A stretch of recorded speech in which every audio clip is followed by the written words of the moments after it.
Greetings, my excellent friends. Great soundtrack, awful game. Fair, yes. I thought it was a suitable. I still reckon it's better as like a communist joke music than anything else I've ever encountered. Like Hell March itself is just, that's just guitars, but the Red Alert 3 Soviet March thing is you don't have to know anything about where it's from, but hear that music and the word communism, and you know exactly what we're going for. So I keep that in my back pocket, even though I've never properly played Red Alert 3. I've played it a couple times. I played it when it came out, and I played it again once, and I was trying to go through. I think I'd played Red Alert 2, and then I thought, let's give 3 another shot, and I just. Yeah. Nah. But I like that track. And of course, it gave us Tim Curry escaping to space, so we can't fault it that much. I'm glad it exists, even though it wasn't good. Anyway. Disco Elysium.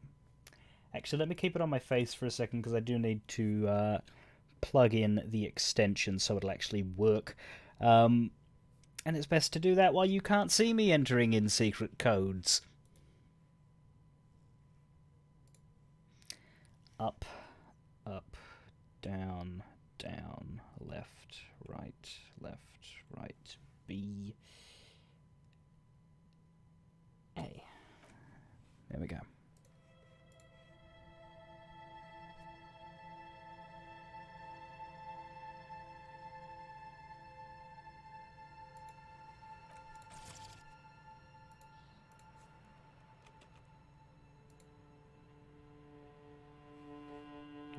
Why didn't you work? Hang on.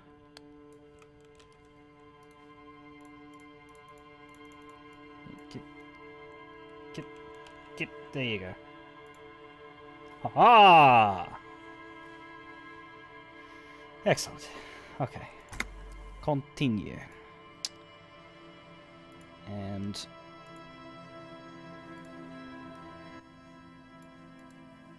soon you will be able to see. Anytime now. There we go. It is late afternoon / early evening on day 3. Did we end up figuring out this fence? No, we didn't, but a car crashed into it and broke a hole in the fence. The reckless driver that then proceeded to leap across this crater, land on the roof of the pawn shop, and then sail over the canal. We're looking forward to finding out who that driver might have been once we get across the canal. But, could be anyone. We've actually managed to condense our task list into something a lot more manageable. I think because I didn't go over the canal, which most people do at the start of day 3. They're like, ooh, new area, let's go explore it. And then you just end up with this really bloated list of things to do. And I'm trying something different, where I'm trying to basically do everything I can do here before I head across. I hope that doesn't break any quests, but... So we can't go see the smoker on the balcony yet. That's across the canal. Actually, it's not necessarily the forge the signatures part could be done here. The main thing we need, the thing we need to do now is talk to the Hardy Boys. We need to talk to the Hardy Boys with what Clache told us, because to summarize a very complicated series of events,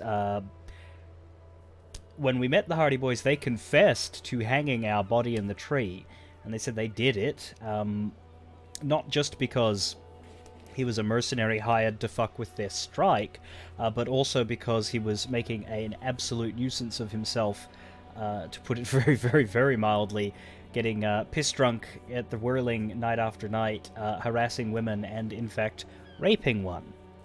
They then told us to go speak to, well, we dragged the name of this rape victim out of them, went and talked to her, and she said, no, that's not what happened. So that's interesting.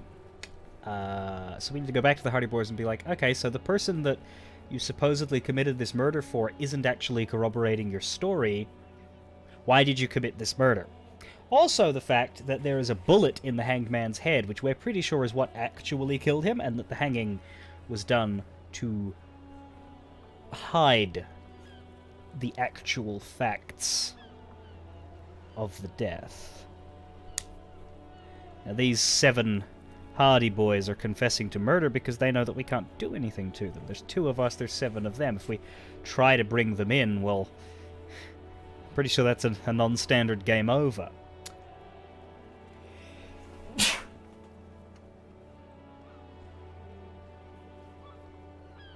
Fuck is my fucking mouse? Here.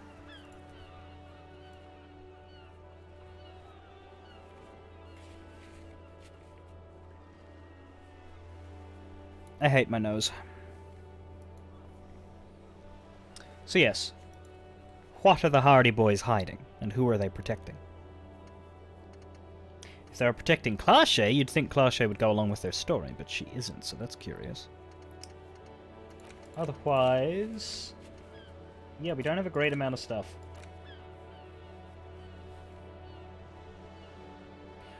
Ah, we're supposed to ask Kuno about the armor. I didn't notice that. Let's see if we can ask Kuno about the armor. It's possible we can't now because we fucked him over with the drugs. Hardy Boy 8, the Hardy Girl. Yes, yes.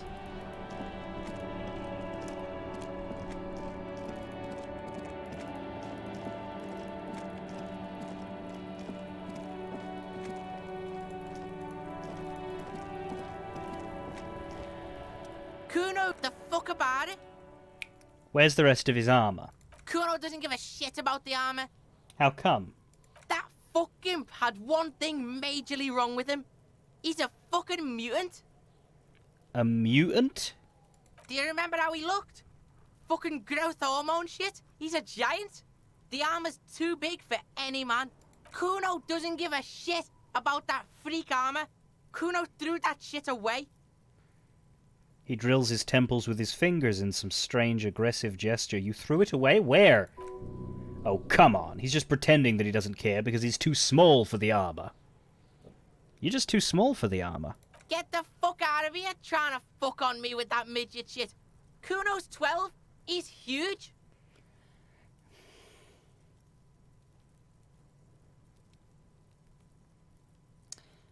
Kuno, when you're an adult, you're gonna look back on that sentence and you're gonna cringe. Thankfully for you, I am an adult, and I will cringe for you now. What are you? Fucking 80? When Kuno's 80, Kuno can fit 4 of you in Kuno. Fuck out of here. Trying to fuck on Kuno. Fuck out of here. What do you mean you threw it away? Kuno tried to get the helmet on. It was too big. He performs a kick-off on the imaginary helmet. Kuno kicked that shit in the sea, rugby style. That shit means nothing to Kuno. You threw the armor helmet in the sea. Yeah, that shit means nothing to Kuno. Kuno doesn't give a shit about material shit. Kuno's a fucking monk.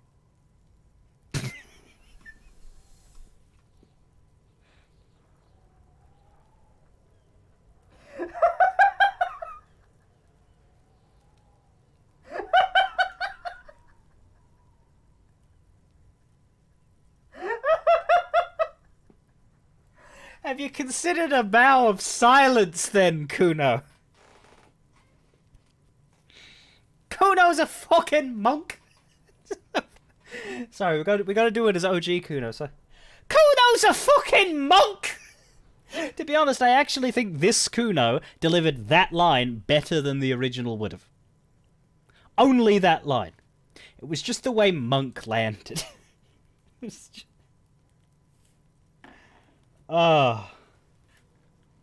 You wanna fuck on someone about that armor?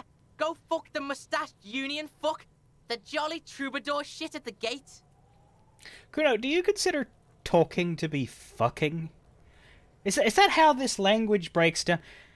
Stop fucking on me? Do you want to fuck on me about this armor? Go fuck on that guy about the armor.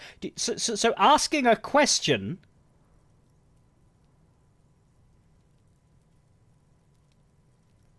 is fucking.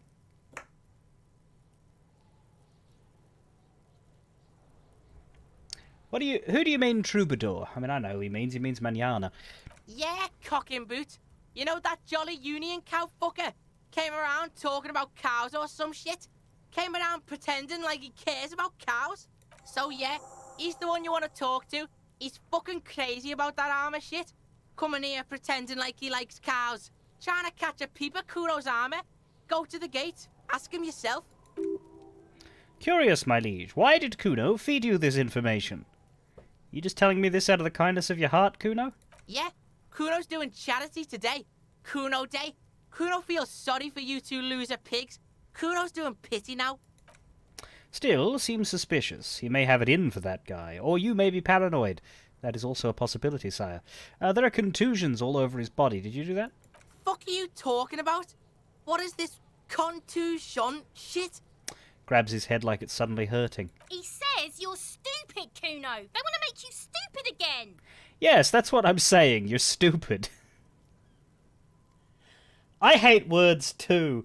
A contusion is a bruise. Let's just do a chat vote. Do we call him stupid? Do we commiserate with word hatred? Or do we talk about the bruise? Or do we be boring and not engage?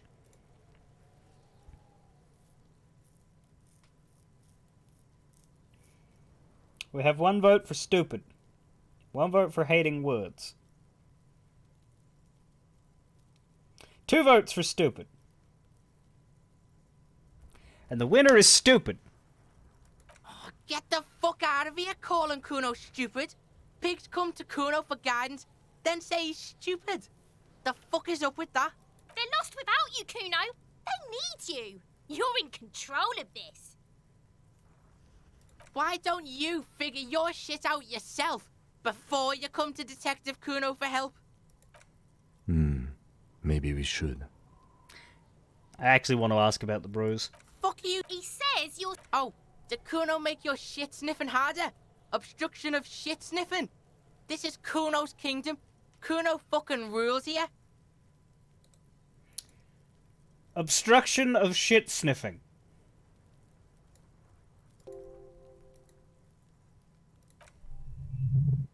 You hear the lieutenant hum.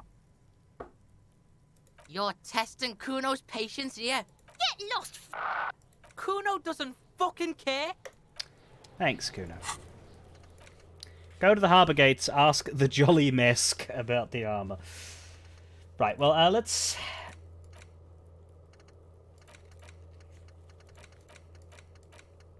We also need to wait... Oh, sorry, we also need to talk to Klaj when Kim is not around. And talk to her again in general. Much talking.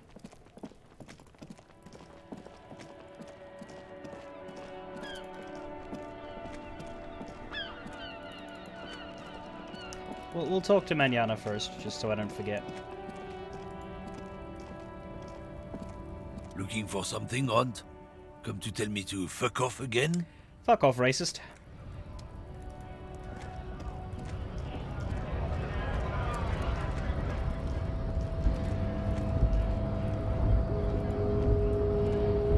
Hola, Wandering Man.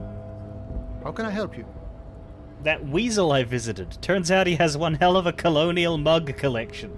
Ah yeah, this was the apartment that we broke into for Evrot. Yeah, the janitor who gave me the key to his apartment said the guy's a bit of an asshole. See how we're all busy concentrating on the racist mugs? That's what the ruling class wants. His mug collection certainly represented antiquated social values. A man with a funny mug collection can't be all that bad. All I'm saying is he had lots of mugs. So that's the moralist one. The fascist one is empathizing with the racist. Is the communist one being like... that'd be number 2, wouldn't it? We're being distracted. The ruling class are distracting us with mugs. We can't overthrow them if we're too busy worrying about the mugs. I mean, I'd say that's a bit over the top. I know that that's the whole point of this game. I think one can be, you know, against the ruling class while also acknowledging the existence of racist shit. But I think number 2 will give me a commie point, so I'm going to hit number 2. Yeah, it would be really bad if we got into an argument about it. Waste of a good noon. Or afternoon. Or night. Anyway, thanks for helping out, friend.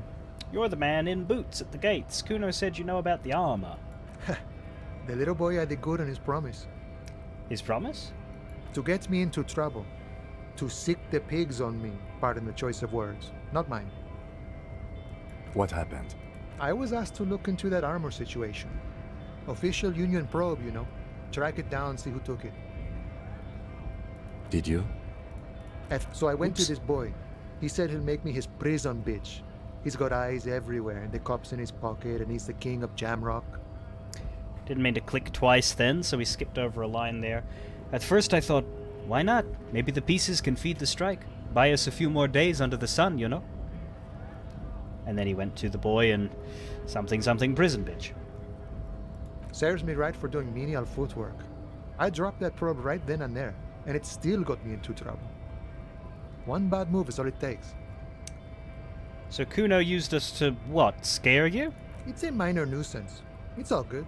I don't think much scares him. He contemplates taking a swig from his flask. He thinks, not yet. Better to get this business out of the way. Sweeter then. The probe into the armor, what did you learn?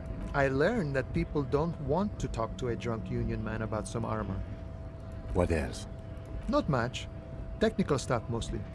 That was the interesting part. What sort of technical stuff? I did some research into this armadura. Let's say I have friends at the library. I didn't get into the material science, just how it comes off. Mm-hmm. How does it come off? In parts. 4 in total. The helmet was the first to go. The kid says he tore it off and kicked it into the sea. I believe him. The boots were still on the guy last I saw. Too hard to remove. So, as I count, there are 2 parts missing. The gauntlets and the cuirass. This is where I left off. Too much hassle. More like a job for some militia. Hold on. 4 pieces. Helmet, cuirass, gauntlets, boots. What about the leggings? Oh, they're just gone. They don't exist anymore, if they ever did at all. Forget about them. I did.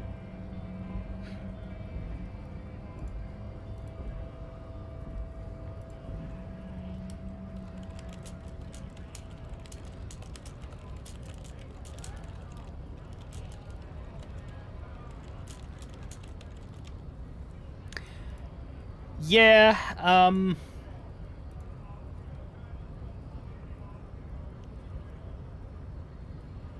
read into that however you like, Sam.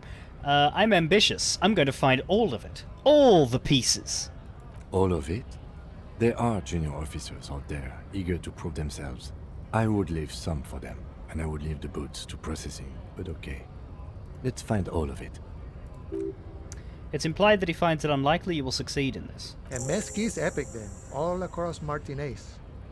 I hope it will be a real bonanza for you. Does it change if you're wearing the boots when you talk to him? Oh, I can put the boots on and ask him. Especially getting those boots off him. You'd have an easier time wrestling the spurs off a boyadero than that. Au contraire. Thank you for your cooperation, sir. No problem. If you see that kid, thank him from Call Me Mañana. Thank him for showing me the way. He is sincerely grateful he is not tracking down pieces of armor right now.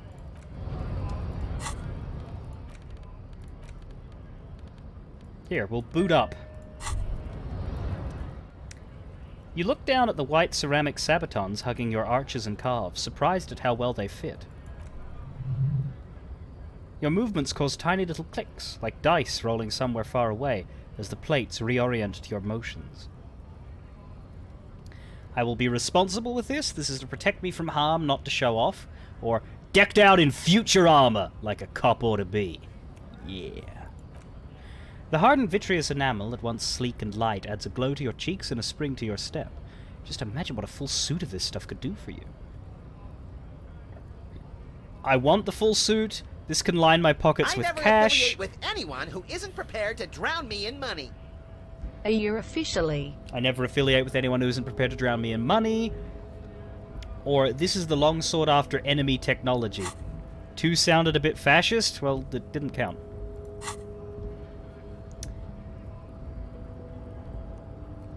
And I clicked it straight away. Yeah, no, because it seemed like a superstar option. Decked out in future gear. That sounded... That didn't sound like I want to domineer the world. That sounded like I want to look cool. This is the long sought after enemy technology. I can't just enjoy it, I must study it. Now that sounds a little bit more on the fashy side. And thank you, Arami, for a year of sub. I do appreciate that. I'm just going to say I want the full suit.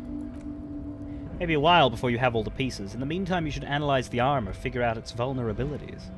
Vulnerabilities?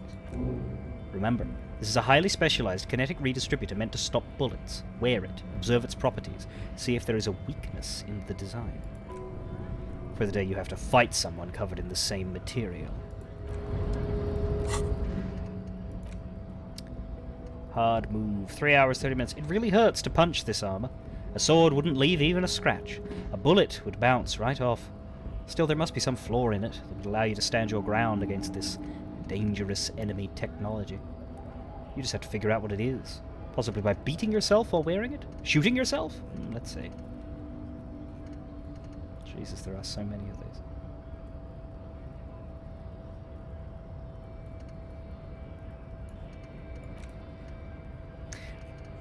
I don't know if we'll get this one because we're not really doing I Am the Law option, but I quite like Law Jaw, by the way, because it's basically a Judge Dredd thing. The law! That's the whole thought is making fun of that thing he does with his mouth.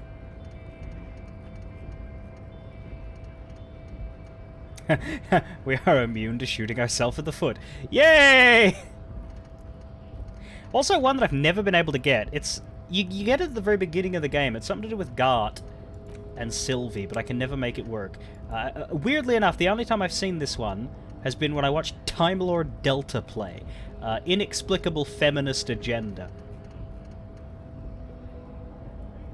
I'd like to get it, but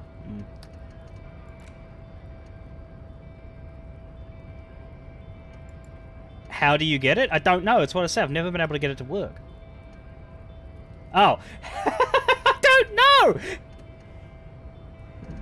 I don't know! He just got it. It was weird.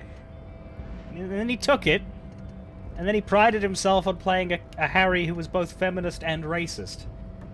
So I guess a white feminist. Anyway, let's take this armor thought. Although we are running low. You can forget thoughts in a pinch, and there's Caustic Echo was the one I was thinking of forgetting at one point, because we don't lose the EXP, and the Motorix learning caps is good, but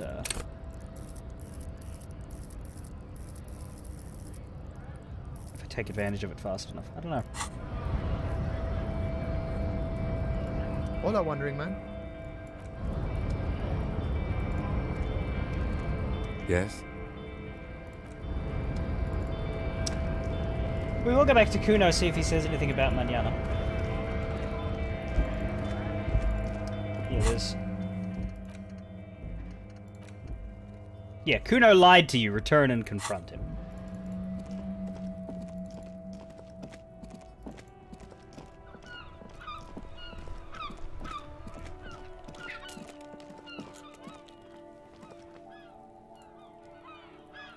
Give me 1 second.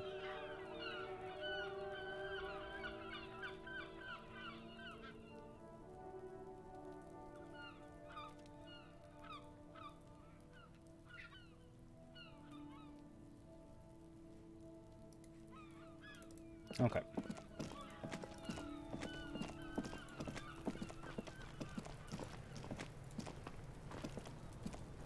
Kuno's like Kuno's dad. Kuno doesn't give a fuck about anything. If you were like your dad, you'd be passed out unconscious, days away from death. I talked to Mariana about the armor. So? He said that you're now the king of Jamrock? I've got to. North Jamrock. Kuno meant everything north of 881. The rooster fucked Kuno's words up. Kuno doesn't do south. Doesn't fuck with the madre. Kuno sent your fat ass running around like jello. Look, pig. Kuno sent you to rough some people up. Kuno played you. That happened. Now you and Kuno should move on. Good idea.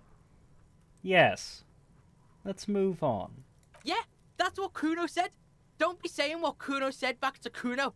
Get the fuck out of here, Patterson Kuno. After this shit, you better have something real interesting to say if you want to stay in Kuno's face. Yeah, real interesting.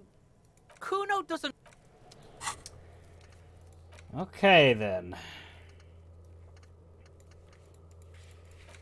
That's that one done, but we've still got find all armor pieces. Now, I don't necessarily know what sends you here. I can't remember if there's a missing like, I know that one of the armor pieces you talk to Cindy. But I don't know why I know that, and I don't remember why I know that. But I remember that being a thing. I might have just looked it up the last time I played this game, because there was one piece of armor I never found. I don't know what points you towards Cindy, I just know that I have to ask Cindy. Hopefully, I never affiliate work. with anyone who isn't prepared to drown me in money. Mew, thank you for a ridiculous number of subs. Hello again, officers. Have you come to admire my mural? Yeah, here we are. She has an armor. I guess you just go around, talk to everybody, and see who has new stuff, but I'm not sure. Is the bed in the coal room yours? That one's also new. Ooh.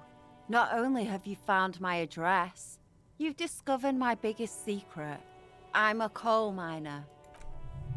She does have eyes that seem to be smeared with coal. Really? You're a miner? Yes. I keep hoping a shaft will collapse on me, but somehow it never happens. Don't you have a real home? Does anyone in a city like this? If there's... Yes. Fuck off. I keep hoping a shaft will collapse on me, but somehow it never happens. My hand hit the enter key, I think, and it made... Yes. Yeah. I keep hoping a shaft will collapse shut up, Cindy. on me, but somehow it never happens. If there's pain about any particular home she's lost, she's buried it deep, fortified herself against it. It's not the nicest place, but I guess it'll have to do. It doesn't have to do anything at all. Nothing does. Like me. Right now, I'm doing nothing at all. Feels like I'm doing nothing at all. Nothing at all. Nothing at all. Stupid vandal Cindy. Cool, I have other questions. Shoot, Piggy. It's what you do, isn't it? What, ask questions or shoot? So you won't talk about the murder, but maybe you can tell us something about the murder victim's missing armor. What do I care about some fucking tin eggshells? Isn't armor art? Art for the, body? Ugh, alright. Sad Piggy. I'll give you this one. I saw a little girl in the fishing village running around with military-grade handwear. Looked cute as hell. If you haven't been there, the village is a shithole down the coast from the main plaza. Have a good time! Waves her hand in a general westward direction, and there's a little girl wearing gloves there. No. That's all the snitching Cindy the Skull does for today. Actually, I don't even know why I told you what I just told you. I have a weakness for animals. It's the animal thing again. Damn it. She looks at you a little sad suddenly. Or a weakness for police officers, miss. Thank you either way. Don't say that to us, Kim. Jesus Christ. So yeah, we've activated Quest for the Gloves, which is the piece that the first time I played this I just had no idea where it was or how to get it. And we have finished a thought. Jamrock Shuffle. In a way, yes, you are treasure hunting. Most officers from Precinct 41 do what is called the Jamrock Shuffle, cracking open containers. Most of them are from Jamrock or Coal City, the poorest parts of Revachol, that also overlap with the network of royal catacombs called Le Royaume, just beneath the streets. As children, you would all go underground, hoping to find treasure, and come back with a rat's tail or a used needle. That playful curiosity must still be in you.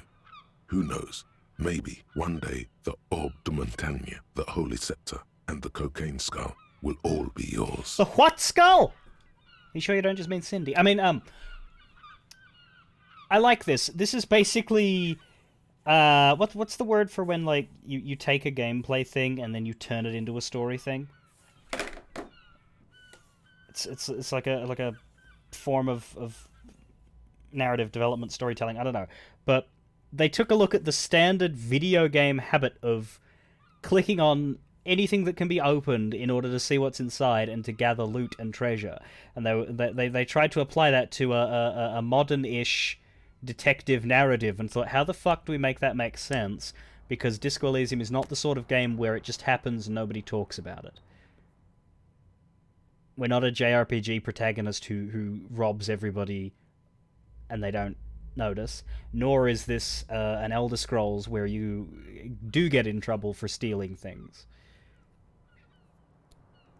So they thought, well, alright, he's from a place that is so bombed out and poor that there are catacombs there, and so there's just a whole bunch of stuff lying around, and so people just get used to looting. Though I don't know that I like this thought. We don't get any skills. All we get is find better loot in locked containers. I don't know if that means more real, or if there's like special postcards and stuff that we only get with this thought. I don't know enough to be like, do I want to keep this? So it might be a candidate for deletion when we run out of space.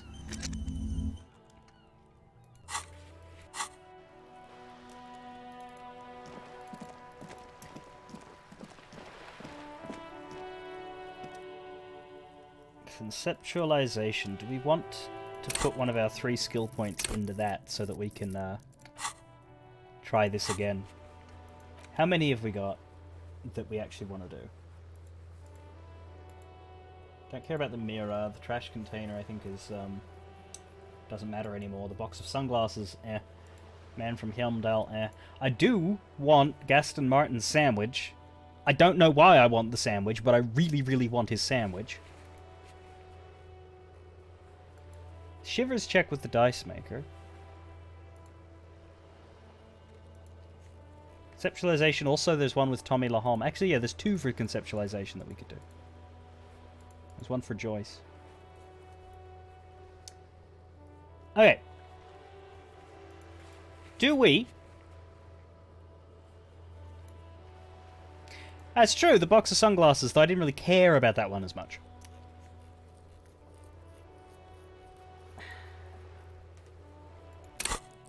I know I can technically do both, it's just I like having a couple of skill points saved up for emergencies. But let's add... Yeah, let's get some conceptualization. We'll save our game. I don't fully know if I intend to save Scum. It would be nice to get all 3 of these without having to do that, though. We can now go back to Tommy and give him poetry. We can do some art, and we can buy sunglasses. Hi there, chosen savior of the world here. I spend hi there, chosen savior of the world here. I spend most of my time strip searching corpses. Yeah. That's a thing. Thing is, though, this is still impossible. Fuck me. What can I do for my conceptualization? I can wear a shirt.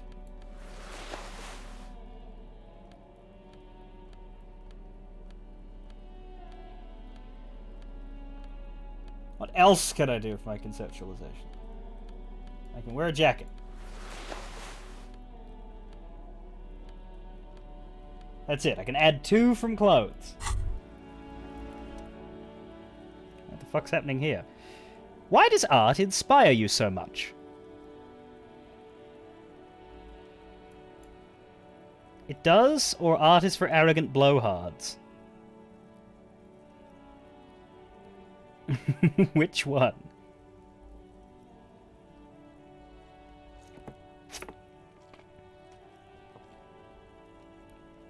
No, you're supposed to use the thingy, Mew. Well, only one person noticed that I set up a chat vote, so it does, yes, but what is art? Excellent question. Art is a diverse range of visual, literary, auditory, and performative creativity. It is an expression of imagination and technical skill. Additionally, it is history, criticism, and pure enjoyment. In short, art is the highest form of human communication, representation, narrative, emotion, and agency intertwined. Would I fit into the art world? I mean, have you looked in the mirror lately? You have the exact features of a savage art critic with that beard and those clothes. Disheveled and prophetic. Perhaps you should try to critique architecture too? It's actually true, Guanbush. It's possible a bunch of people voted, but they all voted one. It seems unlikely. I guess I have been feeling critical lately. Yes! You seek substance. No vapid representations and reproductions of social mores as made manifest in stuffy biennials. We're talking real, living art here! Become the art cop. Half art critic, half cop. Wait, but don't I have to be 100% cop? Like, to get the case finished and all that? Ah, quit being so indecisive. What are you going for here? Some kind of indecisive and camp aesthetic now? Strike a bold shape here. Go art or go home. I never understand. I don't know why you'd hit opt-out, because I think this just gives you a thought. And you don't have to take thoughts. But if you choose to not opt in, then you'll never ever get to take it, rather than having it in your list. So yeah, opt in, sure. If 50% art critic is what's needed to free me from rote repetition, so be it.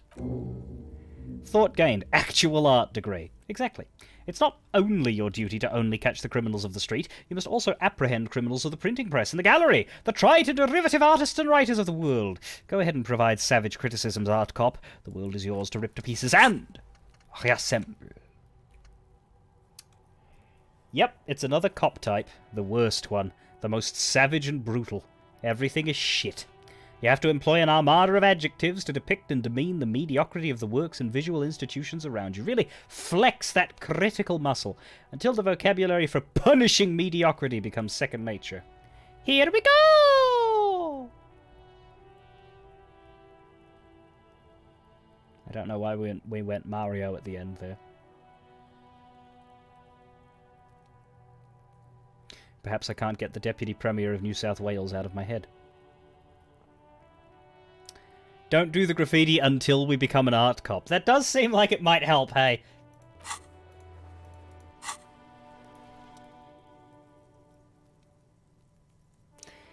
You have a keen aesthetic sensibility. So we got that. Yeah, it's still 17%. And we do have room in our thought board, so we will ruminate on actual art degree. It's only going to take an hour and a half, so we should be able to come back to this tonight. I don't know that I'm going to keep it. At the moment, the ones that I've sort of got flagged for potential deletion are Jamrock Shuffle and Caustic Echo. Most of these, it has to be a combination of both. I'm not particularly attached to this as a character, and I don't like its bonuses. Like Apricot Chewing Gum Scented one. I want the +2 perception. I don't want to lose that. Jamais Vu, 1 XP for every orb clicked. I'd be an idiot to get rid of that. Hobocop, Superstar, Communism, the other Communism one, sure, I can't get rid of those. That's part of the character. But this one, not that important. Anti-Object Task Force, I might. I like the attacking physical objects heals damage, but I don't know that I need it.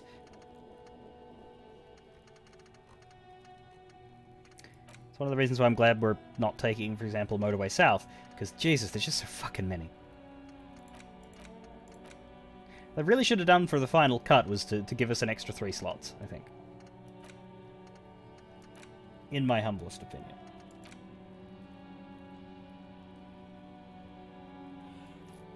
We could get rid of Hobocop, because I think a lot of the Hobocop bonuses are getting more money, and once you've done all the exploration, you're kind of out of that. And I don't know that I'm that attached to Hobocop as a character point than I am to the rest of this shit. Superstar Communist. But we don't need to yet. right now we've still got a blank space anyway, so we're just theorizing for the future.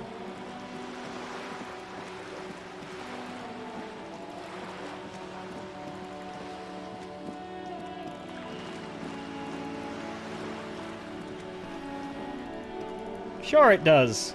You just have to not think about it too hard. The purity of snow always reminds me of the purity of a man's soul, if he's got principles. Okay then, Renee.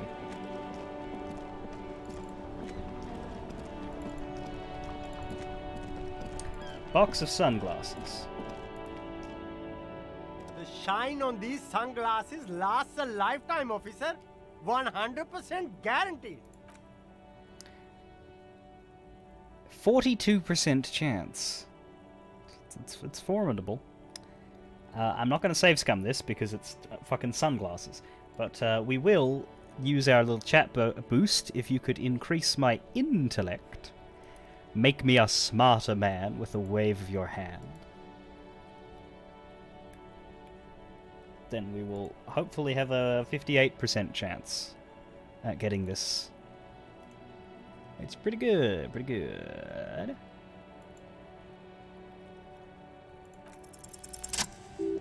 Ah, I see. A pair of water blue shades.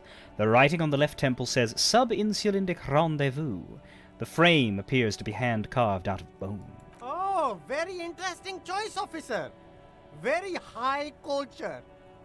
For the first time, the street vendor's voice trails off as he watches you inspect the glasses. Try them on. This is how a sea monster sees the world. You've become a sea monster, Harry. Giant, hidden, and strangely tender at heart. All is blue. Alright, but these actually make your vision worse. It's literally like being underwater. Yes, but they also make your soul quiver like jello. So deep. Wow, officer. You look so cool. The street vendor has picked up his pace again as you observe the world through deep-sea tinted lenses. And they can be yours for a mere 3 real.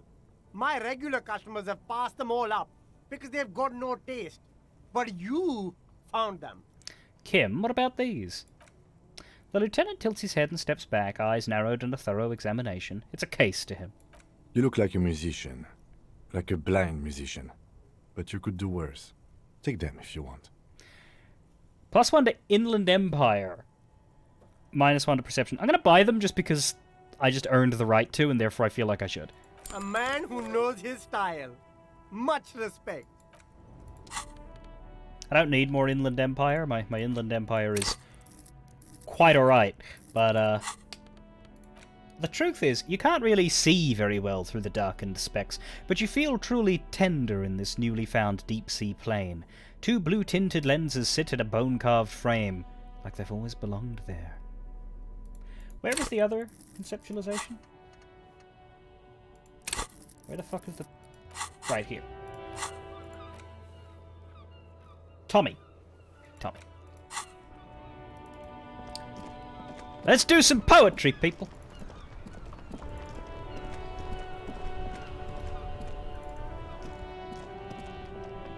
Now it's turning into a kind of a snow limbo, man. What's on your mind? We get a +1 for art is everywhere. Hit him with your best verse. Come on and hit him with your best verse. Hit him with your best verse.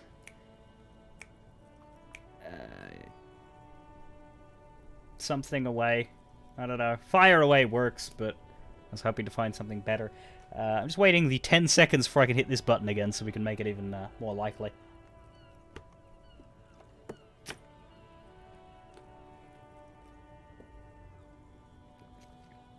Alright, same deal. Intellect.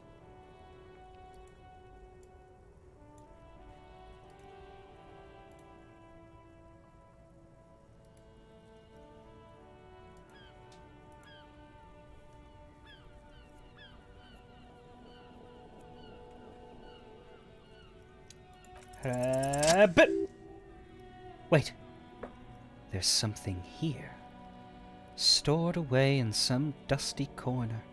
It starts like a mirror's temperature is always 0. It is ice in the veins. Its camera is an X-ray. Whoa. What else? It is a chalice held out to you in silent communion. Silent communion. That's good. Where gaspingly you partake of a shifting identity never your own. Dang, that's some great shit. You came up with that yourself. Did you?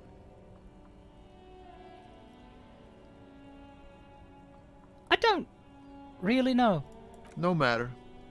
Great verse is like that sometimes. Ephemeral. You might not look it. Seems you have some literary chops. Maybe there's hope for me yet. That's a strange compliment. Just messing with you. It's cool. You're an okay guy. For a cop. For a cop? They're more often into fists than rhymes, see? Let alone honesty in verse. No joke, man. Fuck the police. The lieutenant closes his eyes and lets slip a long, loud sigh. If you say so, officer. Gives you a cautious thumbs up. You found some common ground with this man. You even impressed him. The next time you look in the mirror, though, remember those words. Okay, let's go to the mirror then. And see if that was just blowing smoke or whether there's actually something interesting in the mirror now.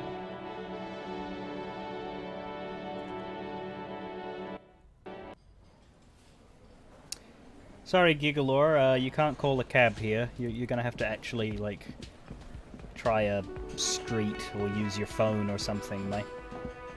Twitch chat does not have the taxi service feature.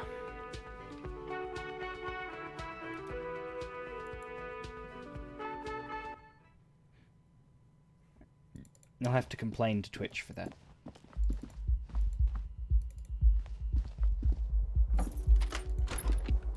Oh.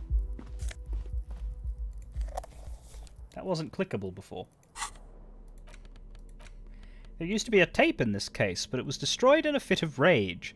Something about the Etenier's single Smallest Turts in Saint-Saëns must have rubbed someone the wrong way. The label says the song was recorded in '43. Kim tries not to look at your broken-down bathroom door. Kim also tries not to look at the pile of tape viscera on the carpet, or the weird suitcase on the hat rack, or the potted plant dying in the corner. But it's all just too morbid to ignore. You're looking at the destruction? I'm sorry for this.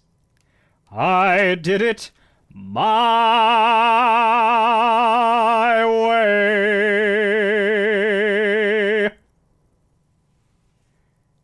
This is where the magic happens. Or say nothing. Nod stoically. Chat, what do you think? How do we speak to Kim in this?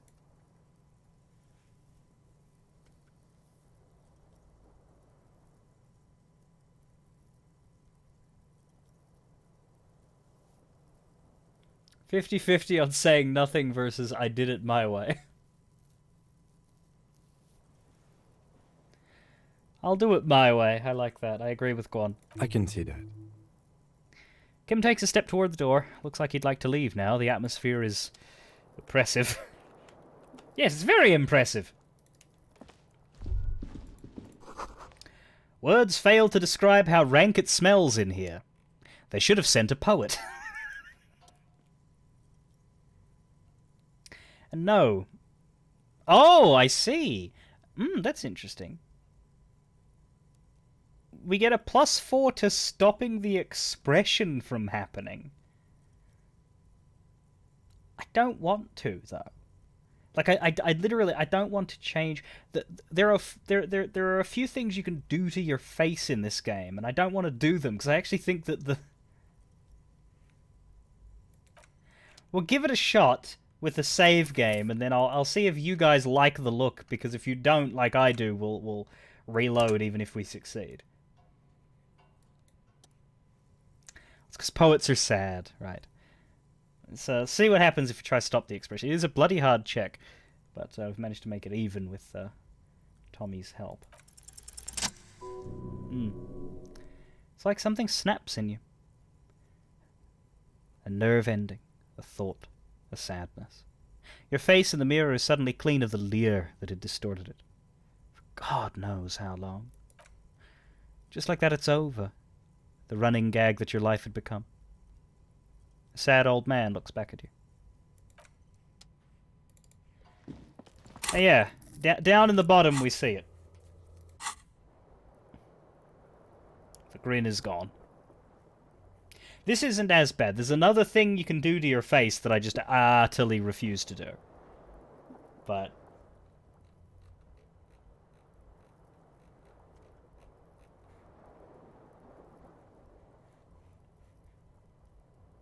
is there something we can do that has, 2 interactions?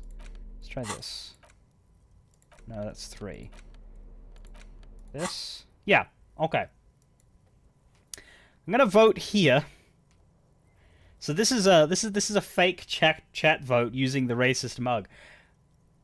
Vote 1 if you want to reload and keep the grin.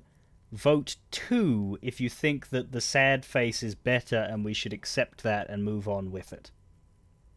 I'm gonna hit the button. Vote 1 for keep the face. 2 for... sorry, vote 1 for keep the grin. Go back and keep the grin. Vote 2 for stick with this sad face. 2 for sad face, 1 for the expression.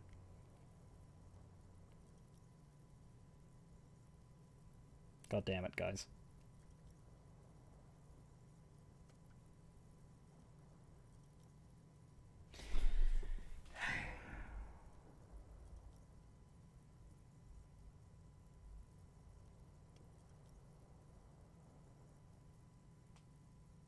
One job!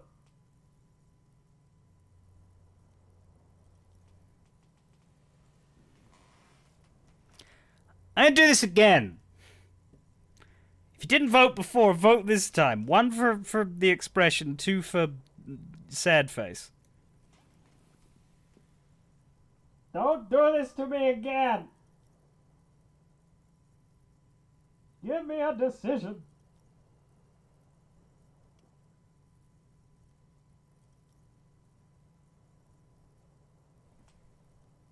I swear to fucking God! Okay. We're keeping the happy face. That's what I said I was going to do before. We're keeping the happy face. It's not a real happy face. It's a face of pain and anguish, but we're keeping it.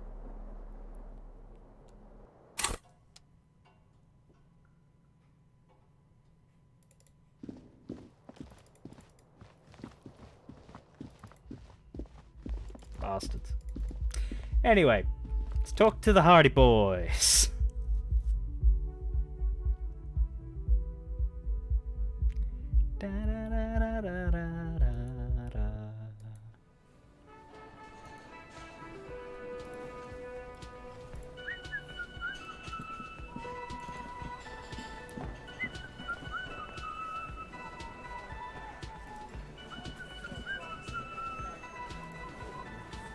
I've got nothing to say to you. Why are you wasting your time? But you're not the one. Sorry. Him. It's you again. What is it? Well, inexplicably redneck Titus, Clache says she was not in fact raped. Fuck! I knew that fucking whore couldn't be trusted. You speak so well of the woman you were supposedly committing murder to protect. For the record, Titus Hardy did not explicitly specify the victim as a whore, nor did he say anything about trusting her. So I guess I just went deaf for a minute there, Elizabeth, or perhaps I hallucinated vividly. Oh, shut up and stay out of this, Liz. He raped her. He murdered He's out of her. his fucking mind. He killed her children. You have no idea.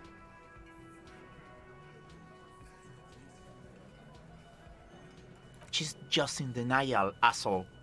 You don't understand the traumatic experience. She's shutting down. and she I doesn't never fucking affiliate trust with you. anyone who isn't prepared to drown me in money. Blue Moon with a tier 1 sub for Rand Millia there. Thank you very much.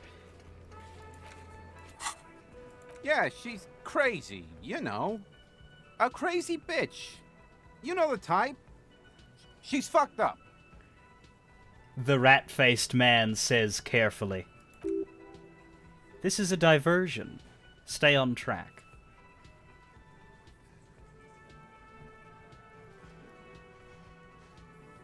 Cut the bullshit. She told me the truth. Lawman, I'm at the end of my goddamn rope with you. I fucking told you not to push her. We didn't push anything. We asked her a calm question. She gave us a calm answer. The only person here who's getting pushed... Well, the only person who's getting pushed around at the minute seems to be us. But the only person who's getting touchy and at all less than collected and composed is your mob. His hands become fists. And you went and pushed her. I am gonna fucking... Titus Hardy. Her voice rings through the room like a warning shot. Except no, it doesn't, because the actress kind of only half sold that line. Everett personally sent me to take care of this. If this goes south, we'll all be in the shit. But you, Titus Hardy, are going to be buried. Am I understood? When she's angry, she emphasizes the S. It gives her voice a strangely hypnotic quality. Her lips barely move as she speaks. Frankly, it's a bit terrifying. Someone has to rush in to break the tension. The second in command. Look, Copper. We know that fuck was a rapist and a killer. We got him confessing to it on tape. Oh? Show it to him, T. What's the harm, right? Here, jerkwad, listen to this shit, and then come back and tell me the soldier of the apocalypse was an innocent man. Well, if we're calling him the soldier of the apocalypse now, that certainly doesn't scream innocent. Why should I care about the tape? You lied to me. You don't care about evidence. The fuck are you a cop for, then? Pigs, T. They don't care about getting the truth. They care about getting convictions. They are fucking keeping a score on their bulletin boards. It's less about that and more about why you felt the need to lie to me if you had evidence all along. That strikes me as a little bit on the suspicious side. I won't be on your bulletin board. If you don't listen to the tape, we got nothing to talk about. Okay. There's a lot of questions. If you ask them now, they'll just keep bringing up the tape. Listen to it, then they'll have nothing to hide behind. What's on the tape? What's on it? We call it the door gun a mega mix. You'll know why once you listen to it.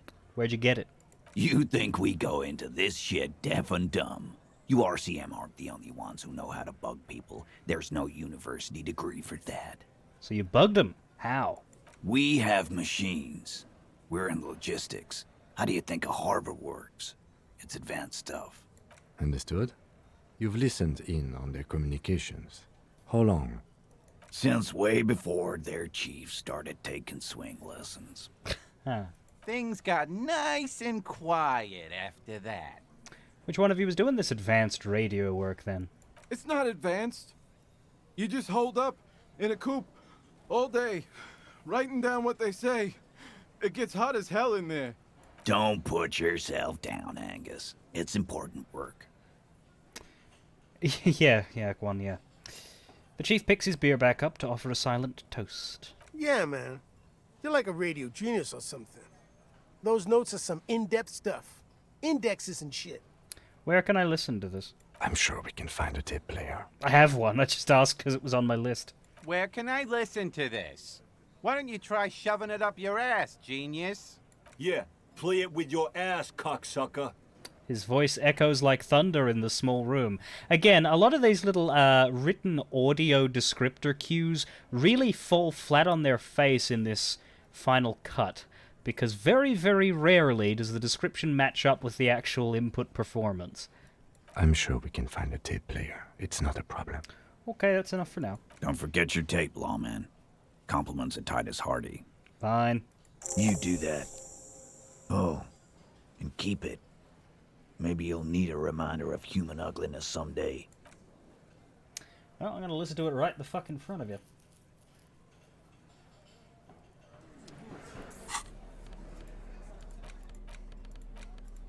Where is it?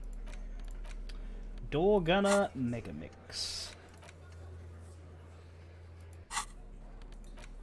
A magnetic tape acquired from Titus Hardy. It supposedly holds a recording of the Mercenary Task Force radio communications, recorded via a de-encryption station. Not a good omen. Requires a boombox to play. Sounds like a sad yeah, I don't think this works. The portal reel is just what you needed. The reels attached to the apparatus with a satisfying click. The tape is routed behind the magnetic reader. Play the tape. You push Commencer, and the tape starts spinning. Violent static and machine sounds fill the air. This isn't Revachol. This is a fucking village. I can almost see the elephants. The harbor. That's the son of a Kvalson crane. Fucking is it? When this shit is done, I'm gonna tear that place up. Soldier of the Apocalypse style. Kill shit. Dogs and chickens too. Gonna run a room, Cordy. A real nice one. I don't give a shit. I'm fucking done. I'm done mentally. I'll fucking do them all in. Rape that disco cunt on the counter. You know, the dance a whore upstairs. Do it Kohoi style. Never did get that taste out of my mouth.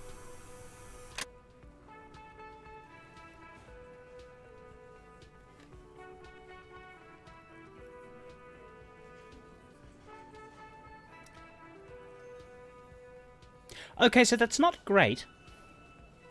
And as Gonbush pointed out, we are already well aware that this is not a nice man. However,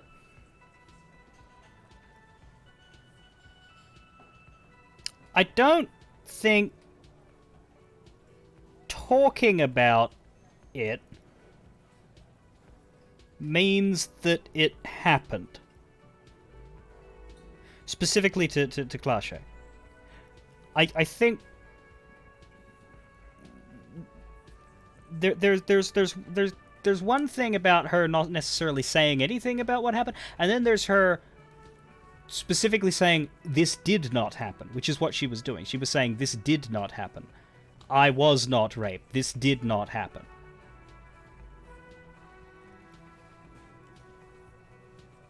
So until and unless she changes that position, I'm going to have to go with she's probably telling the truth.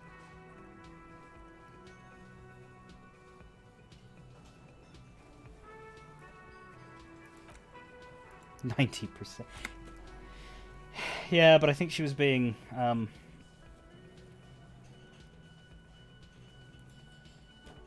fanciful with the wording there, because she didn't seem to be taking the conversation seriously.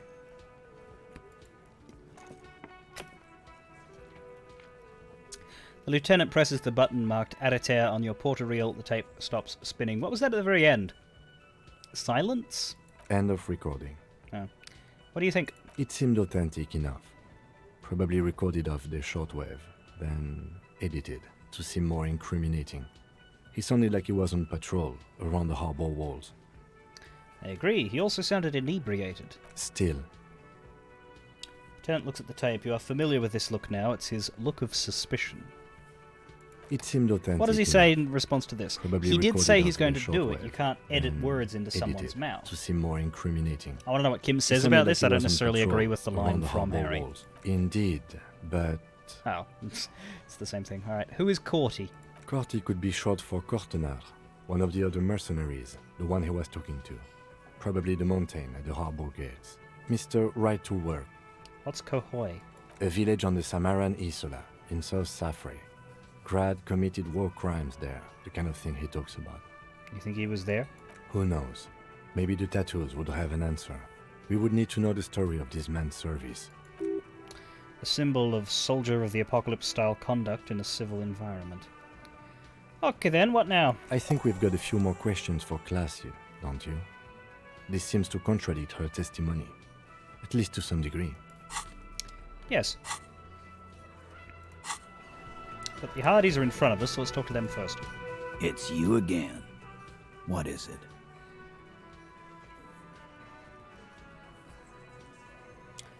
I've listened to the tape. I'm going to talk to Clache about it. Smart boy. You go do that. Oh, never mind, so we don't have to say anything to him. Well, they made it sound like we did. They said, listen to the tape first, then talk to the Hardys. But, alright. Listen to the tape first, then talk to the lady upstairs. How are things, Smoozle? How is life operating for you?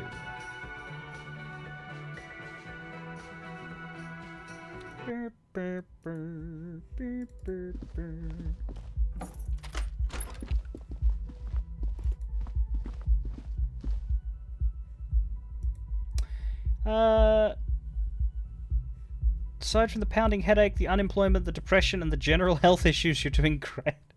Unemployment? Did something happen to your employment? I don't think I was around for that story. Headache bad, depression worse. General health issues? I'm sorry to hear about your general. I hope that they are up and ready to command their army sooner rather than later.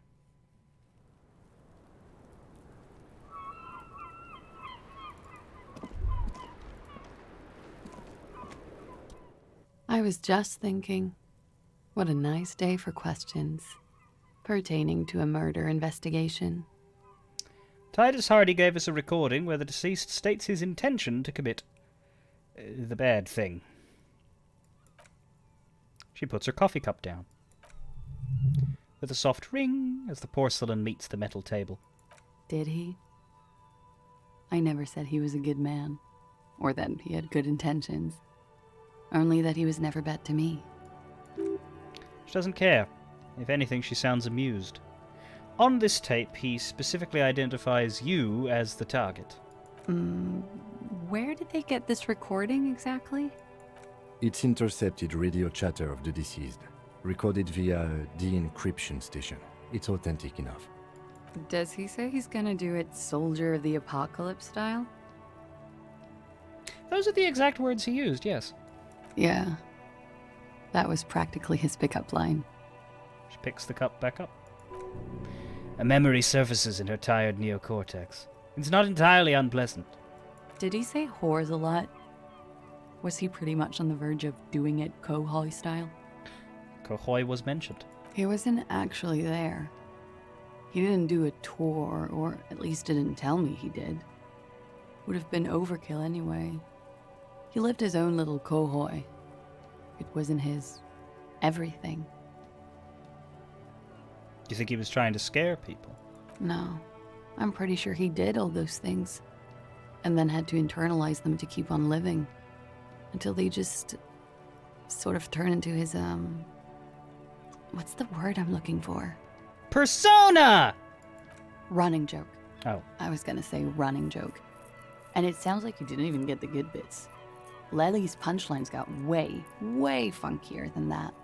He was like the Seminoles conflict, the Kohoi massacre, and the 36 famine in Yezut all rolled into one person, then cast in Norani ceramic armor, which he wore in bed and in the shower. You like this kind of stuff? We're all scraping up any happiness we can find, officer. Going around with our little scouring sticks. You, your first love, Mr. Kohoi here. Did he tell you he had actually done any of those things? He and Martinez, I mean? No. We were too busy laying waste to our own nervous systems to direct any of the fury outward. He seemed happy, I guess. At ease. As much as a man like him could be. Thank you for clearing that up, miss. Whenever you're ready. I'm interested to hear what Titus Hardy has to... Oops. She takes a very small sip of her coffee and smiles. What Titus Hardy has to say now is the only part that got cut off there. Now that you've had some time, could you tell us a bit more about the victim? Like, for example, his name? Actually, officer, I didn't know his name. I just called him Lely. A nickname? I guess. He came from Lelystad. It's short for that. And it was his army name, apparently. He said his real name wasn't his. I tried to pry it out of him, but it was no use. Lelystad. That's a good start. The lieutenant writes it down in his notebook. We have a few questions you can help us with. A few things a field autopsy alone can't answer. The young woman cranes her neck, trying to catch a glimpse of the page the lieutenant passed to you. On it is a list of autopsy observations, recorded neatly in blue ink. The last missing pieces of a puzzle of flesh. Where is Lelystad? The place, I mean. In Oranje, officer. It's, I think municipality is the term. A nowhere town there. You were almost right, officer. That means his race was occidental, not mondial. I'll update the form. The lieutenant shakes his head like you missed a shot in darts.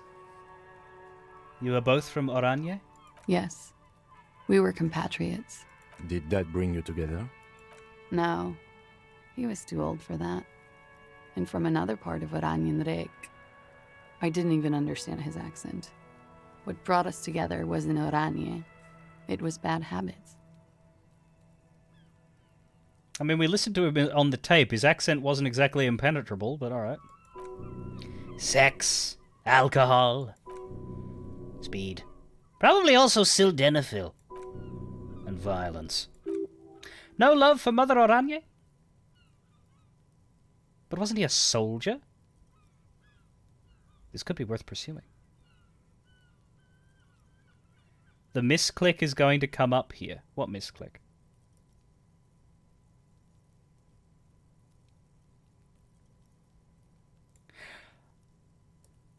Oh! The autopsy form. We'll see.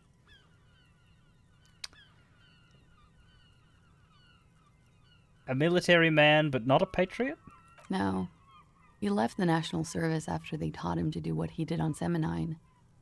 He wasn't the flag-waving kind. He was the making money, killing people kind. He was by no means a stupid man. A people person. A small platoon leader. Certainly not a patriot. You don't seem like much of a patriot yourself. Mm-hmm. There is nothing on Moindi.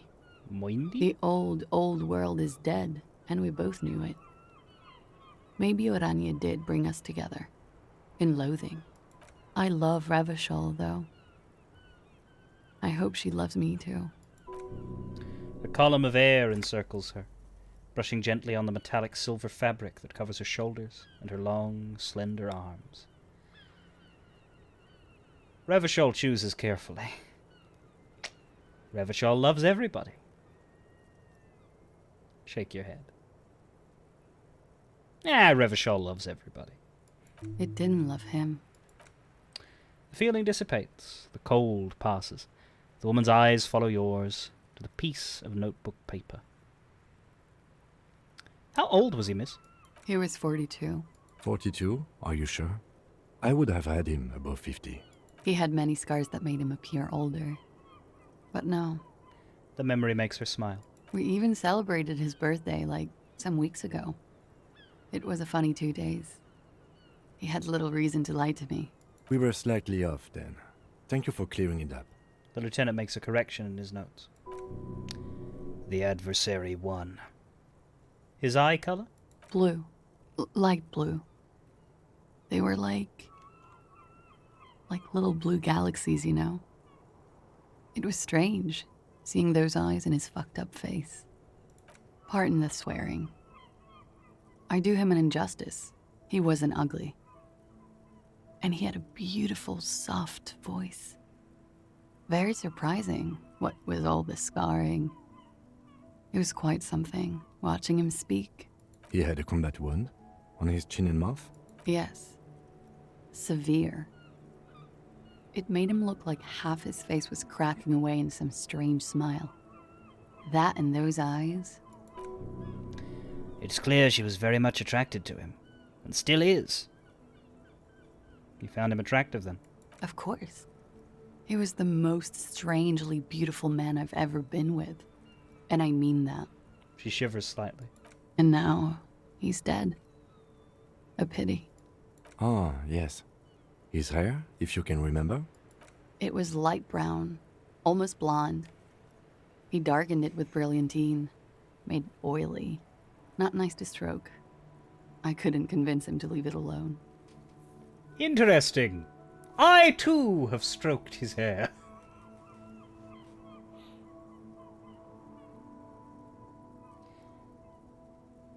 I gotta do it. Oily, isn't it? We have that in common now. She says it unfazed. She draws on her cigarette and lets the smoke linger for a moment in her mouth. He had a tattoo. What did it mean? Oh, that. It was a map of his service history? Sure, service history. It was mostly for showing off to chicks, though. Uh-huh. How so? How? Imagine him lying in bed. Freakish musculature laid out on the sheets. Scarred, of course. Tattooed. The sheets are dirty for some reason. Is this Orange's lit? Yes. This is the very essence of Orange's lit. A moment's respite. Dark and hopeless as the struggle itself. She leans even further back to demonstrate. He's smoking and drinking, of course. And his chest and shoulders and arms are studded with stars.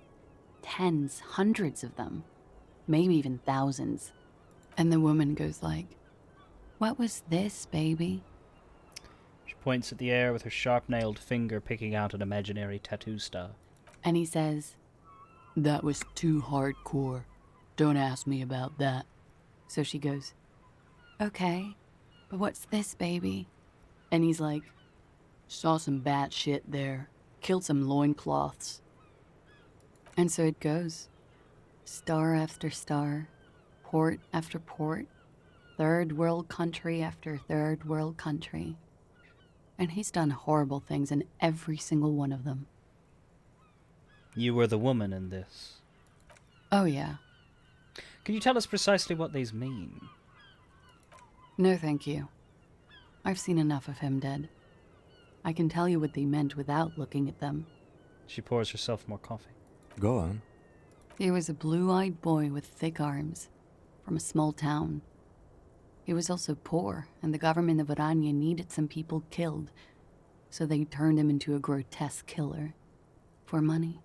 He went to Killer Academy in Vredefort. Then he killed some people in the Semenine Islands. And on other islands, too. All of the islands. After this, he came to Revachol and got killed himself. Not a very fun story. It is when you're high. It can be very exciting then. You have the tools to deal with it. It's not a very nice story to remember when you're sober. A change of topic? Could it be love that did him in? It very well could be, yes. What do you mean? What do I mean? I have no idea. I don't even know what you mean. Love did him in? What does that mean? He told me. Love did him in. That's not funny, officer. Something miraculous is coming. He told me. The lieutenant blinks. His expression does not change. All right, let's see where this is going. From way out in the northwest, he told me. Cool. There is a sound. Something in the reeds when the wind combs through them. On the inlet, on the little islands there between castaway tires. There is something we have all forgotten. Her light brown eyes fix on yours, then disappear behind her bangs as she drops her chin. She agrees. We ordered a toxicology report. Have you any idea what that will show us? A real rainbow splattering of pharmaceuticals, I bet. Barbiturates, amphetamine, sildenafil. Hear that? Sildenafil! Just like you suspected. You have a great nose for this stuff. What's sildenafil? It's for maintaining an erection. Uppers are vasoconstrictors, so that feet becomes problematic. Okay, and why do I know this? Because you're a scientist, of course. How much does the toxicology report cost the police of Revachol? I can do it for half of that. Save you some money, make some myself. It's quite expensive, miss. But we'll manage without your help for now. I think we're finished with this line of questioning. All right. The lieutenant puts the slip back in his notes and observes the young woman for a moment. Coolly, gracefully, she pours herself more coffee. Sadly, that's it. There is more to talk about with her, but we need Kim to vanish, unfortunately. Ask her about Sunday night.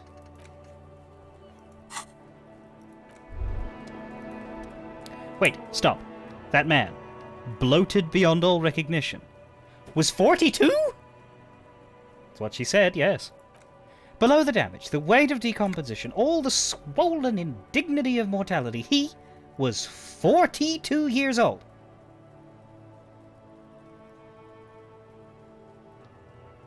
Where is this going?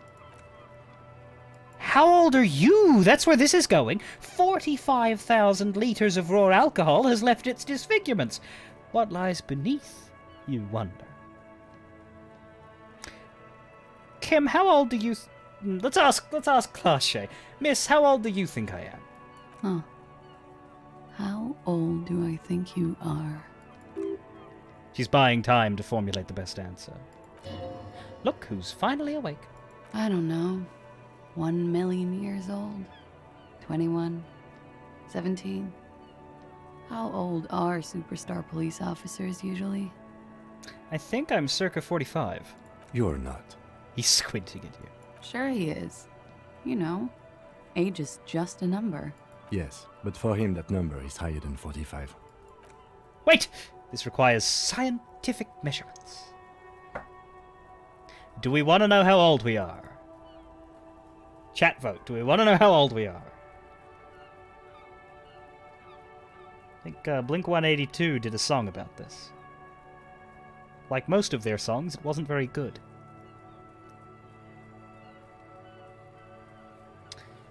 Everybody wants to know how old we are.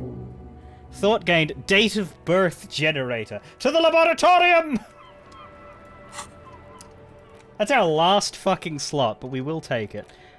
7 hours, though. We'll be sitting on this a while. Your face looks like it's 58, and your body feels like 60. Your mind feels like it's lived for 1 day or 100. Both longer than they ought to be, the day and the century. But for how long, then, has this thing attached to your sentience walked the planet's crust? Time to start racking those brains of yours, Elder One. When and where were you born?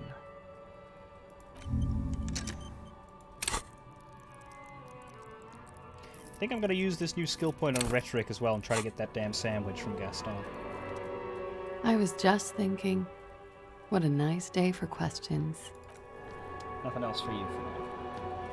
No one eats like Gaston. No one eats like Gaston.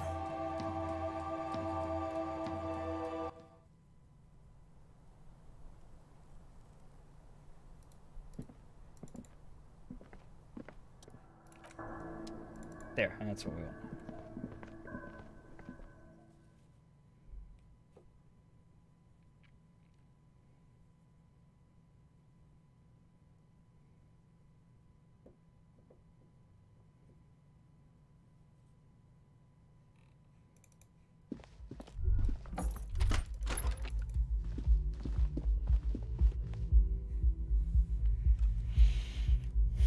You can sleep after 2100. Really? Didn't know you could sleep that early.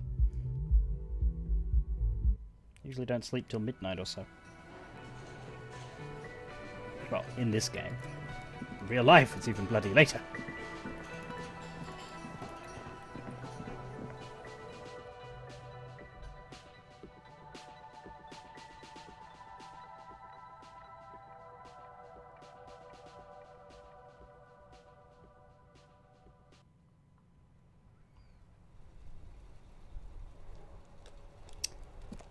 Okay, let's do the Gaston thing and then we'll go back to Titus.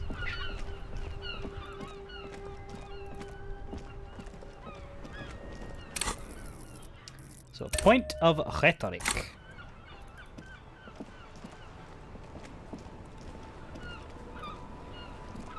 It is such a pleasure to see you again, officer. 42% chance, but what can we do with our clothes? And if anything? Right now we have no rhetoric changes in our clothes, plus or minus. So let's search the medal. We gotta remember to fix that. But wearing Renee's medal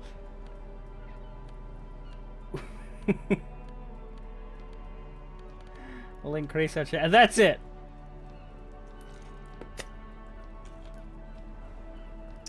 +1 rhetoric for the heroic deeds of others. It is such a pleasure to see you again, officer.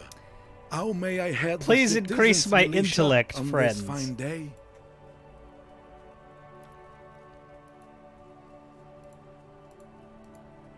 Make me a smarter man. Give me that 72% chance. We're not save scumming this. I will waste the skill point if we fail. Come on! For fuck's sake! All right. I just want the fucking sandwich! Why can't I have the sandwich? Please, please, the sandwich!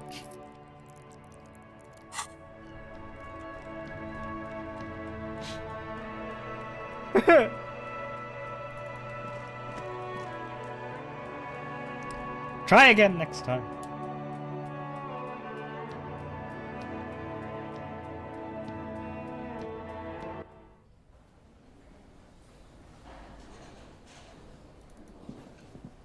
I like the implication that he's been eating this sandwich for 3 days.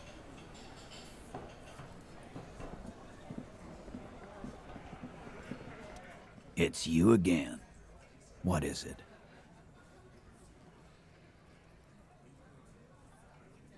So I talked to Clache about the tape. And? And nothing. She stands by what she said. That fucking fucker. You're the worst cops in Revachol. I gave you gold on that tape. I really don't like this actor. That fucker wasn't aimed at you. It was at her. You smell weakness. He's getting tired of the game he's been playing. It's just locker room talk. It's not evidence. Locker room talk. What are you, fucking brain dead? I've been to plenty of locker rooms. They don't plan rapes there. Okay, I'll rephrase it. It was soldier locker room talk. Yeah, it was fucking awful. No one here isn't saying it was fucking awful, but it was talk. And the person who was potentially victimized in that talk is the person telling you that it's all talk. I don't really like it either, but what can we do? We need someone in Clache's position to say, no, actually, he's done horrible fucking things in order for us to tick the guilty box there. I mean, we can sort of get that out of the right to work guy telling the story from the war zone, but we also can't personally do anything about that.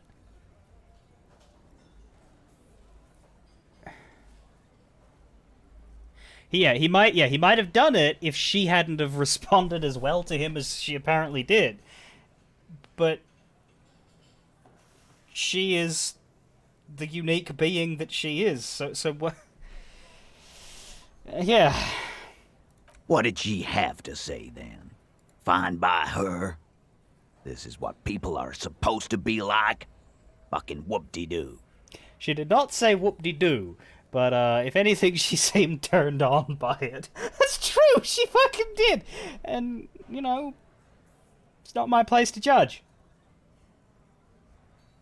Yes.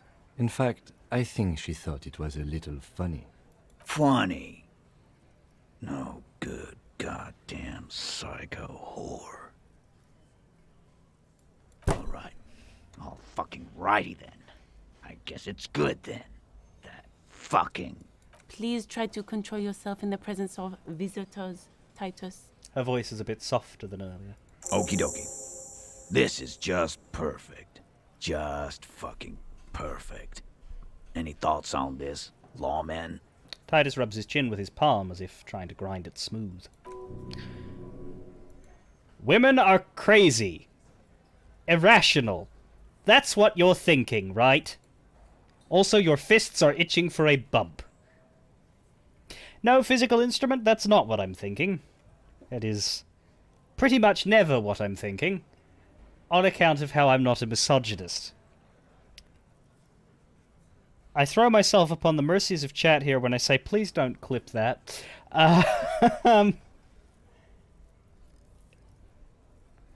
Maybe she isn't who you thought she was. Nah. I know her.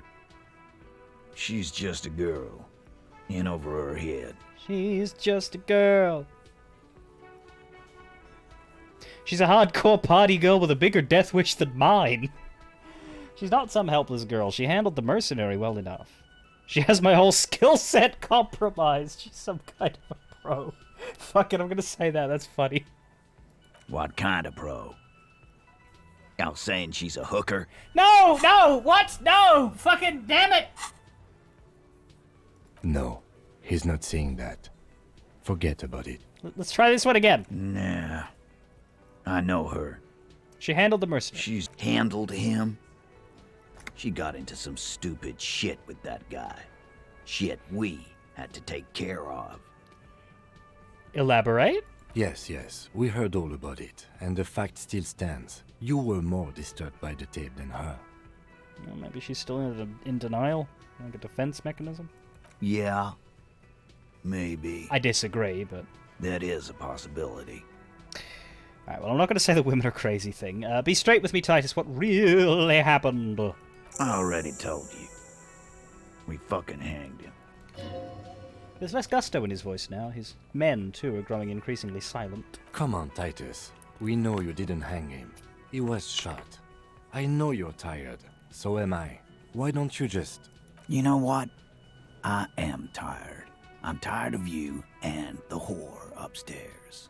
Next time you see her, tell her Titus said, "Fuck off!"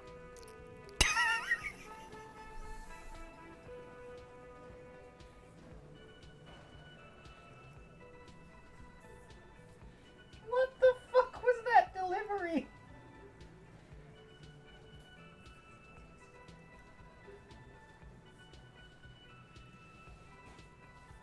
Jesus Christ, he had no idea how to say that line, did he?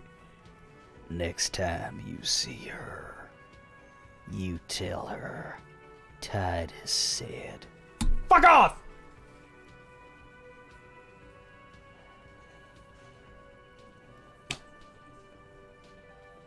Do I say it with that level of staccato? Okay.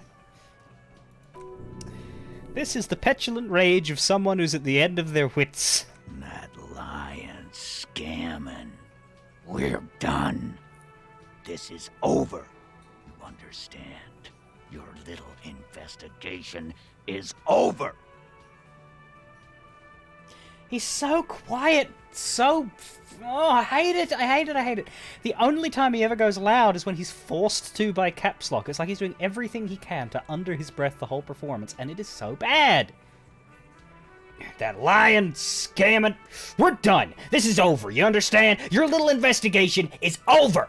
That is the delivery that you actually want to hear in this character. Why did they let this go to fucking print? Why did they let this go to publication? Yeah. Elaine starts saying something. Then he thinks best not to. On the floor, beer drips out of the can into a small puddle. No one does anything about it. What is this quiet funeral shit? Oh, here we go. All we need is some beers in us. Bartender, 20 beers for the Dock Workers Union.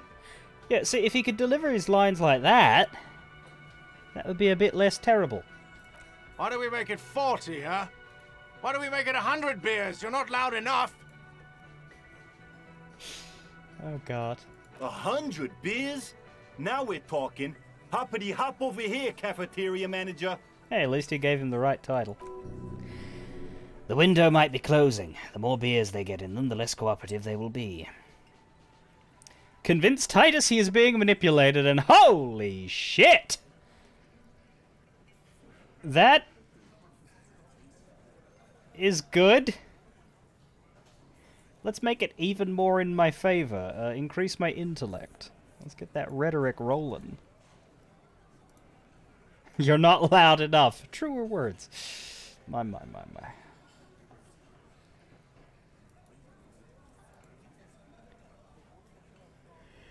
97%. Easy. Convince Titus he's being manipulated? You should know by now, Titus Hardy will never falter. Oh god, the necktie! Fuck. One of his boys will. Just remember, it's about more than Clache. It's about these men and Martinez. Their district. Their responsibility. Outside in the evening light, ruined and old, shadows lengthen on the pavement. A distant gunshot. That's it then. Case closed. We're going home, Kim. Huh? The lieutenant raises his brow. He'll get it. Go on. Write it down, Kim. In Martinez, they just kill you because they don't like you. Got it. Kill you because they don't like you. All because... Because of some chick. Bring that up one more time, and you won't get to write that report. It's alright. The man's fists under the table are bald. You can tell from his neck and shoulders. He means it. Yes, I understand, Alain. That's your name, right, Alain? You'll kill us. That's what they do in the wild north. They just hang you, shoot you, whatever. They can't even remember. It wasn't that. It wasn't. We didn't shoot him. That's it. That's the weak one. You flushed him out. Now go in for the... Officer, you will be next if you don't shut up. The old man reaches for his belt, but his voice is strangely calm. He's onto you. He knows what you're trying to do.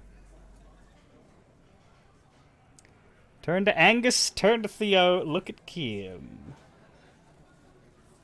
What happens if you look at Kim? The lieutenant has put down his notebook, his hand is resting on his holster, and he gives you an imperceptible nod.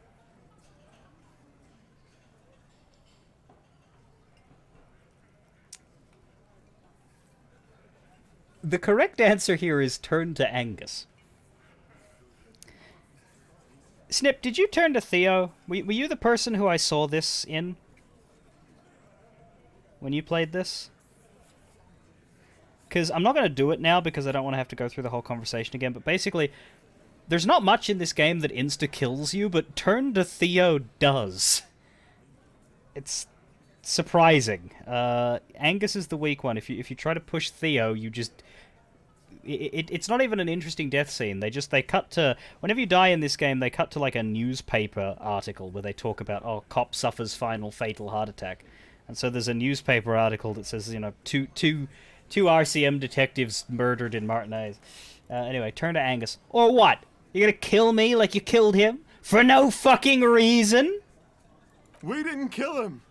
We didn't even hang him. He was dead when...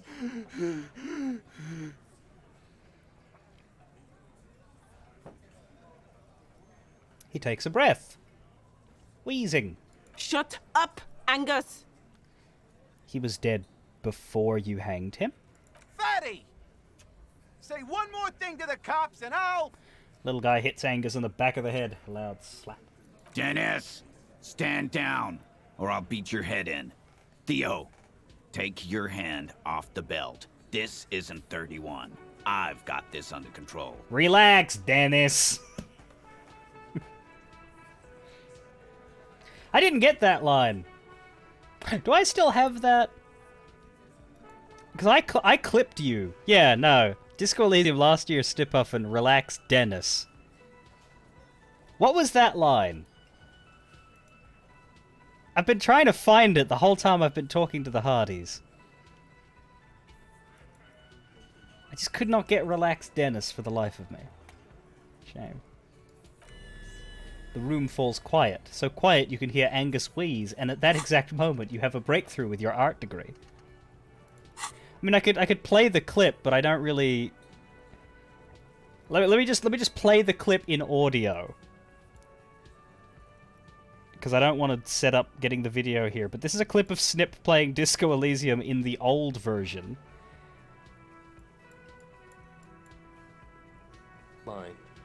Yeah, you fuck with the Hardy boys, you fuck with Titus Hardy. So You fuck with Tits Hardy. shows the scrawny rat-faced man, 2 teeth missing in the front.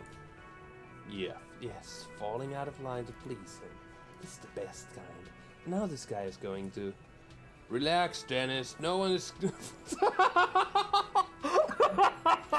Yeah, it must have been the earlier conversation, but the joke is that Timey's name is Dennis, and that Time Lord is often referred to as looking like a rat. So the fact that there's a rat-faced man named Dennis is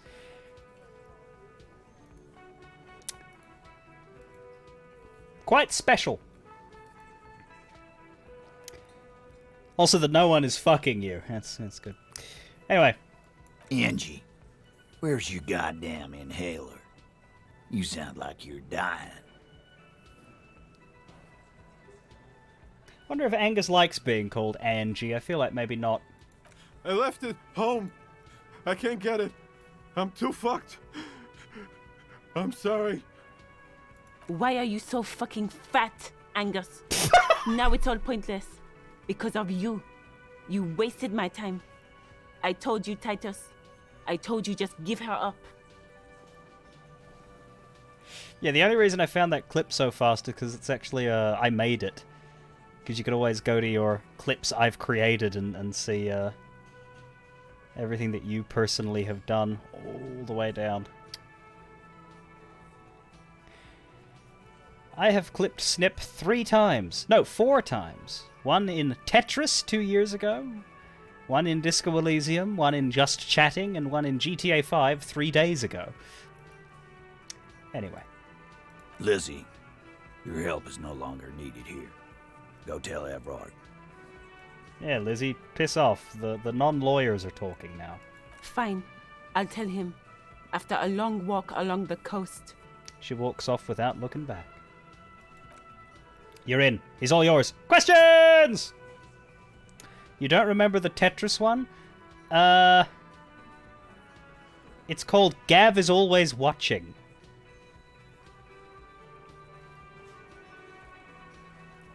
I don't want to play it. It's from 2 years ago. You can look it up and find it for yourself.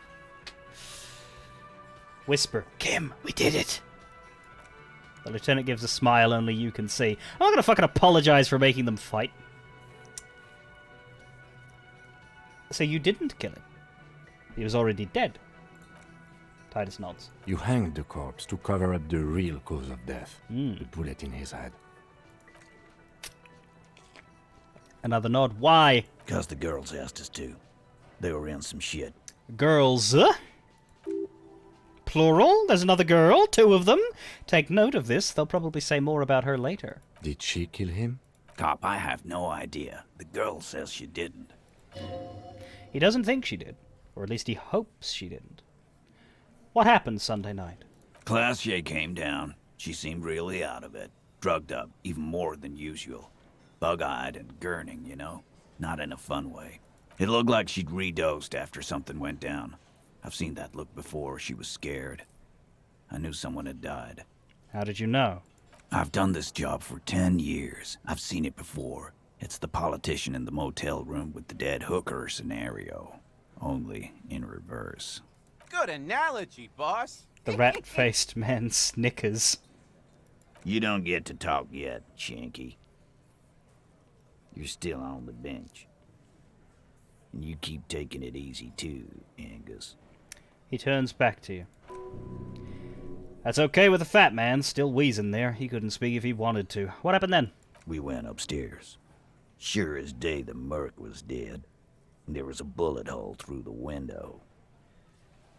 Fucking dirty sheets and bottles everywhere.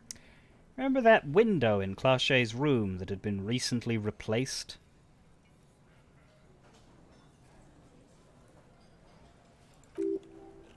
He means they'd been fucking? Tibbs patched the window. And the corpse. We hanged. Who the hell is Tibbs? Yeah. He's my brother. Oh. He's in the window replacement business. If Clachet didn't kill him, why the cover-up? You may have noticed our girl's in some shit of her own. Yeah, I told you she's not what she seems. She's had special training for something shady. Oh, you meant that kind of training, like a spy. Maybe. The kind of people who are after her. I guess she'd have to be. These people, who are they? They're powerful, connected to the moral intern. She's clearly afraid for her life. Says if she showed up in your systems, she'd be ghosted away. And now you're telling me all that because she's annoyed you by not sticking to the story? That's all he knows. That's all she's told him. And why would you help someone like that? By taking on a murder? Why would I? I guess we abide all sorts of runaways and losers here. It's a Martinez thing. So who killed the merc then? Any leads? Not yet. Just some ideas. She says the shot came from outside, behind the window somewhere. So that's a clue. What are you thinking? I'm thinking someone's past caught up with them. Either hers or his. Hers, you mean? I mean the people after Klausya. Maybe the shot missed. Maybe it was meant for her. I like that. Been thinking the same thing myself. But you had ideas about his past too? I do. One of those mercenary buddies of his could have done it. They got guns, training, years of bad blood, probably. Or it could have been someone else from Crenell. He pauses to think. Tell you what I'd do. Check out the coast for vantage points. Maybe consult with a ballistics buddy of mine. That's what I'd do. If I wasn't too busy doing this clown dance with you. He's calm now. Threw all that turmoil away and became himself again. Whose idea was it to hang him, anyway? Hers? In a manner of speaking. Remember the two girls? He may be talking about the other one. Earlier you said the girls asked for your help. Was this the other girl? That's right. It was her idea to hang him. I liked it. For political reasons. It sent a good message. It's her, isn't it? The drug trafficker, the missing 8th Hardy. Fella, you think too much. He's off all right. You're gonna hurt your head. That woman is just affiliated with the Hardy Boys. You don't know her, anyway. You know, it's okay for there to be a Hardy girl, Titus. We're Hardy Boys. And that's it.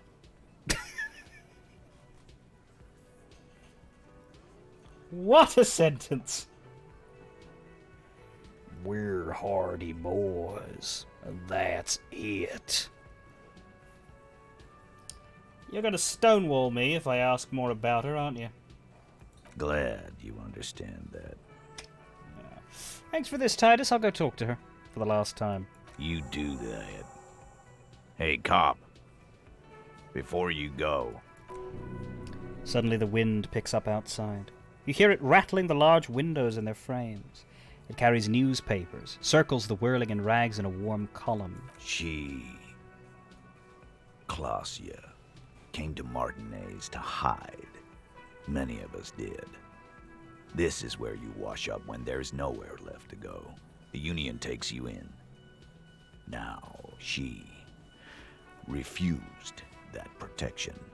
But you would still prefer if we didn't take her away. That's right. If we didn't take care of the people who end up here, this place would just be a couple of ruins and some cargo containers. We'll take that into account. The lieutenant slides his notebook into his coat pocket, turns to leave.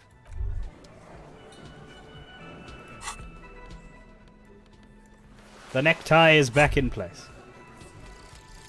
Actual art degree. And we have an art degree now. Trite, contrived, mediocre, milquetoast, amateurish, infantile, cliché and gonorrhea-ridden peon to conformism. I fucked me. Affront to humanity. War crime. Should literally be tried for war crimes. Resolutely shit. Lacking in imagination. Uninformed reimagining of. Lip-wristed, premature, ill-informed attempt at talentless fuckfest, recidivistic shit peddler, pedantic, listless, savagely boring. Just one repulsive laugh after another. So I guess that's just a list of... Yeah, once again, the narrator has just ruined the pacing, flow, and joy of that entire section. So I'm going to read it again. Trite, contrived, mediocre, milquetoast, amateurish, infantile, cliché and gonorrhea-ridden paean to conformism, I fucked me, affront to humanity, war crime, should literally be tried for war crimes, resolutely shit, lacking in imagination, uninformed reimagining of, limp-wristed, premature, ill-informed attempt at, talentless fuckfest, recidivistic shit peddler, pedantic, listless, savagely boring. I could go on. We lose one hand-eye coordination, our hands shake from anger at how shit it all is, and our conceptualization passives now heal the morale and give 10 holy XP. That's a lot. We'll keep that, despite the hand-eye coordination of 0 that we now have. Confront Cliché with the Hardy story.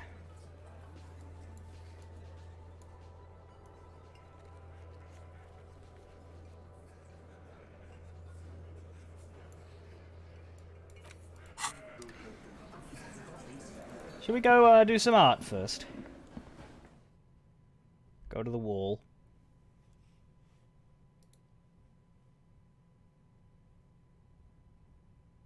Wall, wall, wall, wall, wall, wall, wall, wall.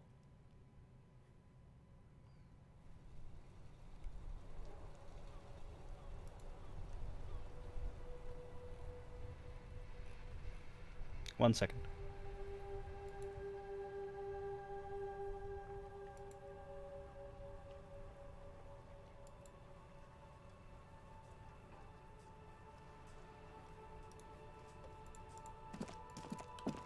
You think that's what they chanted in 2016?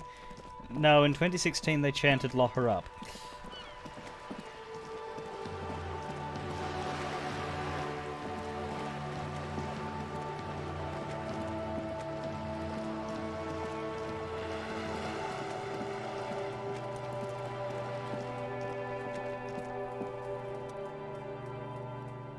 Conceptualization close should stay on full time now. Oh, that's interesting. We don't get any more bonuses from art, but it seems like we get bonuses from it being nighttime. In the dimming light, some things become clearer. We can get 58. Oh, I don't want to fail this. I kind of want to save scum for the sake of art. Please embiggen my brain. Intellect.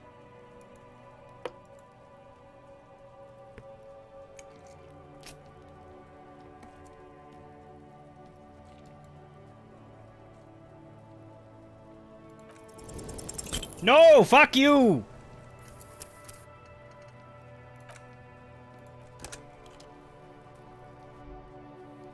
This one I will break my rule for. It's not really a rule.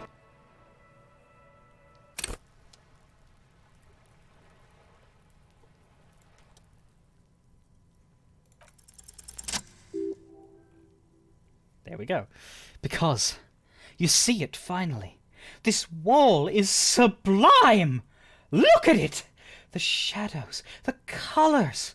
Let the conceptual joy flow into your pupils and blossom into thoughts in your brain.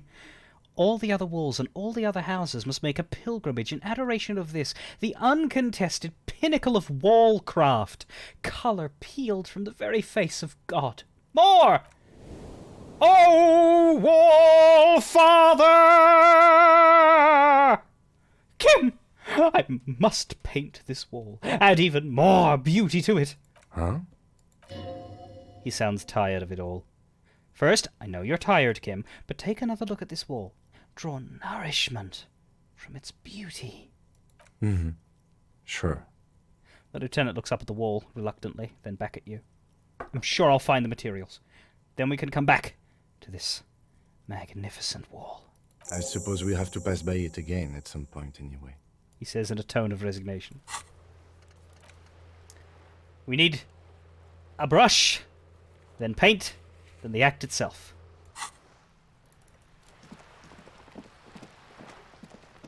Cindy, help. Hello again, officers. Have you come to admire my mural? Cindy, I need some paint. And your brush, too. Both. What for?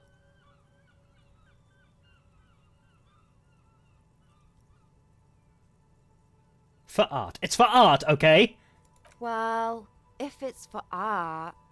But what kind of art are we talking about? Everything is sad and shit, and we need art to make it okay. Just give me the brush. Sounds like you're just about to live out your self-pity, not make a statement. I can't have shit art on my conscience. You'll see. You will all see and tremble. Yeah, not gonna hold my breath, Piggy. You look like you'd suck. Everything really. Game, why do you do this to me? Ah!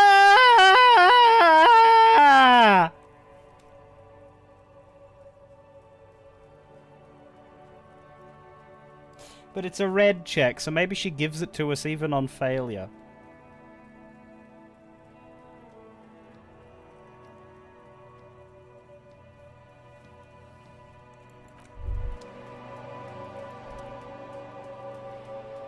Hey, so we've been monitoring you internally, and we now know your Copo type.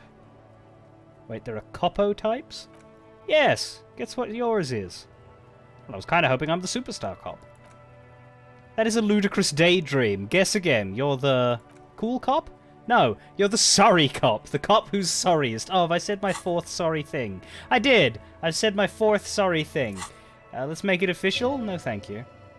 Huge lack of enthusiasm going on in there. You know what? I'm actually not sorry. I changed my mind.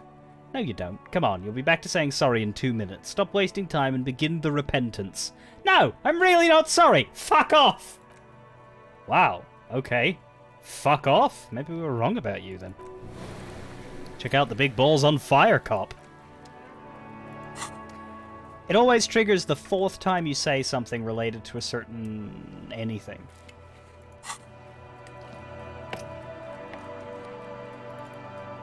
Also, when did that show up? Can I see that from down here, or am I going to have to go up the apartment? The curtains shift a little. Someone is watching you from within. Oh no. We are being watched.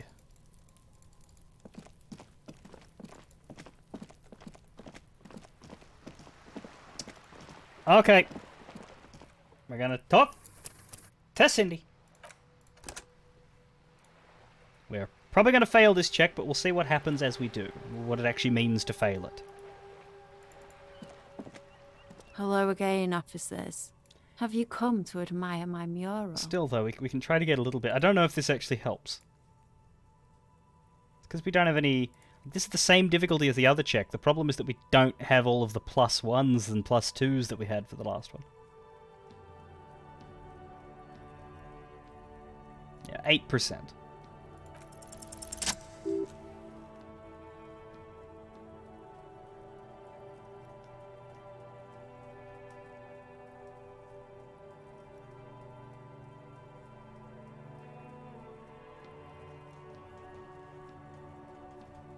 What?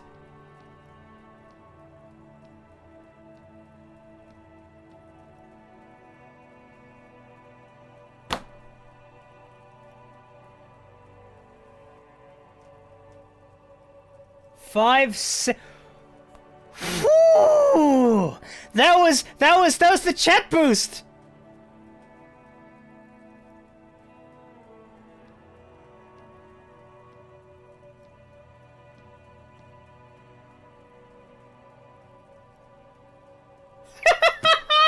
I don't fucking believe it. You don't have the skills to execute something like this in practice, but oh boy, the idea is going to blow her fucking mind. I'm going to create a highly detailed skeleton of an ancient bird that went extinct 100 million years ago. She squints her eyes. And then I'm going to paint it red, using heavy fuel oil. Then I'm going to fucking light it on fire. On fire. It's the Phoenix. You get it? What do you say? I say, sod off. You don't have the technical skills to do that. I'm sorry, was the image offensive? Did you survive an avian attack as a child? Didn't we all? I like your idea. Should have thought of it myself. I don't need this kind of competition in my neighborhood. Damn, it was too strong! Oh no, don't tell me she only gives it to you if you fucking fail. I didn't realize you were so petty and insecure. Insult me all you want. You're still an art cop, sans art materials. Oops, my apologies. I guess I was trying too hard. You're a police officer and a grown-up. Why are you trying to impress her? Maybe try a different approach. Climb up there. Alright, we'll go up there. We will intimidate the art supplies out of her.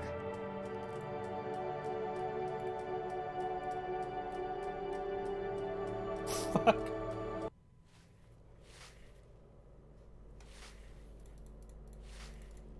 That's the fucking beauty of this game. Let's give you a check that is really, really hard to pass. Oh, you passed it? Cool. That's what you didn't want.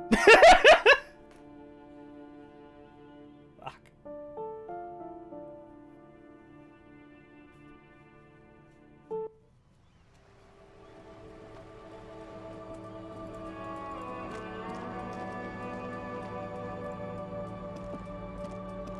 Hello again, officers.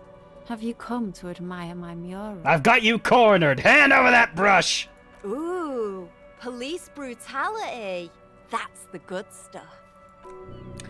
How come you're letting this baby rat run circles around you? End this now! Get closer and stare her down. Cindy, give me the goddamn brush. Or stand your ground with a look of weary determination. Cindy, I'm going to stand here until you hand over that paintbrush. I don't know, chat. What do you think? Take a step forward or stare down where we are? We're wearing the armor. So we look, you know, somewhat fearsome.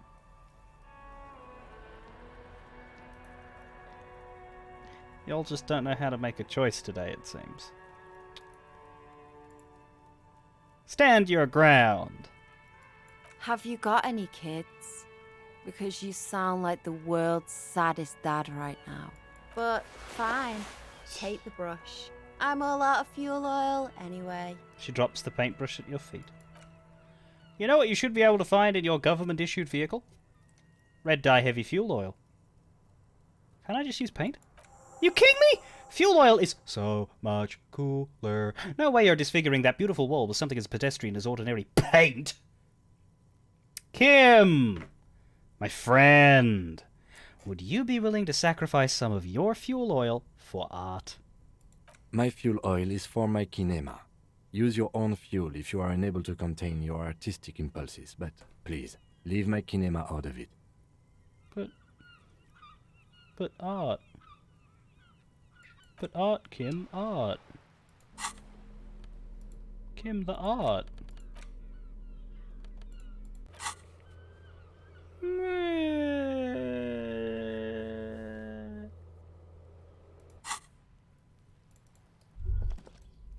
We will return to this.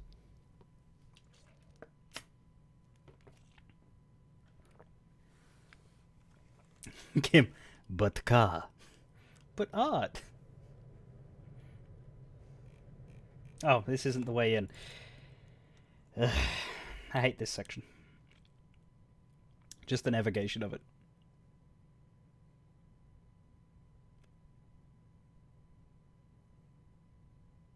Come on!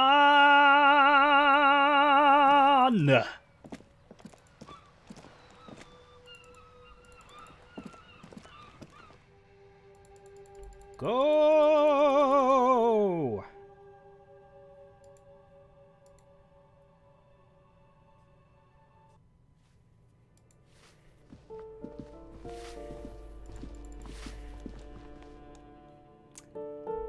There we are.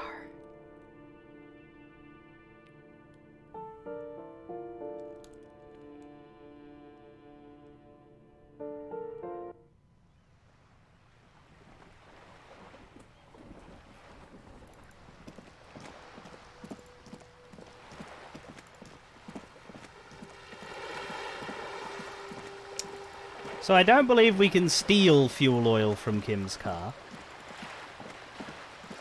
Right now we don't have fuel oil to be gathered, I don't believe. Unless we try it. Kim, look over there, it's a dancing monkey. No. No.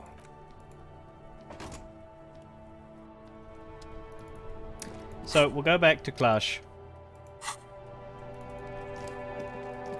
The list of things to do across the canal grows. But we should be able to get to 9 in this conversation with Clash, hopefully, and then we can talk to the smoker on the balcony for his story. And then we'll be out of things to do on this side of the river, so then we'll be able to either go to bed and cross the canal tomorrow, or cross the canal today.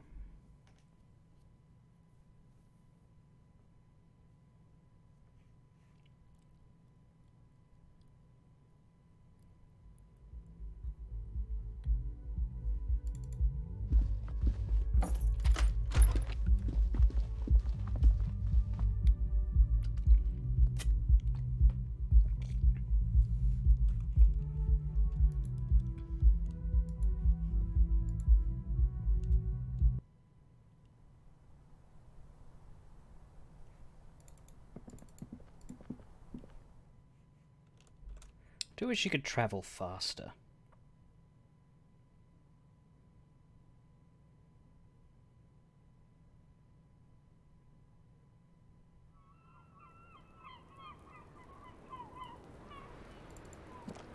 The trip up to her just takes It's a few always good to too see you. many clicks. She cracks a weary smile, leaning back against the railing. Something in her demeanor has changed. She's tired, consigned to her fate, to being here with you and what's to come. The Hardy Boys told us what really happened. I understand. You don't look surprised. You were expecting this. I knew there was a chance you'd get them to tell you. It's what you do. You're the police. Mm-hmm. For what it's worth, I'm sorry for wasting your time. This is good. Clear the air first, between you two, then move on to questions. No, it's not good. It's the opposite of that. This will let her dictate the terms of your... Shush, I can't hear what she's saying. Let the miss speak. She's tall and thin and tired. A twig, trying so hard not to break. If you knew we would find out eventually, why did you waste our time? Because of the Hardys. I couldn't just dispense with them. They were only trying to help me. Out of the shit I'd gotten into. That's not a good enough reason. You're right. There's more. More? You answer to the coalition government. And by extension, the moral intern. Yeah? What the fuck was that? You don't fucking answer to fucking anyone!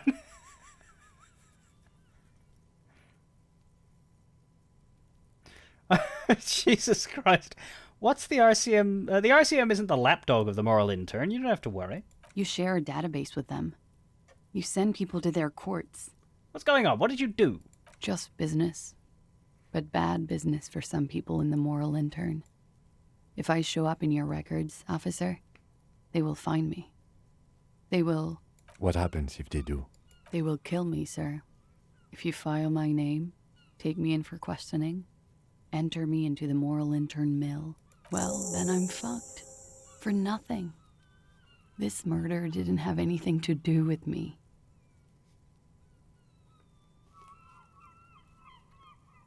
What did you do to have these people after you? It's not nice, but it's not illegal. Not here in Ravishal. or even in Orania. What exactly did you do? Industrial espionage. I joined a business collective with the intention of betraying them. I did my job well enough to be asked to do it again. You did your job well with a cheerful face, but your bosses didn't like you, so they shot you into space? With a bigger company. The kind you really, really don't fuck with. Oh. I took their ledgers, 2 decades worth of accounting. I need the names of the companies involved and who hired you. Taps on his notebook. The job was Lou's County Savings Bank. They sound small, but they're part of the Lou Scott conglomerate. That was the second job. The first was some printer company. You wouldn't know them. As to who hired me for the job, I don't know. But they're after me too, along with Lou Scott and their friends in the MI. Once you're done in the competitive intelligence circuit, you don't have allies. You're radioactive. Burned. Serves them right. When I am king, this savings bank will be first against the wall! This was not a joke. Real people lost their jobs. Not just in the C-suite either. Good people. What I did to get to accounting. She shakes her head at the thought. A lot of people got hurt. But that's just more of my shit you shouldn't have to deal with. You're solving a murder. What happened here the night he died? We were there. Together. In bed, I mean. Tell me exactly what happened. Okay. He was in a kneeling position. He had just entered me. I was on my back, looking at him. I heard the window behind me shatter, and I turned to look. There was a hole in the glass. I turned back to him. His eyes were looking through me, and his mouth was open. Dumb. I could see. I could. A great pain moves through her. A dark and indefinite wave. She continues in spite of it. I knew he was dead. Before he fell down on top of me.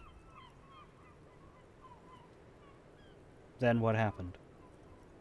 He was heavy. I pushed him off and he fell to the floor. There. He only had his boots on. I bit the pillow, not to scream, then ran downstairs. There's a long pause. She just stands there, her arms at her sides. I waited for the second shot to come. For me. I thought there would be one. It never came.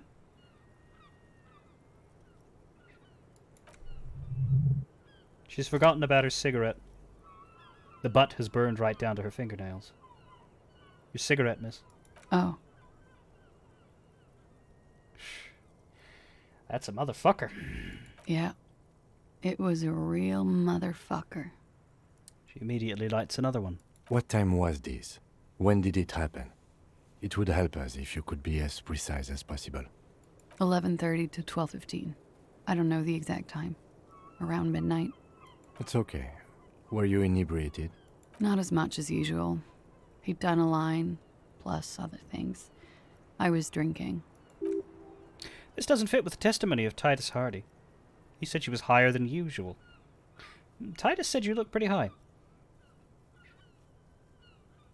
Oh, yeah.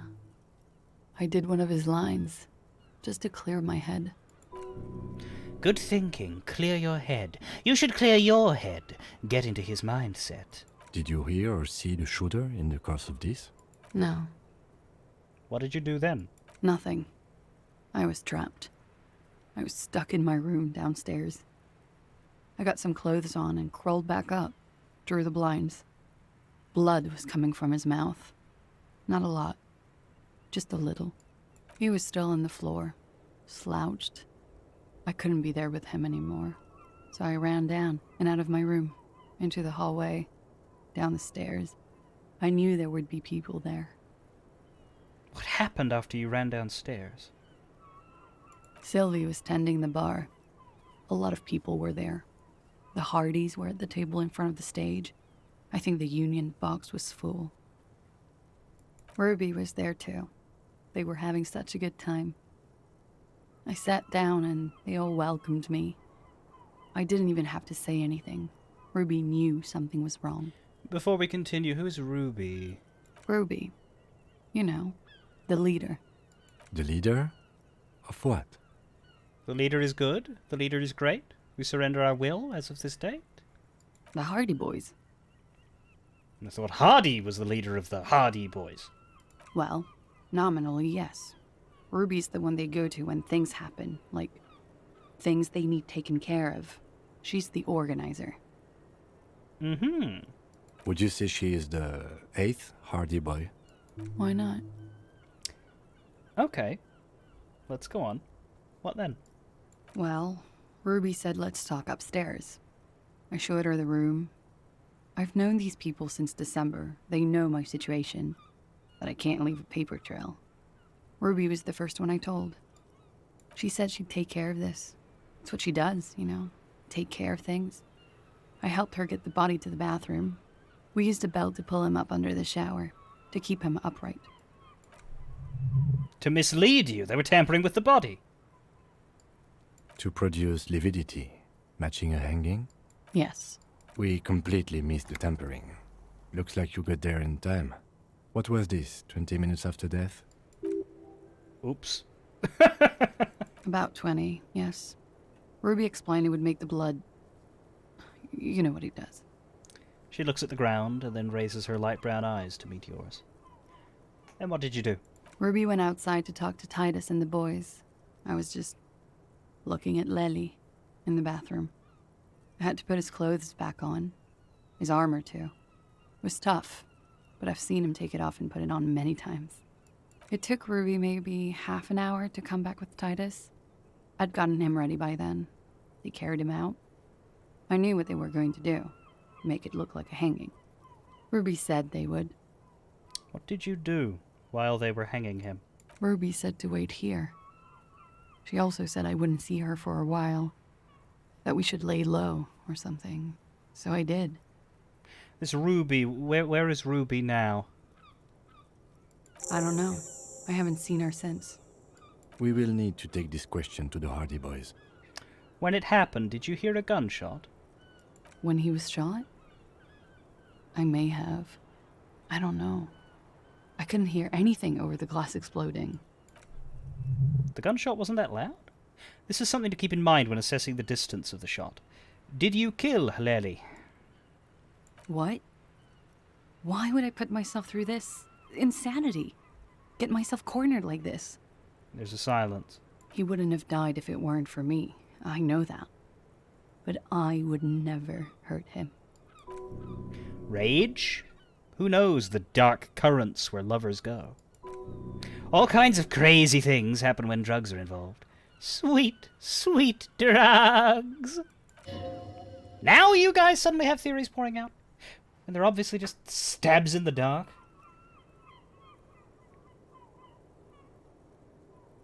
Drugs are an integral part of your relationship. Perhaps they contributed to its end. What does that mean? Do drugs make you aggressive? No. People don't take drugs to kill each other. They take them to feel okay with each other. I thought you Ravishol people would be more enlightened on this. I'm sorry, officer. I'm under some stress here. Downstairs people have this crazy idea that you killed him. I'm sad to hear that. They must have said it in some fit of frustration or under pressure. They couldn't have meant it. I've talked to them after it happened. No one has implicated me.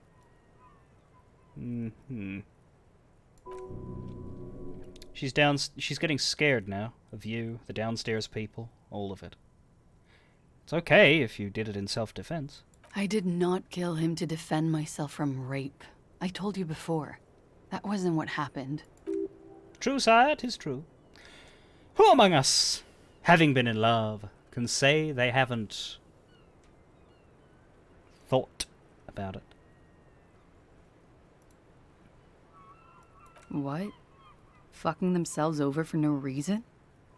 This is not what happened, officer. Okay. I'd like you to answer some other questions, miss. Like what? She waits, her light brown eyes wandering over the floor. over your face. Could the people after you have killed him? That's the first thing that went through my head when I heard the glass break.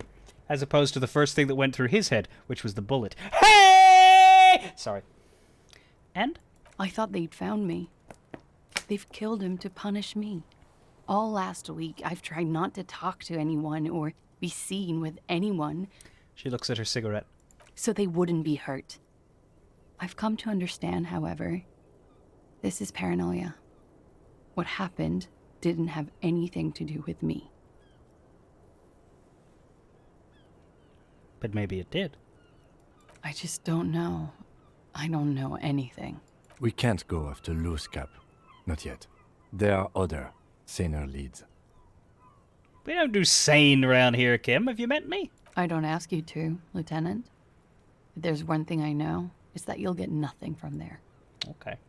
Why did you call the cops if you're hiding? Because I'm an idiot. I don't think so. Why did you do it? You have to understand, the people around here, no one was making the call, and he kept rotting. And then they picked his clothes off, and that little fucker threw stones at him. He kept throwing stones at him for 3 days. I could hear the thud, thud. So I called you. I hope with all my heart it's not the last thing I do in Ravishol. She definitely called the cops. That was task complete. It could not have been a lie. That is impossible.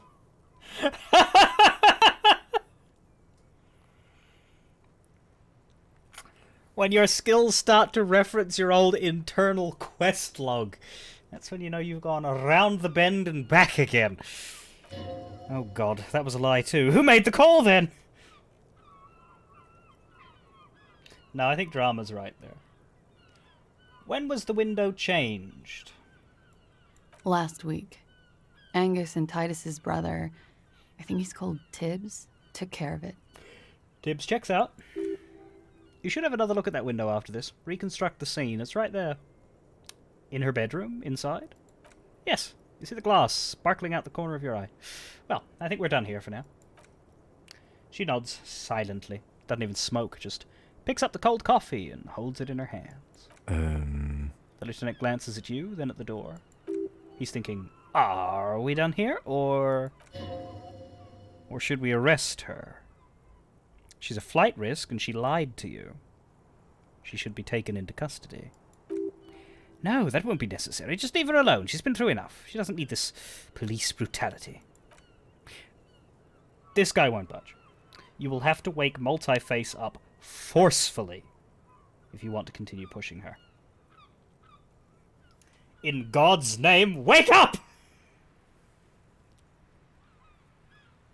Well, we can't arrest her yet because we still need to talk to her without Kim. From that original conversation we had. I don't know if that'll force us to decide not to arrest her or if it will allow us to put it off if we continue down this track. But let's do this check anyway because I enjoy it and I would like to wake up my drama. Increase my intellect again. It's 83% chance, but let's make it higher, shall we?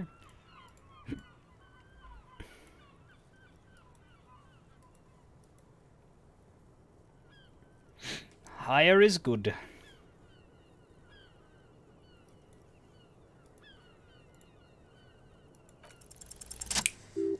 Who? What? Dear Lord, you've been lied to.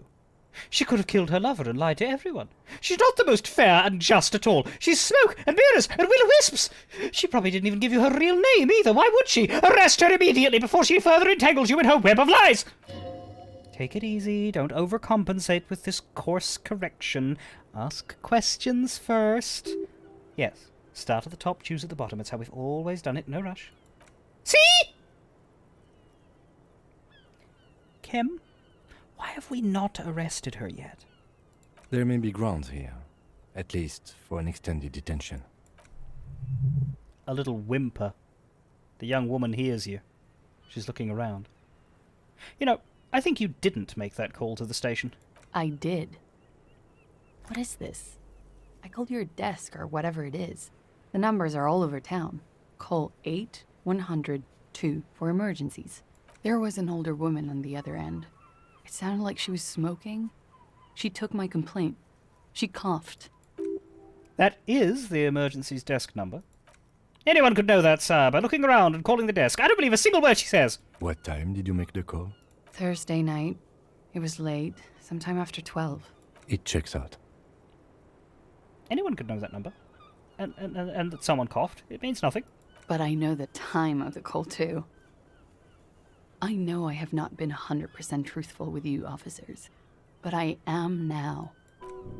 Why is she so angry, then, if she's so sorry? Okay. Okay. Your real name isn't Clache Amandu. I agree. You wouldn't give us your real name, not when people are after you. Okay. Her voice cracks suddenly, like there's a garrote around her neck. Tighten it, you've got her. All our lies now, huh? Okay. Yes. It's not my name. Good. You can tell me the truth. You log your work every week. It's all transmitted to Common, sir. I couldn't just beg you not to enter my name. So I lied. Like I lied before. Like I did at LCSB. I have to lie all the time. I'm so tired of it. She's not lying now. She really is very tired. Her metabolism is failing her. The afterglow of whatever narcotic she's been taking is wearing off. Was the passport bullshit too? The passport you keep hidden? No. It's submerged in a plastic buoy on the coast, in the reeds. It just doesn't say Claudia Amandu. It says Anouk Mea Smith. Falsified documents? Passport and visa. Given to me by my employer. I can't even use them. My employer probably leaked the name, Mea Smith, to hurt me. Why would they do that? I didn't show up to a rendezvous. They don't take that lightly. I didn't show up because I was afraid they'd do something to me. The job was finished. I'm just a liability now. She fears an arrest right here and now. This has been an awful turn of events for her. Where's the buoy? West of the boardwalk, in the reeds. On the coast there. I put it there when I first arrived. Haven't been there since. I'm not sure I could even find it now. She points toward a clump of ruins on the western horizon. It's useless. The wind rises. So do the hairs on your back. Somewhere west, small bubbles rise from a plastic ball floating in the water. Rusty. The colour of oversteeped tea. What is happening? Long, spindly arms are spinning the buoy around, turning it, inspecting it like a magic 8-ball, trying to find a way to snap it open. Nothing is useless. West of the boardwalk, in the reeds. Oh, we have to check this buoy out. The lieutenant makes a note of it. You're welcome to it. It's in the reeds northwest of here, past a broken sewage pipe, right near the waterline. Tell me your real name. It's Katarzyna Lazie. Smile on her face is timid, almost painfully so. Could it mean Clache is an acronym for Katarzyna Arasije? Classe is an abbreviation of those two. It was a sentimental thing. I wanted to be more me here, this time. So I used my nickname. Who gave you this nickname? A teenage boy. 1,000,000 years ago. Finally we meet Katarzyna Alasia. She nods. Her brown eyes meet yours. They seem moist from the wind on the roof. You're probably not even Miss Aranye 37, are you? I am. They can never take my sash and my scepter from me. Yes, they can. For lying! Enough.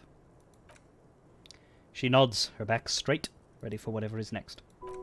Ready for the damage. She knows you're grilling her.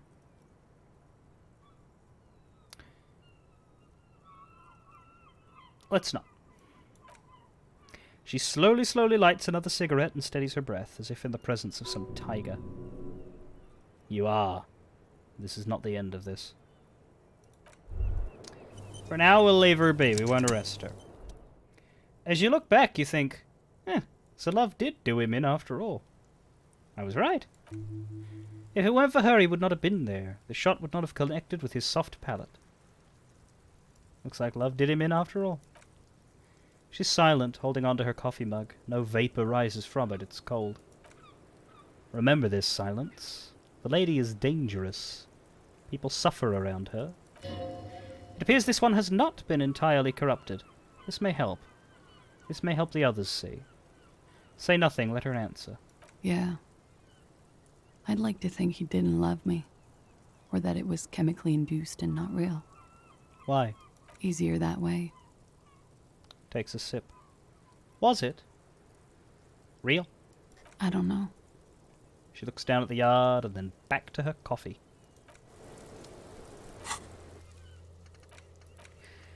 Clash's buoy, or Katarzyne's buoy. And also to Titus. Get him to give up Ruby's location. And we can now visit apartment 28 sometime after 2100, because it's now 21 at 28. So there's a few things we can do before the night ends without crossing the canal.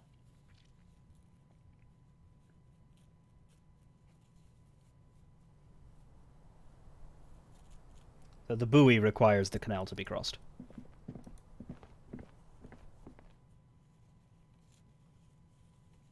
What would chat do? Arrest her or not arrest her?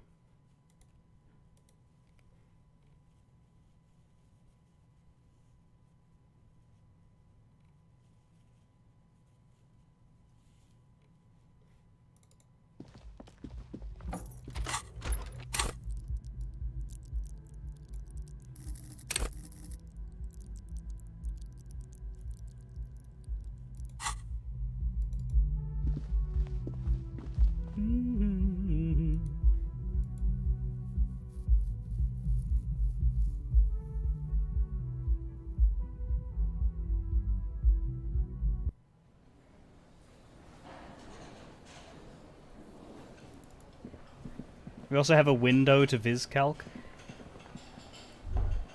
Oh, the one in hers. Shit.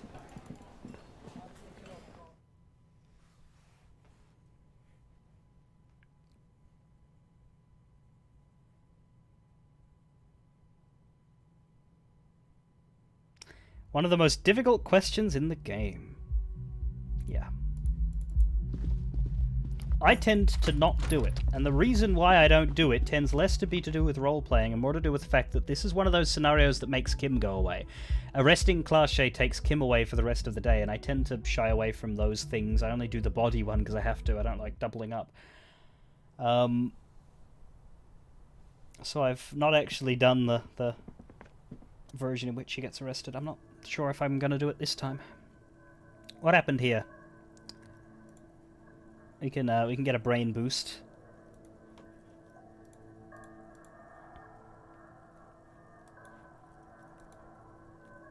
If y'all are kind enough.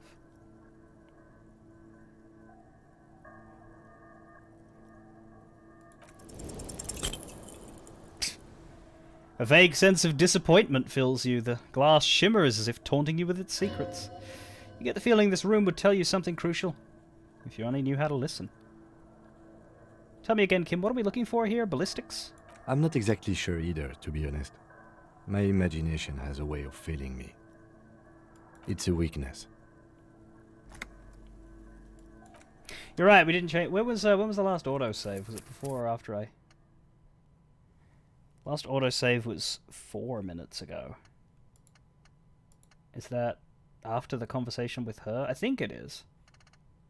I'd like to try again with clothes changes. I may have to, like, redo a part of that conversation, but I don't think so. 4 minutes. We definitely talked to her longer than that.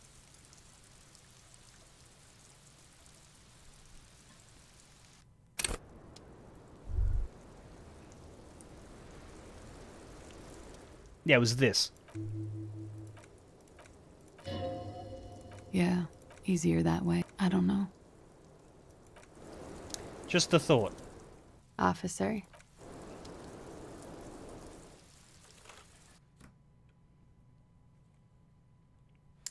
Anyway, that's just a thought.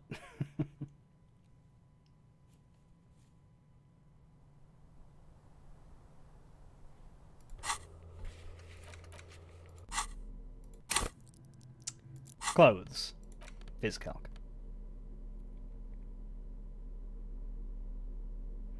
You also don't generally arrest her, leaning towards doing so on this run though, because its dominant stat is Half-Light. Huh. It is higher than the others.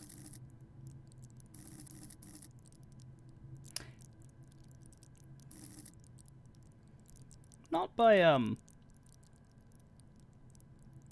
direction, necessarily. Guess it's the only one that I had to put a point into. I don't know why they don't light up the ones you put points into anymore. Why are they all grey? That sucks. Viscalc, Viscalc, Viscalc, Viscalc, Viscalc, Viscalc, Viscalc, Viscalc, Viscalc, Viscalc, Viz. There's one.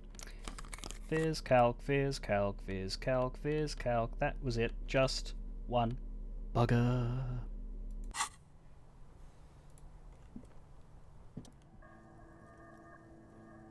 We do have enough time. It's almost... I like that this cooldown persists through loading. I guess it's an anti-cheat feature. We'll give you the little chat boosts, but not allow you to abuse it that much. And I guess if you have 100 people watching you, your chat can decide not to give you what you asked for. There we go. The golden light melts away into the blue glassy darkness of your mind. In it are two neon-lit shapes, a man and a woman on the single bed. A two-hearted spider. What position are they in? Like the witness said, the man is kneeling. The woman is on her back. It's the night of March 4th, and a shot has just been fired.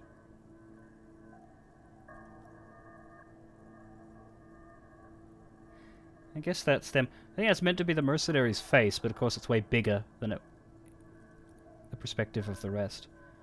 Meant to see the bullet entering the mouth. The man looks directly at the woman. The shot's possible directions converge in his mouth. A ray cast from somewhere outside, entering his brain. Ending him. Where does it come from? From the roof outside. Location A prime. The glass fractures around the bullet hole. Shards face inwards like a corona behind the woman's back. Inspect the ghostly figures. The man does not know the bullet has entered his brain. He never will. Death comes faster than the realization. Have a look at point A, the roof.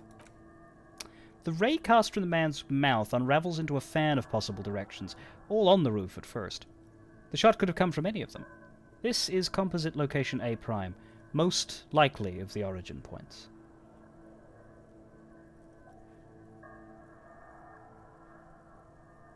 We do have another door here, and evidence that there was footsteps. But those footsteps, we didn't guarantee that they were rubies, but we said that they could have been. The odd soul, the lady driver, ruby. But these ones didn't have odd souls. There was a different pair of boots of the same size. So I guess if this person has access to this back path, they could appear right on this balcony without disturbing the two inside. Shouldn't there be gun residue outside, though? There could have been, but then the rain, slush, and wind washed it away. This was more than a week ago.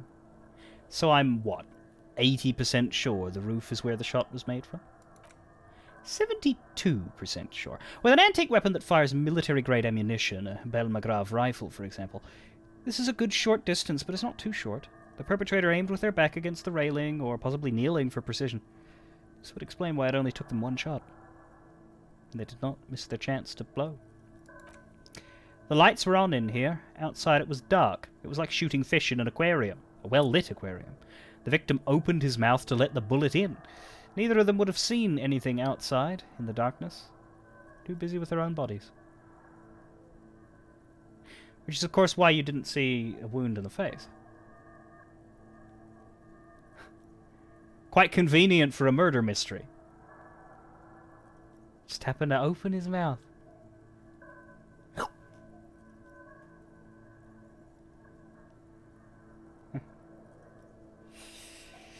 Boy. Could the shot have come from inside the room? A closer point. I'm going to say no, but sure. Point X would contradict the woman's testimony, rendering the entire proposition void. These figures would be wiped out, Detective. Yeah, we're looking at the window. Shot came from inside the room, there would be no problem with the window. An interesting outside-the-box form of misdirection could happen if they literally replaced the window to make it look like the window had been shot, when in fact it had come from inside the room. That would be a fun little path to wander down. But if so, then there's no point analyzing this, so we leave it aside. Are there any arguments against A prime, the roof? None that you've found thus far, but that doesn't mean that there aren't any. Could there have been another point of origin, further away? That is a 28% chance of yes. In this model, the shot could have come from a greater distance. Nothing excludes the possibility. Should we extrapolate to include every possible point of origin in Martinez? Yes.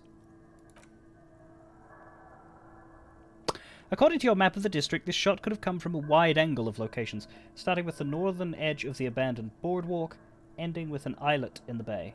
Let's call them B prime. None of these areas we have visited. We haven't crossed the canal, but we can access them if we do. More precisely, B1 for boardwalk, B2 for Land's End, and B3 for the islet, Detective. There may be smaller points in between, but those too fine to zoom in on. Okay, have a look at the boardwalk. 700 meters away, the likeliest of these B positions, 20% chance. A skilled sniper could have made the shot, provided he had a safe sniper's nest.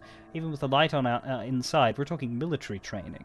At that distance, the perpetrator would have to have taken wind direction into account. Point B2, Land's End. 1.2 kilometers away, the least likely of these positions, let's say 3%. A truly skilled sniper could have done it. Possibly from a tent? No, too far-fetched.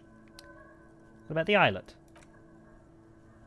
1 kilometer away, a point beyond the docks on an islet in the bay. The fort is ruined, but the perpetrator may have found a stable spot on the beaches surrounding it, where the concrete crumbles into the sea, as you saw in that coin-operated viewer that you used. The shot would have been a small miracle. 5% likelihood. There is an extremely narrow field of view from the bay to the window between Rue de Saint-Guilain 10 and 33A. The angle would have been extreme, and access to the islets is questionable. Kim, do you think the shot could have come from further than the roof in Martinez? From where, precisely? Boardwalk, Land's End, islet. I see you have given this a lot of thought. Are those the locations you've singled out in addition to the roof? And what is the likelihood, in your opinion, that it came from a further distance? Much less than from the roof, but still. Okay, well, we should see if there is gunshot residue or sniper nest if we go down the coast. Rule these spots out one by one. It would be the diligent thing to do. Until then, personally, I'm going with the roof version. It fits the hidden path through the whirling. A simple hypothesis. Blink.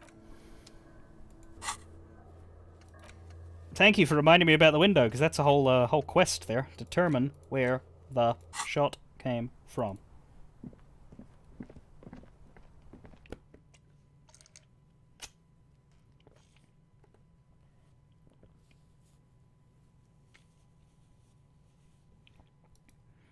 If it hadn't been for Cotton Eye Joe, I'd have been murdered long time ago. Where did you come from? Where did you go? Where did you come from, Cotton Eye Joe?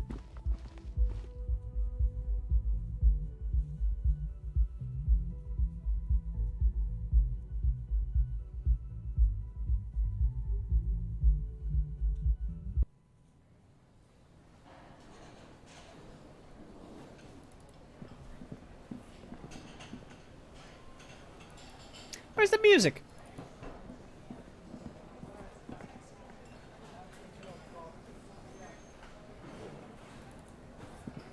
That's weird. It's you again. What is it?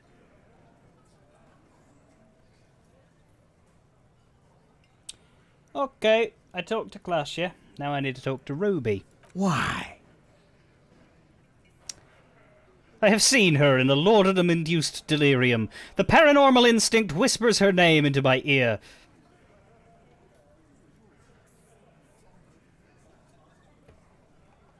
I need to pin this on someone, and I've decided to pin it on her. A civil war is brewing, and the only way to prevent it is to solve the murder. That means talking to Ruby. I'm gonna level with you. She's the next link in the chain that leads me to Lerly's killer. Let's go with that. Sounds like you're making her a suspect in this. Not on my watch, you're not. Ruby's one of us. We're not gonna throw her under your moral intern steamroller. Fuck that shit. And fuck you too, moral He throws a glance at Titus as the last syllable leaves his lips, and the big guy sighs. Ruby is missing. If you hide from the police in a murder investigation, you become a suspect. You know how it works, guys. That's nothing. That's just legalese. You don't even have a sound theory. I don't want to be rude, but we're trying to get some R&R here. Think you could fuck off now? I think we'll keep sticking around, Titus. You'll be surprised at how quickly a theory presents itself if you keep looking. Present a solid theory about why Ruby could have done it. Yeah, we have a lot here. We have plus 8. Which helps, because our logic is 2.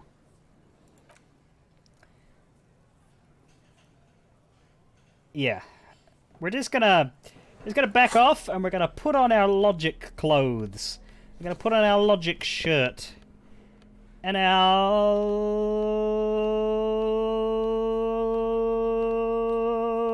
logic glasses. And that's it. By a lot of logic gear, we mean 2. But that's still a lot. It's you again. What is it? What is it?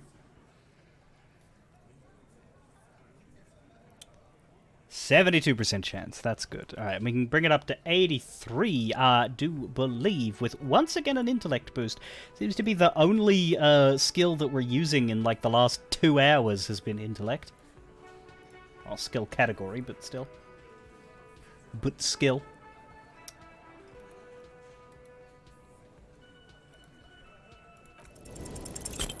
Fuck off! Nothing is happening. The pieces are there, but they remain unconnected. Eat my dick. No, we can do this. Squint your eyes. Sorry, you're not coming up with anything. Again, the pieces are there. She could have done it somehow. Something else, Walla Walla Bing Bang. It's just not coming together. Walla Walla Bing Bang? I don't know what it means, but it felt like the most appropriate thing to say. That's what the witch doctor would say, at least. Why am I such an idiot? No one knows. Still nothing. But that's okay. This doesn't have to turn into some kind of meltdown. You're just a cop taking your time to present a theory. Let's look at this as a learning experience. What are the components you need to implicate Ruby? His wife left him. He needs to kill himself. Make her sorry she did. What the fuck was that, pain threshold? No, he needs to say 500 years and I can't remember the first line.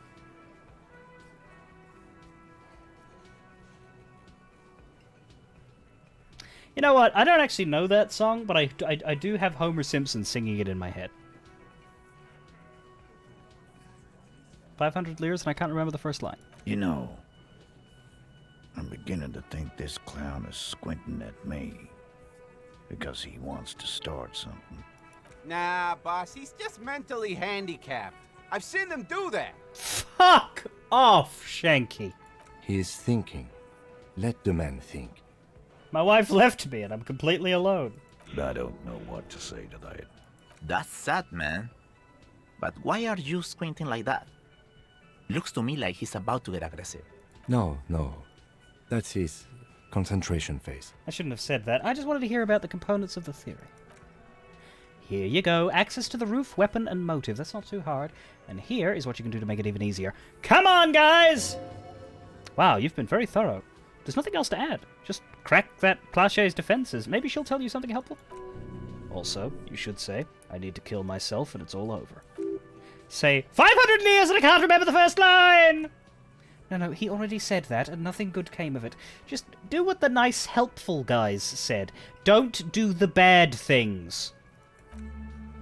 It's that simple. Unless we have more business, we should.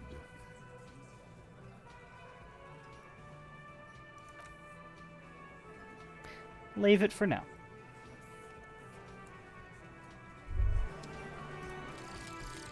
Fairweather T500.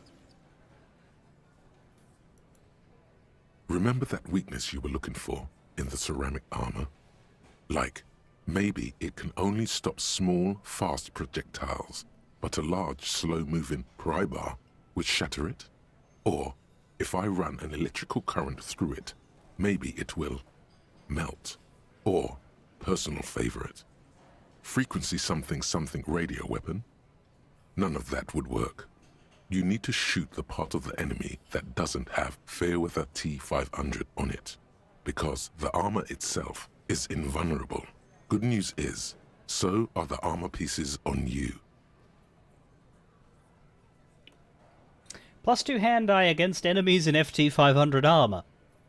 Yeah, because we run into those every 5 minutes. Still working on the date of birth. We have another skill point now, which we could put into logic so that we could do that shit again.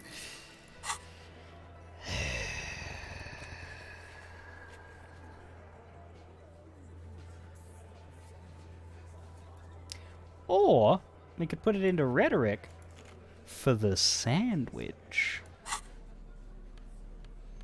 What's more important, guys? Let's use our two choice option. I know it's the racist mug, but ignore that. What's more important? Solving the murder or a sandwich? Vote 1 for solving the murder, vote 2 for a sandwich. Go on, I want to see what you guys think. Murder, sandwich. Murder, sandwich. Murder, sandwich. Murder! Climb aboard the murder sandwich!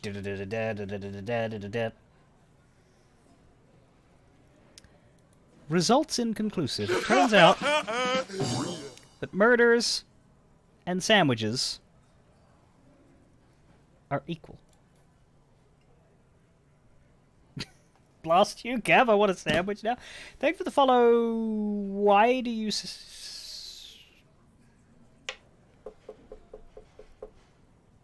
Why does that name sound familiar? Are you a stranger?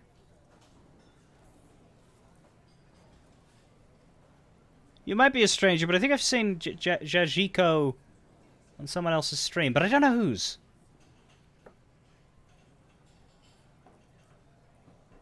Whose person are you?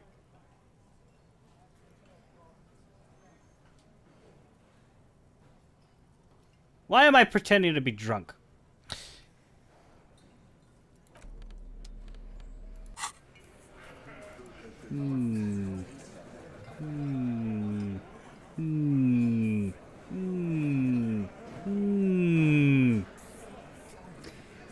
We should probably put our point towards the murder, because that will also give us another logic test on Kim.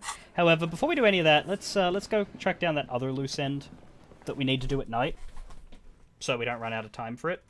If when we come back the Hardys are gone, then we'll just, I don't know, go to sleep. But we might have a book to read. Can't remember. I haven't really been buying the books. They're not that interesting. I've done them in other playthroughs, and I don't know if I can be bothered doing them again. We've got Medicinal Purposes of the Pale, yeah, because I couldn't remember that one. So we'll read that tonight before we go to bed. Did I look at this? Yeah, I did. Alright. To the apartments! What's that in my hand? Oh, it's the chain cutters. I prefer to walk around with the pry bar. You know, for intimidation's sake.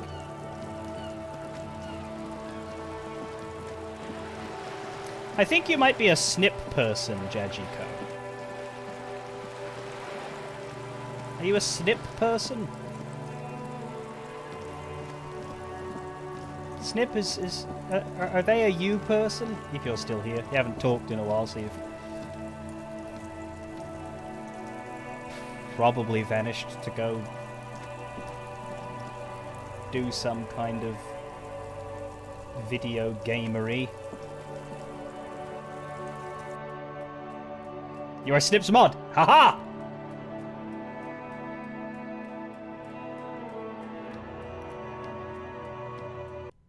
Are you from that place where everybody has fins, like fish? Ooh, suddenly a bunch of clickable things that were not clickable before. Money! More money! My god, money. Why money? That was like 6 real. Are there more?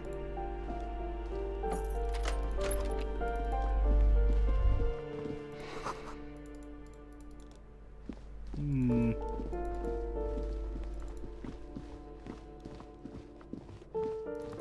Oh, that could be my my Jamrock Shuffle has appeared the money. Hello, a book. 16 Days of Coldest April.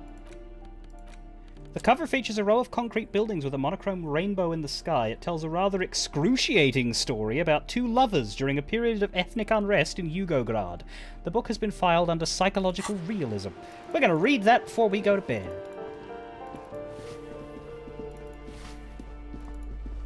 Psychological realism, much better than psychological fakeism. And all those other isms.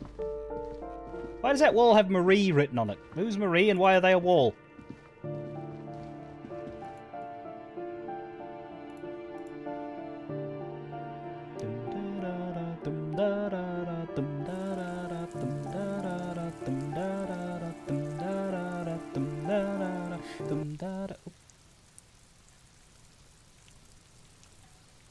There he is.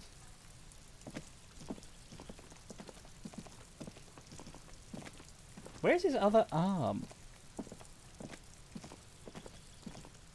Oh, there it is. It's because the outline of this door, it kind of makes it look like he's in it. And so his feet and his arm vanish. That's weird. Alright, hello. John Marie, you found me. The young man on the balcony gives you a bright smile before taking another drag from his cigarette. His slender figure is backlit by city lights, its distant streets and motorways flashing like diamonds. Feels like a Friday. He seems to be in a good mood tonight. And his shirt is still unbuttoned. Why is electric... Oh. We got your hint. Found the key right under that stone. Beautiful. So, we encountered this guy very early on. It took us a while to get to him. He refused to talk to us. We needed to come back at night to find him because he didn't want to talk to us in a wide open public place where we could be overheard. So tell me, are you here to make things right again? I'm not just going to make things right. I am going to make them spectacular. Beautiful, he says again. A nearby street lamp casts shadows on his chin, drawing out the slender cheekbones. Jojiko, you've been watching the vampire game. Good. Yeah, I was wondering if Guanbush picked up, by the way, have you seen the 6th one, Guanbush, the one from last Sunday? Well, I guess you met her in session 4, but... Is this a blind playthrough? It isn't, but I'm also not throwing spoilers around. It's a blind watch through for some of the people that are going through this playthrough with me, so we're being careful. But I do know what happens, yes. You haven't caught up. Damn. I have some good news for you. My Sunday friend is visiting me tonight. I told him about you and he'd like to say hello. Step in. He's already waiting.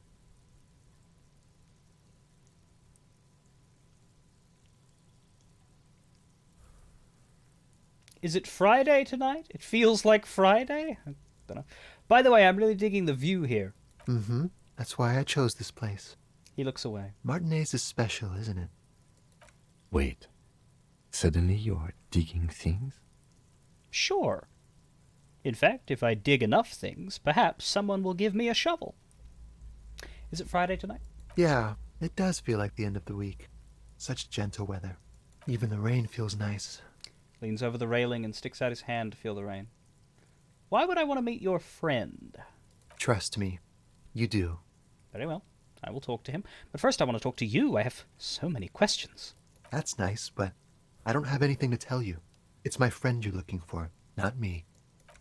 He takes another drag of his unfiltered cigarette and looks around. It's getting dark, and the neighboring windows have lit up one by one. Downstairs, a cat crosses the yard, disappearing into the bush. Besides, I've got to run. He's going to leave you alone again. That's sad. Run where? To the city. It's a beautiful night. A man on high heels stumbles out of a basement club, music blasting over the entire district. It's chilly, and as the chemicals hit his nervous system, 1,000 shivers ripple through his body. Only if you promise that we'll talk again. It's important. Something flutters in the corner of the lieutenant's mouth as you're saying those words. We'll talk. Just not tonight.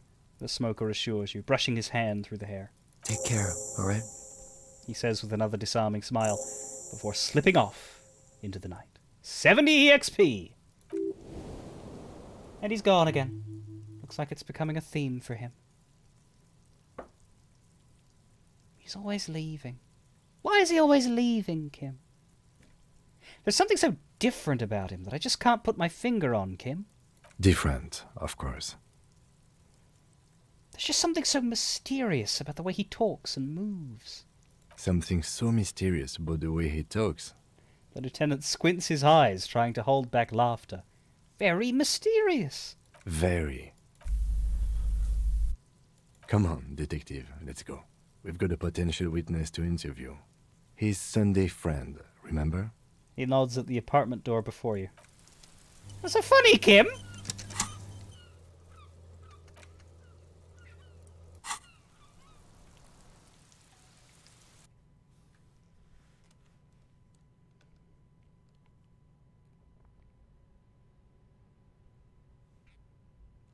Don't know. A quarterly business magazine. A hat.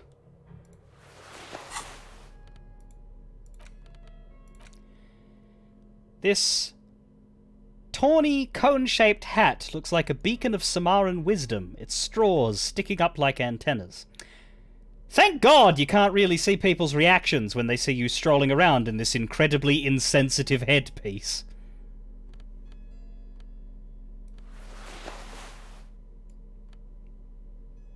Super logical for a cop to wear this, but insensitive bachelor party vibes. An exquisite canopy bed made of metal. Dishes soaked up in a pot. An empty ashtray. Flyers for underground parties. Dates for open lectures at a local university.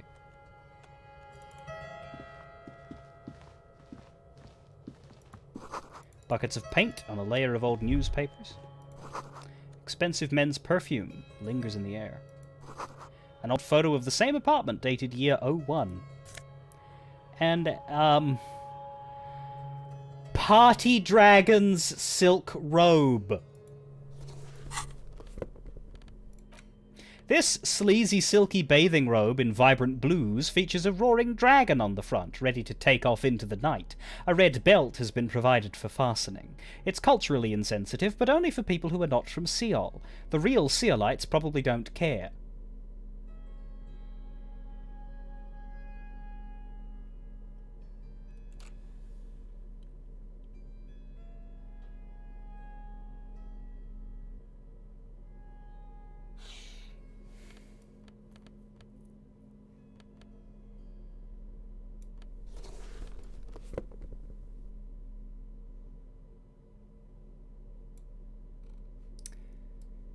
Kind of weird with the shirt and tie under it.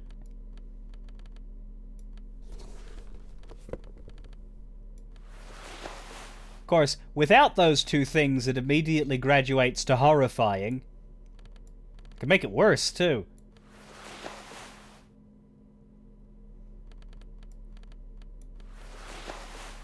There we go. This'll look, right?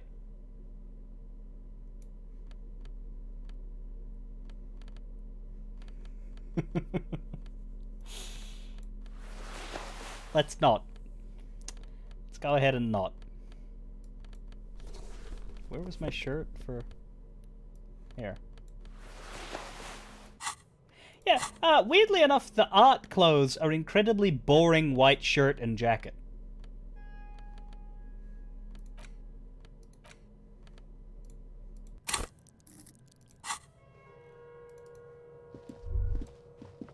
You have acquired the hat.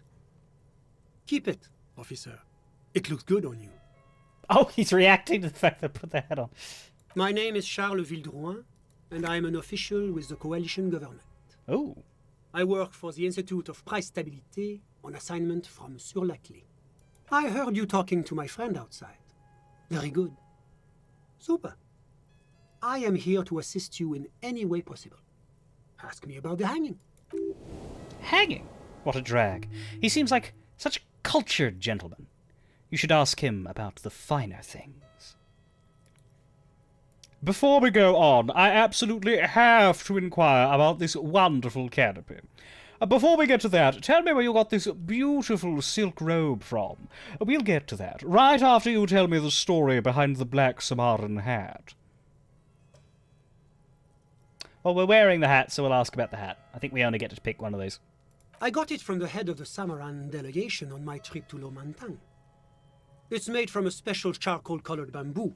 It's an emblem of the formal normalization of our diplomatic relations. So is this your house or your friend's house? He's alluding to the decade-long War of Independence while deftly brushing aside the complex causes behind the conflict. This guy.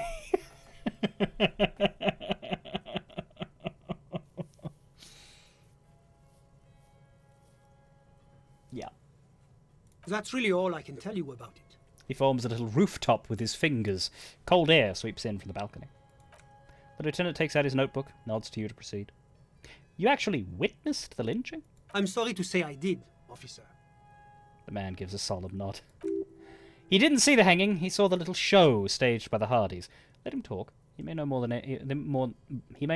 than even he knows. Start from the beginning, if you don't mind. Officer, it's very difficult to describe what I saw that night. It was so surreal to me, like in a play. He holds out his hands, blossoms his fingers, like a drama teacher setting the scene. What do you mean, like in a play? It was just so strange. I could barely comprehend what was happening. Hmm. I was on the balcony when it happened, getting some fresh air. I remember that first they came in, carrying what looked like a body. And then I saw all the surrounding windows go dead, one by one. That's when I understood. I should not be seeing this. That lines up with previous testimony, doesn't it? Well done, detective. Thank you, sir. I think we've got the picture. Anything else stand out? Only that there were about 8 or 10. I couldn't make out anything. It was so dark. And it was quiet. Quietest lynching I've ever heard of, let alone heard. Tends to happen when the victim is already dead. But I suspect you knew that already. I can't say I'm surprised. The fine reputation of the men and women serving in the RCM is well deserved. What's an official like you doing in Martinez? The coalition is only looking out for the price stability. The what? Inflation is a killer, like a heart disease blocking the normal circulation of the economy. It must be controlled. The economy impacts the entire international community, which is why it requires international oversight. Sure, but what are you doing here in this apartment? Well, I'm renovating it. It is an interesting project. The building used to be a 12-story skyscraper before the cannons took the top 4 stories off. This, of course, happened when the coalition forces landed here. You could say I'm undoing some of the material damage the international community caused when we arrived here. So you're a bureaucrat? Yes, as I said before, I am a commissioner from Sur-la-Clé working for the Institute of Price Stabilité. This is one of the main projects of the Moral Inter. What is this international community? La Communauté Internationale is what Revacholians colloquially call the Coalition. In other words, the nations that stopped the disaster of the revolution. You bite your fucking tongue. The revolution was doing fine until you pricks showed up. What is the price stabilité? It is the most important thing. Ah, well that clears everything up. It's the central goal of any sound monetary policy. Maintaining the price stability is essential to maintaining high levels of economic activity, which is essential for maintaining high levels of employment, which is essential for maintaining the social stability. Basically, it makes sure the price of bread doesn't change. Oh. Précisément. Too much inflation, bread becomes too expensive. Too much deflation, it becomes too cheap for bakers to produce.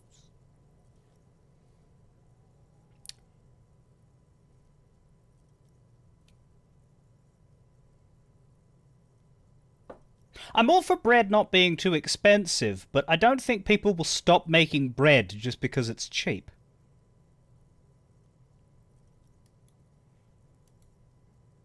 Food is necessary. That's why the Institute of Price Stabilité works to keep inflation just below 2%. 2% of what? But not too far below, no. Too below is also bad. Below, but close to 2%. You're not answering my question at all. The Coalition believes in the importance of informing the public about the benefits of the price stability. Transparency is one of our principles. Would you like an informational pamphlet? Sure, I do need a new roll of toilet paper. A sound monetary policy is essential for addressing uncertainty. Stability is the raison d'être of the Moral Inter. It's the reason why I identify as a moralist. But oh, I don't have my leaflets on me today. Oh. That's too bad. You can always call our information line. Making information available is part of the Moral Intern's commitment to transparency. I've heard about this moral intern before, but I want to know more, so I can avoid it. It's the International Organization for Moralists. Hence, Moralist International. The Institute of Price Stability is just one of its many mind babies, as is the Coalition. So what I'm hearing is that we're moral intern bitches? Doing one's job doesn't automatically make one anyone's bitch. Says you. Besides, there are more nefarious powers to work for than the moral intern. Are you a moralist? But of course. But why? Because moralists believe in a normal, stable world governed by democratic values. Lieutenant, are you a moralist? Me? I'm a lieutenant of the RCM, dedicated to maintaining law and order in Ravachol. Does not compute. A very moralist answer. Martinez doesn't seem very normal or stable to me. Martinez seems like a bombed-out shithole that is struggling to catch its breath with every step it takes. What have you done for him lately, mate? Martinez? No. Martinez is something else. What about the rest of Revachol? Is it part of the normal world? Revachol is generally difficult. It's led by an interim government, which means it hasn't yet achieved full democracy. But they are working towards it. You're all doing very well here, relatively speaking.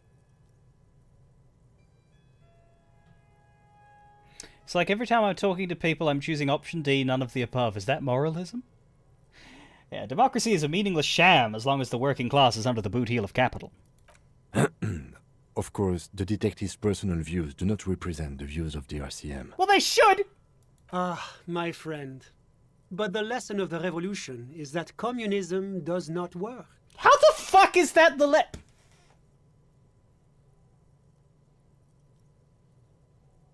They got blown up! That doesn't mean their ideas don't work. That means that other people had bigger guns. They didn't have a chance to prove anything. They didn't exist for like. They beat the guys that were there already. Okay, that may prove that the guys that were there already were not working, because they were establishment. They had a system, and that system failed to stand up to a bunch of angry townsfolk. Pretty good stamp of not so much approval there. But then the other countries that hadn't had any troubles sailed in with their mighty machine guns and used them.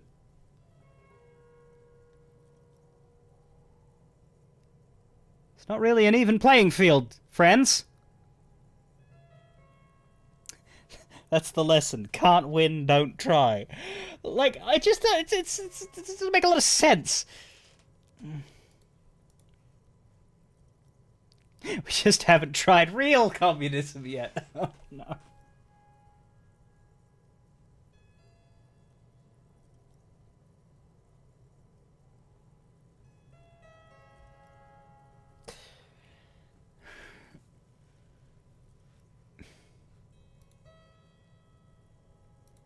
For the record, I'm with Sam on the socialism front more than communism, though Sam isn't really here to talk about that, and he's better at it than me. But given that that isn't an option, communism it is.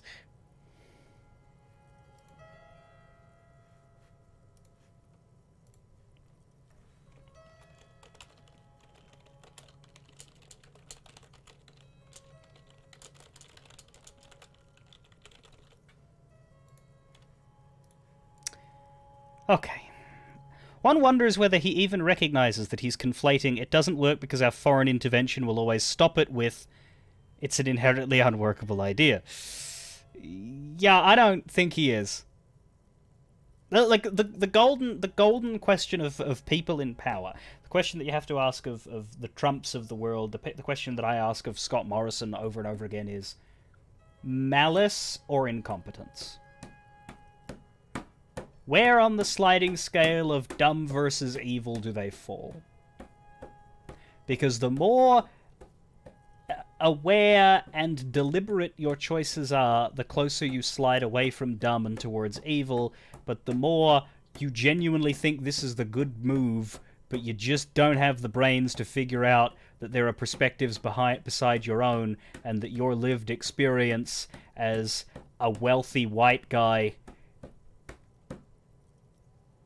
doesn't account for much, we move towards dumb.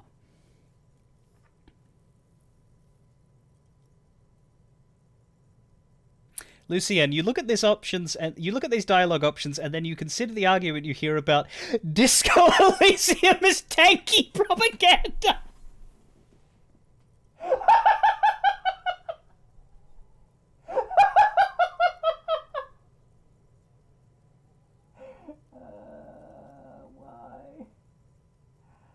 Why? Okay, I have not heard that argument. Clearly I'm not talking to the right people.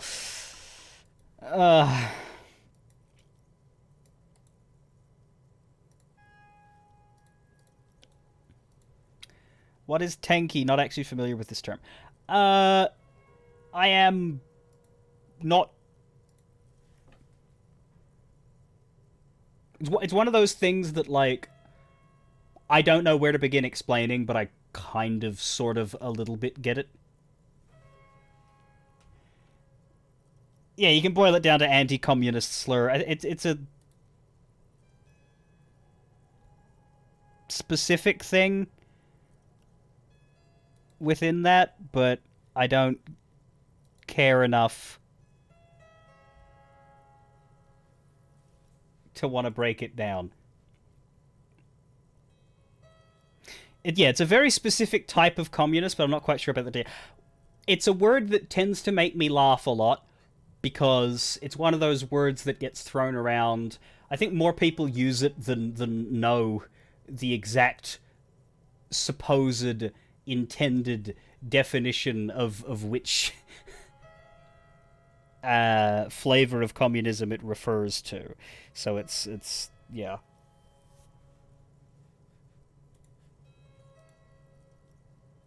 To let Google describe it, a pejorative reference to hardline pro-Soviet members of the Communist Party of Great Britain.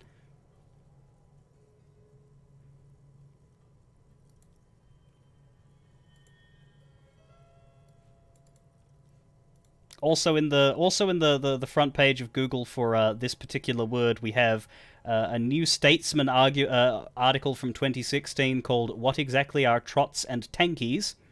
Tanky is a colloquial label for a communist believed to defend the policies of the Soviet Union, particularly under Stalin.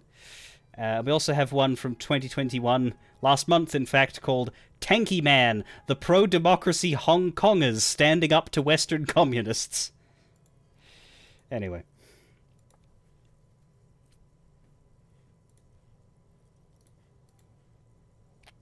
An insult that developed when some communists supported the use of tanks to crush resistance in Hungary, and some people called them tankies. Since then, it's a general anti-left insult that doesn't have a lot of thought put into it. Yeah, but I just find it a particularly funny sounding one. It always makes me laugh.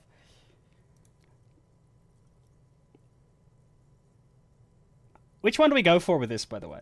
It didn't work because the Coalition crushed it violently, or are you telling me this world here is working out well? Like, 3 is a bit of a deflection, but I also like the point. 1 is my response to that thing there, so that's probably the one I'd pick. But by all means, we can do a vote on it. Yeah, I had a rant on 1. It's pretty much that's mine. But like I will listen if other people have thoughts. Looks like 1 is the only one catching votes. Whether that means only one person hit vote or you all picked 1, I don't know, but. We'll go with, Coalition crushed it. Oh, yes. The big bad coalition crushed the revolution. Tell me, if the revolution was succeeding, would it have been crushed so easily? Yeah, see, the thing with a word like tanky, the thing about a pejorative label is that you can't just sort of say what it means.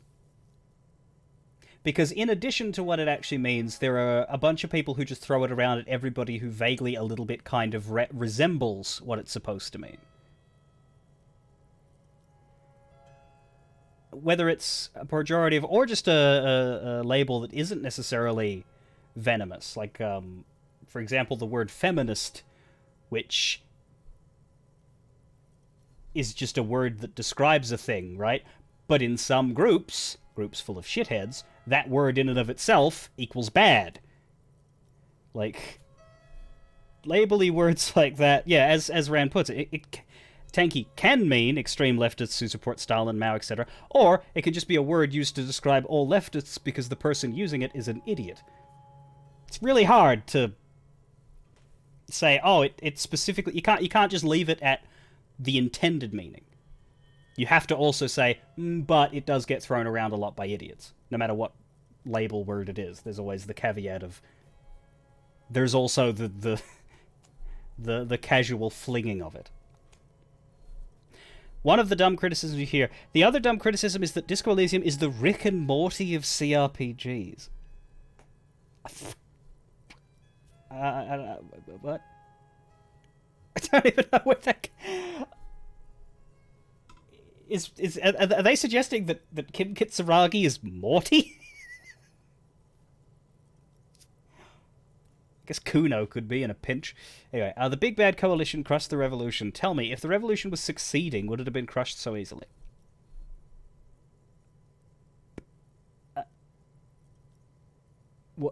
What?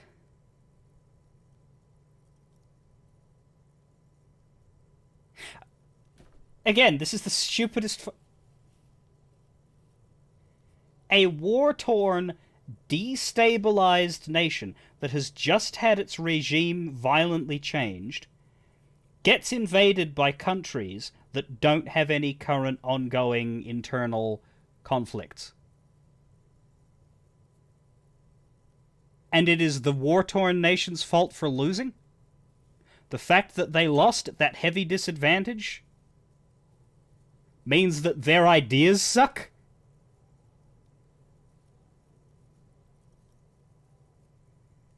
Blaming Alamigo for losing to the Empire after having a civil war! Ah!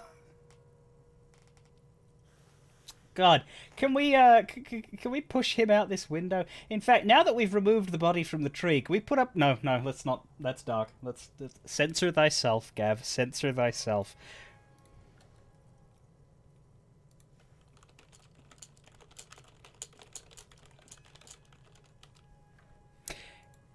Are we really so bad for wanting compromise, peace, and prosperity on reasonable, achievable terms? Ask yourself that. I don't need to. Yes! The only reason that you're angling that you're putting that sentence to I love these arguments, by the way. It's, are we really so bad for extremely favorable and charitable interpretation of what you're doing condensed into a sentence? Because you can't say, yeah, you're bad for wanting compromise. You're bad for wanting peace. You're bad for wanting prosperity. On the surface, that'll make a lot of sense.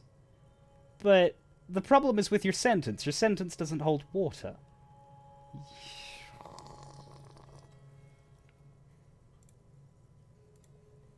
Now, enough of this delightful political interlude. Was there anything else you wanted to ask? Tell me about Sur-le-Clef. Not because I give a fuck, but because it's on my list. What's there to say? Sur-la-Clef is a modern, urbanized country that measures very high on the Human Development and Freedom Index. Mostly, though, it's known as the executive heart of EPIS.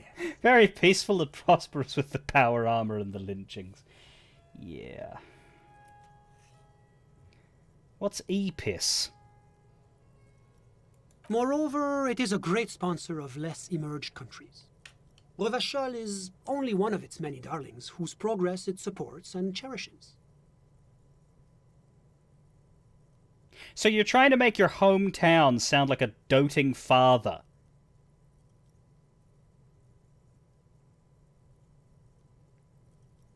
Or better yet, no, like a wealthy white couple adopting children from third world countries and being like, oh, aren't we just so magnanimous? Darlings? That can't be an official designation. What makes Revachol Sur-le-Clef's darling? Because a I great never percentage of affiliate with Revachol's anyone culture who isn't hails from prepared to Sur-la-Clef. drown me in money. Its language, its people, They sound like its cuisine Soviet even, Russia. or at least in the downtown La Delta area. That's an ironic thought, Lucifer Snorlax. I'm not gonna begin to that, but thank you for the resub. Just to speak what he said there, because the sub came at the same time. What makes Revachol Sur-le-Clef's darling? Because a great percentage of Revachol's culture hails from Sur-le-Clef. Its language, its people, its cuisine even. Or at least in the downtown La Delta area. Oh, you mean the rich place? A great percentage of its culture hails from Sur-le-Clef.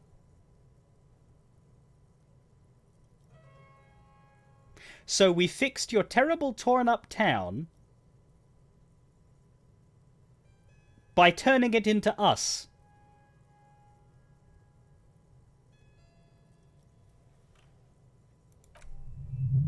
Jamrock and other parts of the international zone have been mercifully spared of Sur-le-Clef's love for meatballs and mashed potatoes. Perception taste.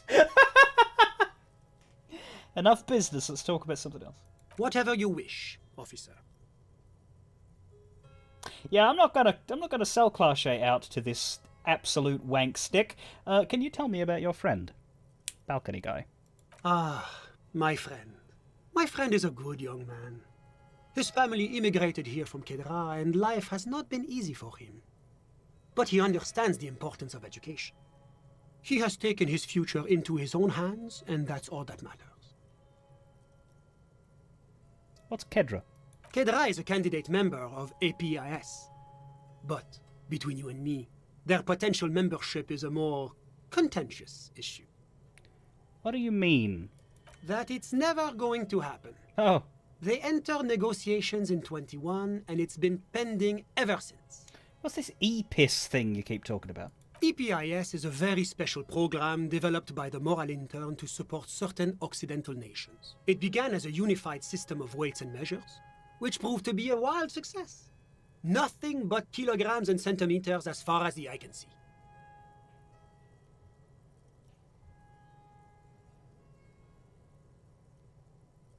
I mean, the metric system is better.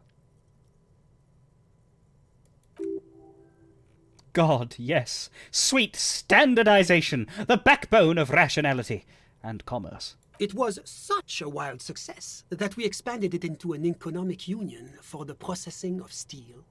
Another success. And between you and me, the Moral Intern feels emboldened by this success. Emboldened to take EPIS to the next level. Okay, but like, what does it stand for? EPIS? Why, it stands for progress and stability, like the Moral Intern as a whole. What do the letters stand for, buddy? It's been such a wild, extraordinary success thus far. We are very excited to take it to the next level.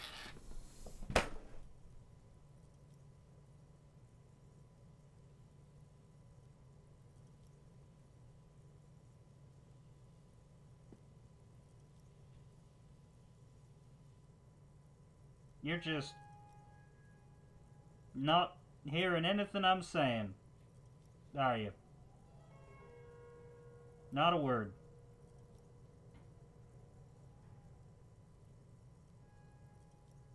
I could confess to, like, multiple murders, and you would just keep going on about your EPIS. Like I was discussing the weather. Okay. Okay.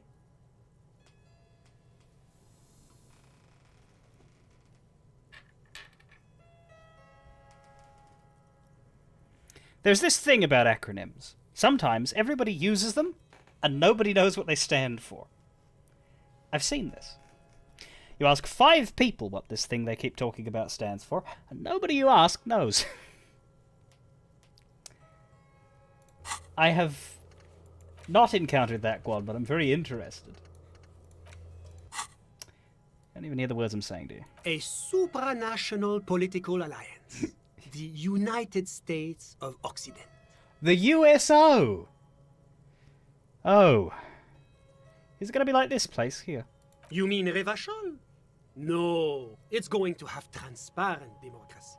Revachol! What the hell was that upswing on your sentence there? Is Revachol going to be a part of EPIS? It's one day going to be a candidate member of EPIS, sure.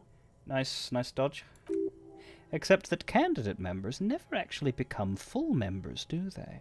Didn't you say candidate members never become real members? No. Candidate members do become members. Why do we even have the whole system in place if they don't? It just takes time. Time and evaluation.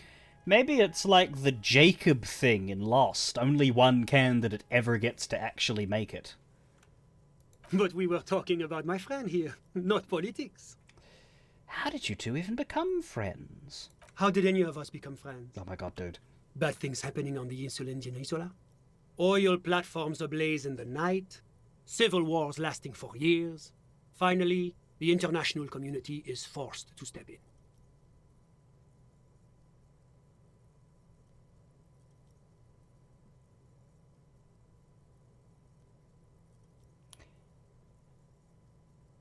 What are you talking about? No one becomes friends that way. I met him on a burning oil platform, and we've been inseparable ever since. Au contraire, it's how millions of people end up where they are, meeting the people they meet. It's how I came here, And my friend, too. Enough about politics. How did you meet your friend? Oh, allow me to go on this political diatribe that has nothing to do with it. How did any of us become friends? You're describing how the That coalition things happen occupied in Revachol, mate. engineering. One of the wonders of democracy is that everyone is allowed to have his own opinion. And not just allowed, encouraged even. Have you ever tried debate? No, see, I wouldn't actually call that a wonder of democracy. I would call that an unfortunate necessity. Because let's cut the bullshit here. Life would be a lot better if only the good opinions existed. It really would. Pick an issue, any issue. There are some good opinions, and there's a spectrum. It's not that there's only one right answer to any social issue. Oh, no. There's a whole pie chart, shall we say, of sensible, understandable, arguable stuff. But then there's another side. And on that other side is bullshit. We don't need the bullshit. We don't. Be better if we didn't have it. The problem is that very few of us could agree on where exactly those dividers sit. Which side the bullshit really is. So I can sit here and say it'd be lovely if the bad opinions didn't exist, but there's a bunch of people who think that the bad opinions are actually mine. Used to be, and I can see a moral internist saying, does any one of us really have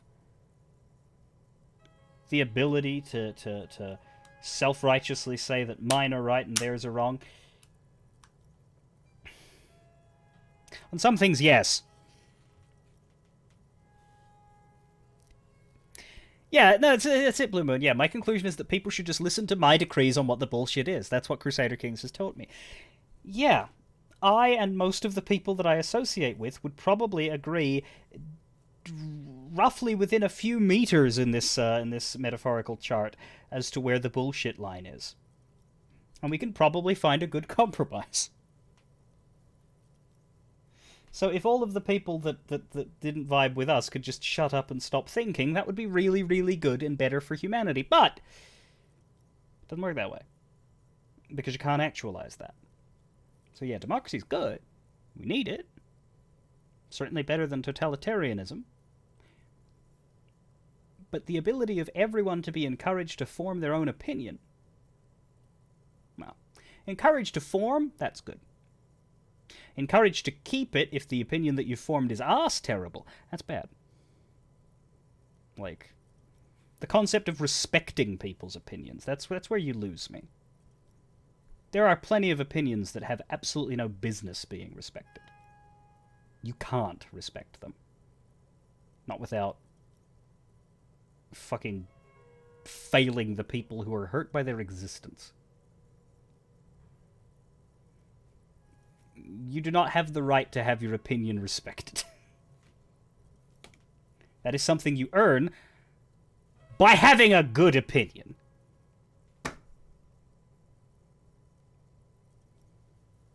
Have you ever tried to pay?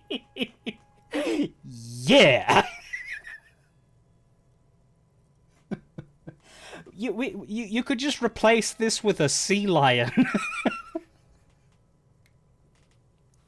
Not that he's specifically done that, but you know that he would. I feel like we're taking like 3 times as long with this character as we are with anyone else because he's just got me talking. You respect that you have the opinions, you respect your ability to lose all respect for you for having said opinions. Yeah, I mean, you know, yeah. I do respect people's rights to have shitty opinions. But if you act on those opinions in any way, and I believe that those opinions are harmful, then the fact that you have a right to hold the opinion doesn't give you the right to put it into practice. And consequences may follow. think however you like if you keep it to yourself.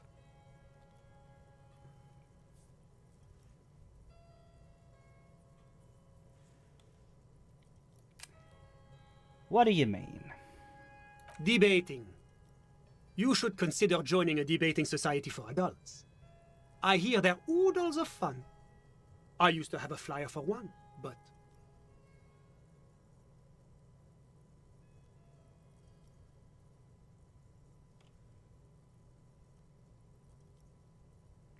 Oodles of fun! Oodles of fun!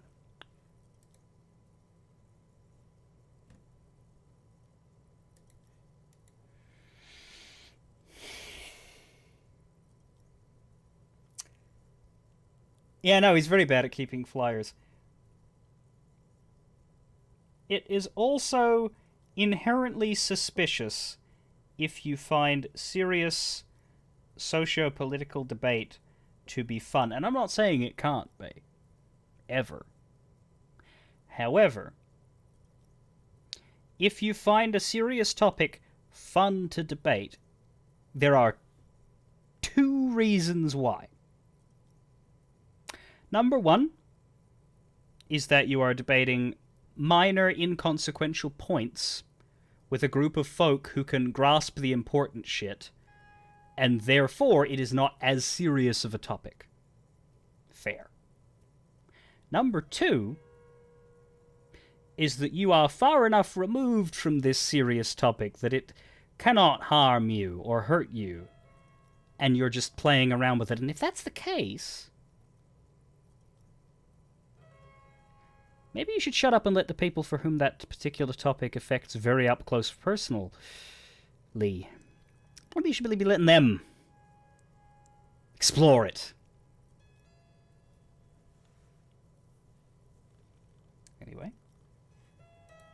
Fictional character continues to make me mad. But now that I start thinking of it, it was for an improv class anyway. Ah! It's this funny theater thing, you know? Very creative. Helps relieve stress. Communist jugular has followed me. Hello? Is that a... Please forgive me. Are you a real person? I don't know if you're sitting there listening to me react to this guy and being like, yeah! Or if someone has just made that account with that funny name just to follow me. You are. Oh, good. You sound like a punchline. How appropriate. You fight like a cow. Sorry. So it turns out the debating society was an improv class. A chill runs down your spine as you envision a half-dozen people in professional attire standing around a chair, awkwardly pretending to be waiting for a motor bus. It's neither funny nor creative. You still haven't told me who your friend is, the guy outside. Sorry. Who? Your friend, the smoker on the balcony. We were just talking about him about 5 political rants ago. But I told you, officer. He's a bright young man here to pursue his education. Education is the foundation of our future, especially the arts. It is a cornerstone of our civilization.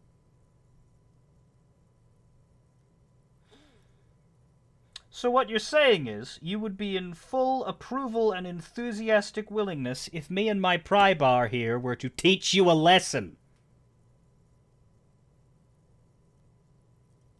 Good to know. Fine. What's his name? Officer, you have to understand. I can't give you his personal information. I'm sure you have your own methods and databases, right? Please don't put me in this situation. Put you in the hospital in a minute. So, all you can tell me about him is that he's here to study the arts. He's deeply enmeshed in the study of the fine arts, yes. Which arts? He's a truly free spirit.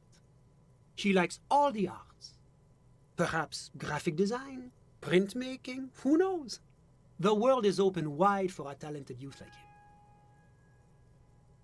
What are you doing in his apartment all by yourself? I'm just enjoying the view. What view? It's dark outside. Listen, he says, raising his hand. A baby is crying in the neighboring apartment. Someone's baby is crying. No, listen. He says again, looking outside. The Insulindian Bay. I was asking about your friend. My friend comes and goes. I'm sure you'll see him around. He's a busy bee. A busy bee? What an odd choice of words.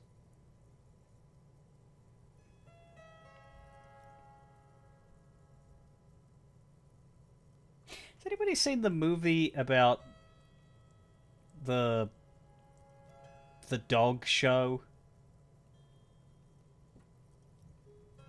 It's like a fake documentary about that one. Yeah. Busy Bee puts me straight back into that movie every time I hear it. Where's the busy bee? Where's the busy bee? Just two people screaming at each other while a very calm dog watches on in surprise.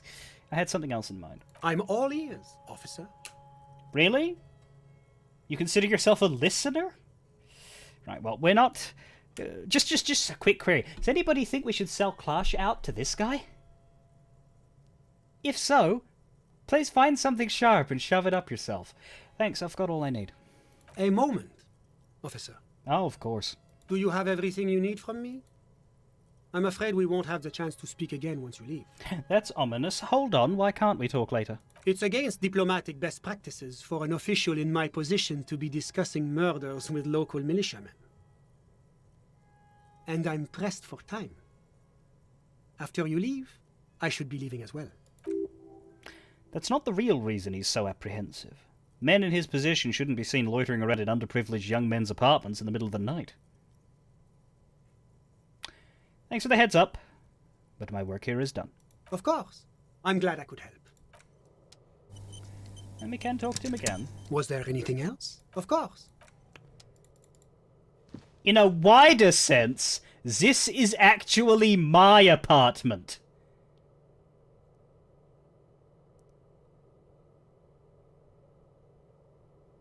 I swear to God, if I could push him out that window, I could. I would, rather. Fucking hell. Just... Jesus Christ!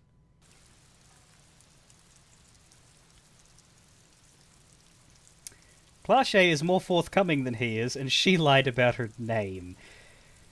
I don't even know if the name she gave us in the end was real. I don't think we ever once hear her real name, in my opinion.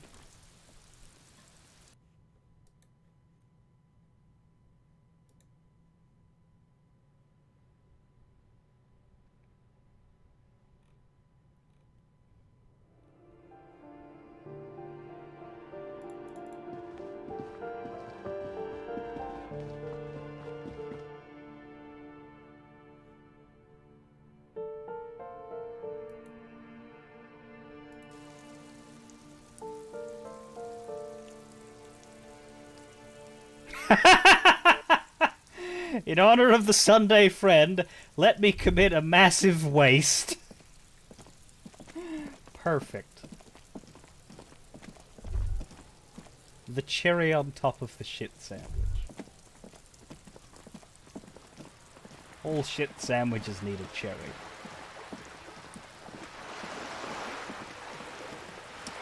So, we were going to put a point in the logic, weren't we? It'll let us talk to Kim, and it will let us push Titus Hardy even further. At this time of night, are the old men still around? No, they are gone. Tomorrow we will go for the sandwich. Really want the sandwich. But yeah, for Kim we have... Yes? Why did the 41st send me to do this particular case? But that's related to an earlier conversation about the pissing contest. Why are we and Kim working together on this case when we're from two different precincts? It's because the two precincts can't figure out whose jurisdiction Martinez falls under. Neither of them want it. But they can't figure it out. Let's do Titus first, though. And we will save, because we kind of need this check to work in order to keep going, so... I probably will save Scummit if I fail again, because... It's you again. We'll just get stuck. What is it?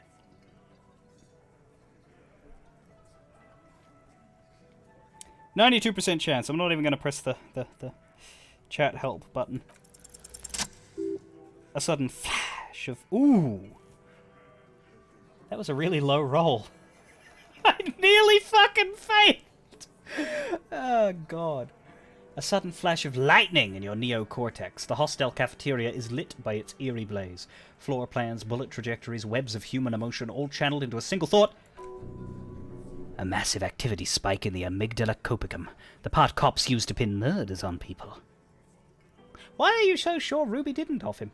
So that's what you were squinting at. Yeah. You were trying to come up with a theory, weren't you? That she did it. Yeah, he was cobbling together shit so he could put her away. It's RCM 101. Well, let old Titus set your mind at ease then. She didn't do it. She was here all night. Sunday night, 11:30 to 12:15. She was here all that time? Yeah, with us, drinking, near the stage there. He points to the karaoke stage. She didn't go to the toilet? No. In the whole 45-minute window, she was with you all the time. All right. She took a fucking leak, okay? For one moment. Maybe went out too.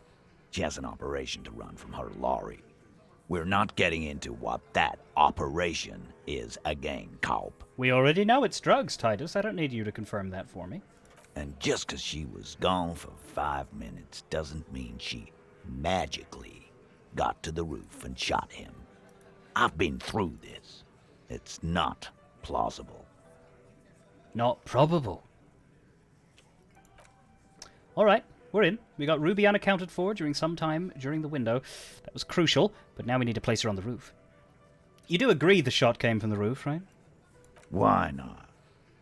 You can't draw a straight line into Clausia's window from any of the surrounding buildings.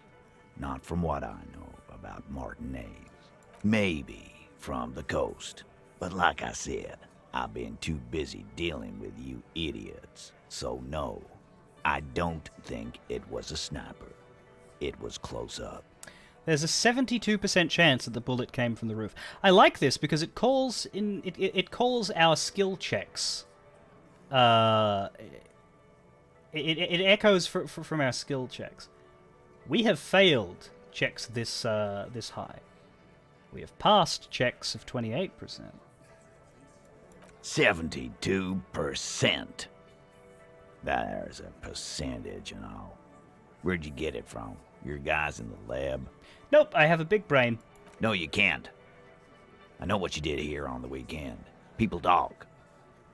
And what they say doesn't sound like a science cop. You're a madman. Those numbers were an asshole, man. Yeah, and they don't put her on the roof either. It's just mambo jumbo. He hasn't got shit. Of course I've got shit. Daily. There's a secret route in the kitchen that leads straight to the roof. How? Through what looks like an abandoned pinball workshop. People say there was a pinball arcade here, sometime before the hostel. What was it called, Theo? East Delta Pinball Arcade. Weird place. Went bankrupt.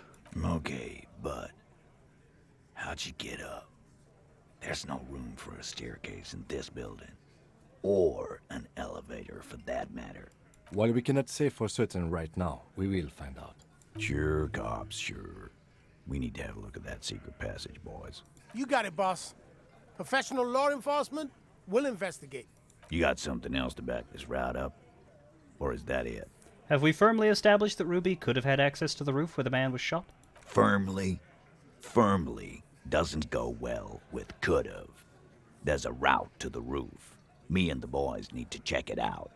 That's what we've established. Firmly can go with could have if you're trying to firmly find the possibility. You're not trying to establish that it happened. You're trying to establish that it isn't impossible. You don't need much for that. But a route does not put that bullet in his head. In his head? A gun does that. And Ruby doesn't carry one. I don't even think this accent is real. Phase 2. Murder weapon. Get a gun in her hand. If not that, then at least a shadow of a doubt in the shape of a gun. Just don't contradict yourself. If it doesn't sound like Ruby did it, maybe keep it to yourself. Like, for example, there is a small chance the shot came from beyond the roof. Doesn't help. The local pawn shop sold my lost gun to a woman. Maybe it was her. No, because it wasn't the right rifle. There are weapons like this just lying around in Martinez. That looks antique. A Belle McGrave. It's inoperable. Where'd you get it? There's a cellar under the bookshop. It was hidden there with others just like it. 20, maybe 30 rifles, Titus. Also broken, but still, there were too many. And there must be other caches too. God damn it. We need to close that dump down for good. Okay, I see your point. There are guns lying around. Damn it. I thought we'd found all the old spots. Why was that still there? We just missed one. Ruby doesn't know this place, boss. Just these cops digging up shit. If you're the ones who dug out all the gun places, and she's one of you, I don't think that helps your point. She could have smuggled guns with drugs. God damn. That's just about your favorite topic, isn't it? Every fucking 5 seconds. He's about to blow his fuse. Fine, Titus. I'm not going to get into it if it touches on your precious business. Okay, cop. She's got connections. I could see how she could have access to a gun. That still doesn't mean she did. That's all you needed. Doubt.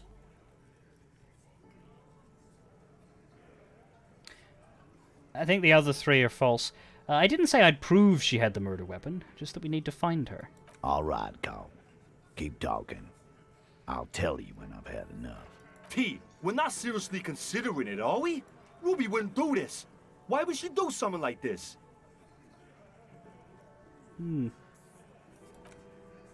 Phase 3. Motive. The last component. It's not why did she kill him, it's why did she organize the cover-up? And I suppose you have a theory on that. Well, she could have just been covering up for herself, Titus. Think about it. Why go through all that effort? It was her idea, wasn't it? The hanging. You went along, but she suggested it. She had, like, a fully formed plan and shit. Right when she came back downstairs. Really, Shanks? Claudia wanted to talk to another girl, that's all. She was just the first one up there. I could have come up with that plan if I'd have been first. Time for a logics demonstration. Shanky, let's assume you killed him. I didn't do it, fucker. It wasn't my plan. No. You probably did, though. It's just a thought experiment. Think, Shanky. You killed him. You got up there, shot him, got down.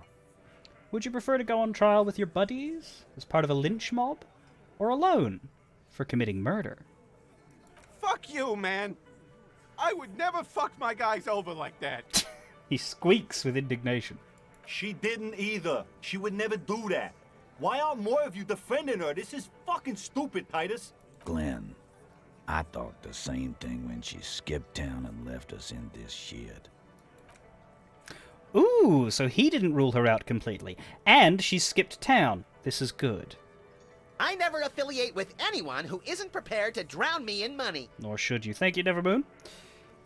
Maybe it's all part of a leadership challenge against you, Titus. Maybe she killed him because she thought it would carry... I don't like either of these, really. Titus, you have to see it. Things don't add up. We need to talk to her. Silence. He looks around the room. The old man in the corner nods. A very small nod. And a trickle of tobacco spit on his lip. Yeah, I see it. There's one more thing I've been wondering about. Ever since you asked me where she is. Add it to your list of suspicions, if you want. I don't know. I don't know where she went. She just got up and left. Got real scared, too. Wouldn't tell me where. However hard I asked. Want to know why? Why? She was afraid I would tell you. Maybe she was right. By now, I probably would. She knew there's evidence on her, and she knew we'd find it. This is typical suspect behavior, why fleeing is always incriminatory. Perhaps. Ask her if you find her.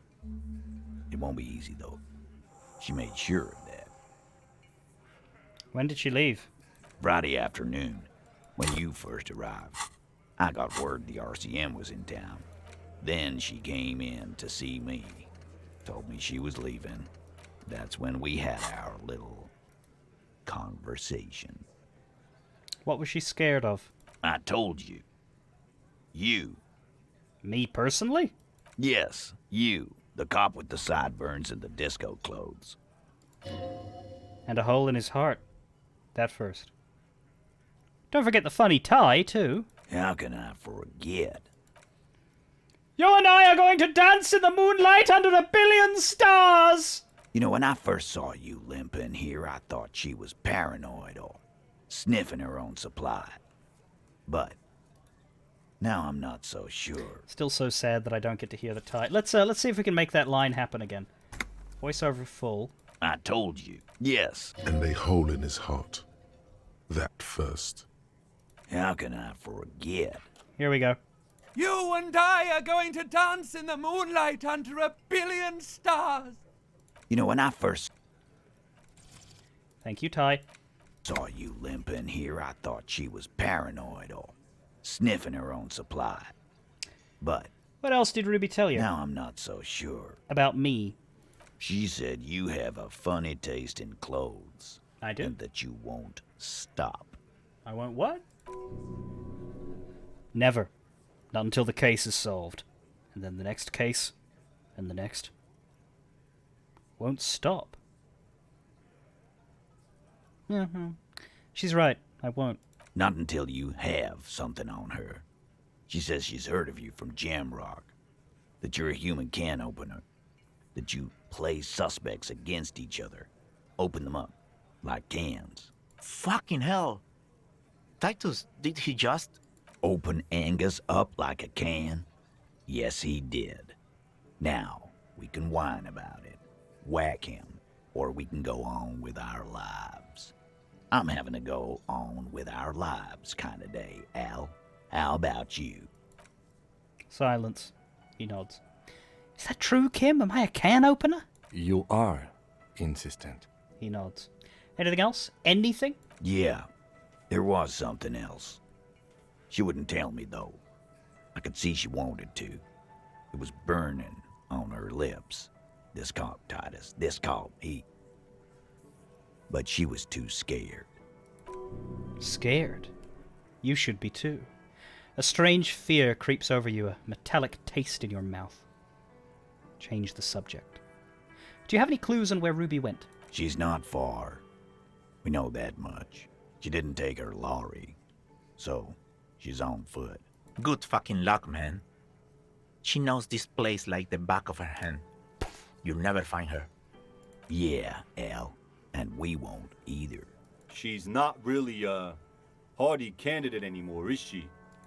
She's not, Glenn. Have you looked for her? A little. On the coast. Where have you looked for her, more precisely? More precisely, on the coast, past the waterlog. She's not here, so I'm thinking she's there. Do you know what she's doing with Ulan frequencies? The what now? I have no idea. Boys? She said she's building a pale emitter. What? What? We were talking about radio equipment. She said she's doing Ulan frequencies at a pale something. I don't know more. This guy barely understands what he's talking about. There you have it. Pale something. Feels like you'll get to know. Soon enough.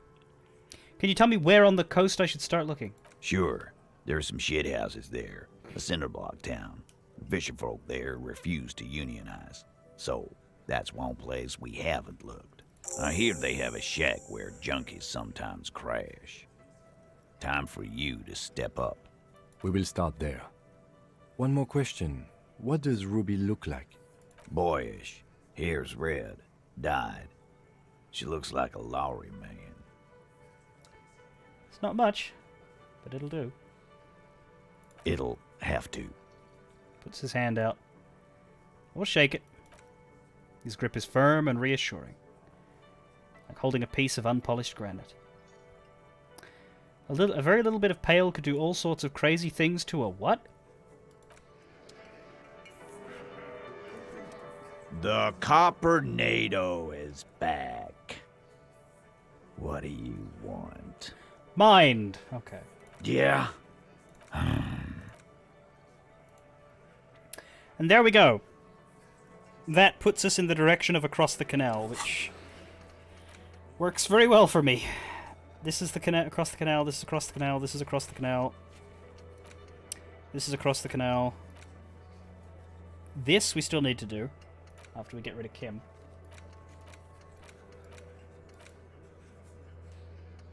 Everything is across the canal.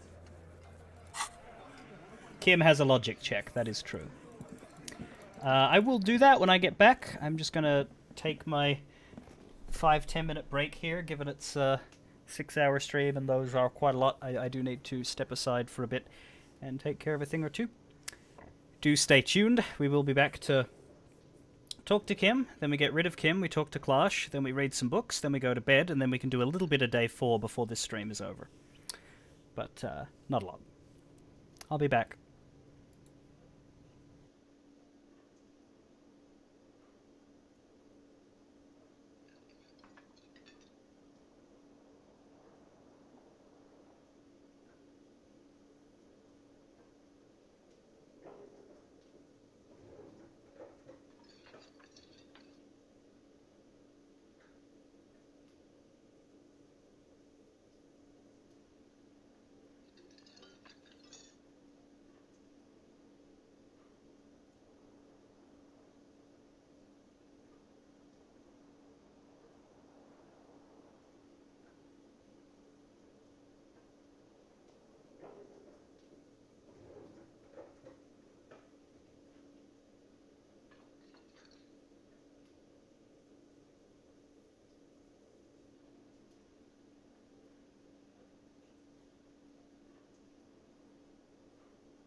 Alright, I return.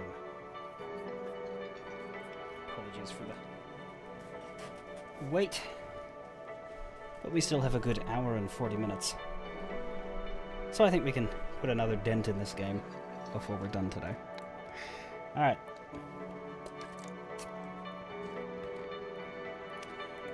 Step 1 is talk to Kim.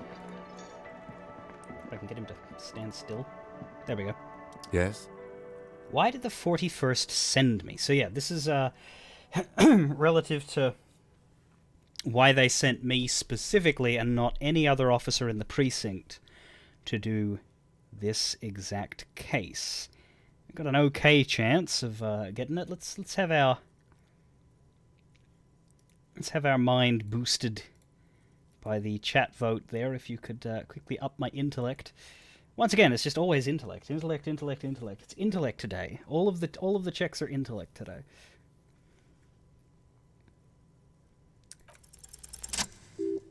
Look at you. It's because you're a failure. They sent you to slight Precinct 57. Yeah, that makes more sense than the other stuff I thought of. Just think about it for a second. You're a raging alcoholic who showed up 3 days late and argues with his necktie. You weren't sent here to win. Kim, what if my precinct sent me on this case because I'm a fuck-up? Like, as a joke? I've considered it.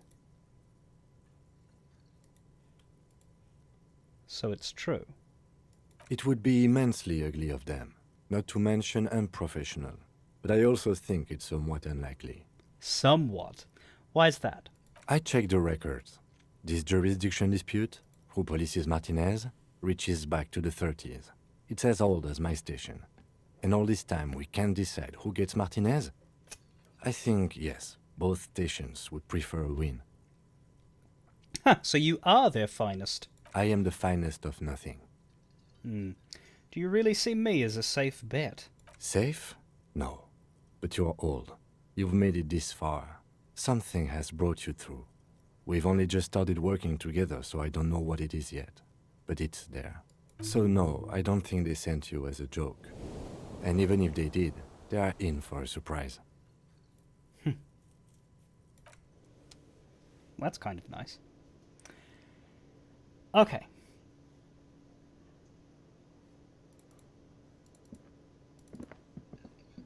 Can I got the 20 real? Good. You're already set for the night. Your door is unlocked.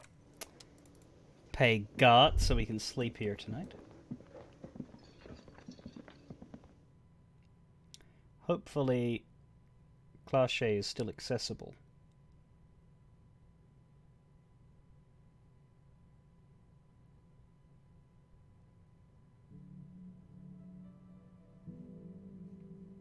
Looks like it.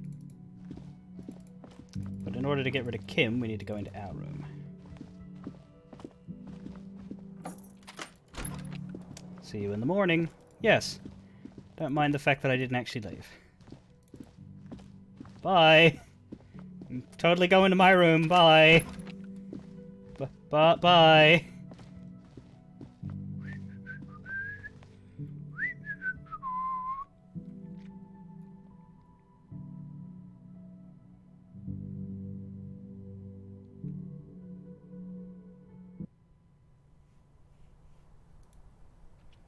This is decidedly unsuspicious.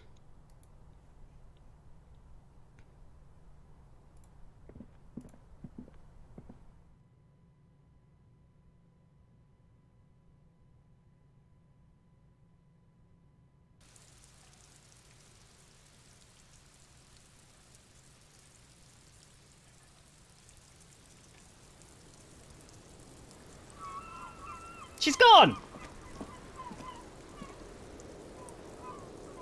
How? Her door's open.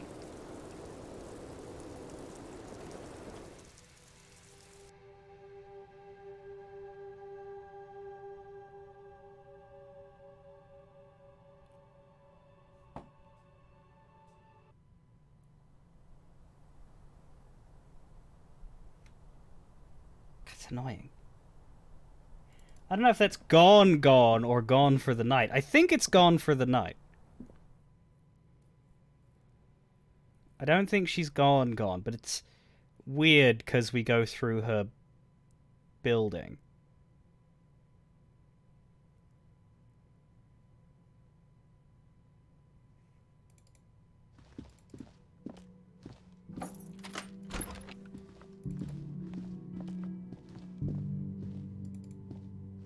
I don't know.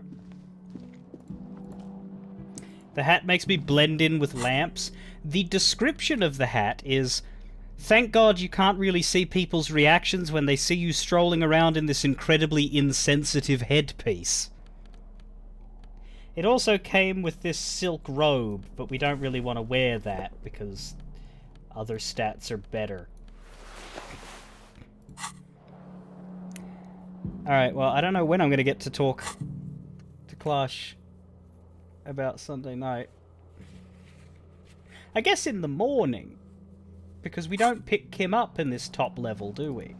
We pick Kim up once we go down to the bottom. So yeah, we might have a chance to speak to her in the morning. That's going to be my goal then, okay. What we will do is read some books before we go to bed. We have The 16 Days of Coldest April, an excruciating story about two lovers during a period of ethnic unrest in Yugograd. Psychological realism. Let's read some psychological realism. In your hands, you hold 16 Days of Coldest April by Yekartina Dahl. The cover image shows a row of concrete apartments above which span a black and white rainbow. Feels heavy. Indeed, the book is unusually heavy in your hands, as though the covers were lined with lead. They would do that in Grad. How long is this book, anyway?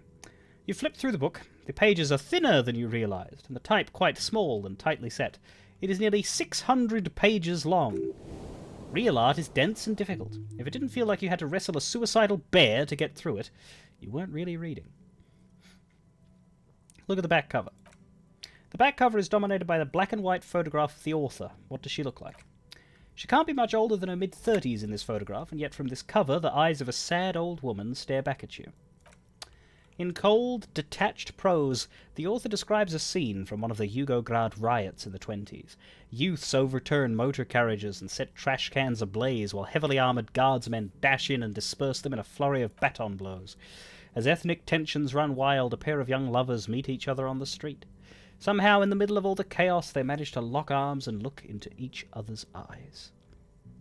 What happens next? It would physically hurt you to keep reading. Are you sure?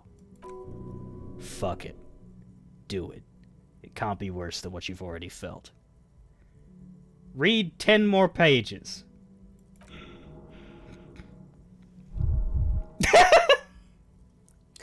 They go through a brief and somewhat awkward love affair, and in the end they betray each other and succumb to the absurdity of Gradian life. The man becomes a lens grinder, completely abandoning his former existence. He toils through the daily drudgery at the Lenka Polyfabricate. Happiness and fulfillment have eluded him his whole life, and in the end, it doesn't even matter!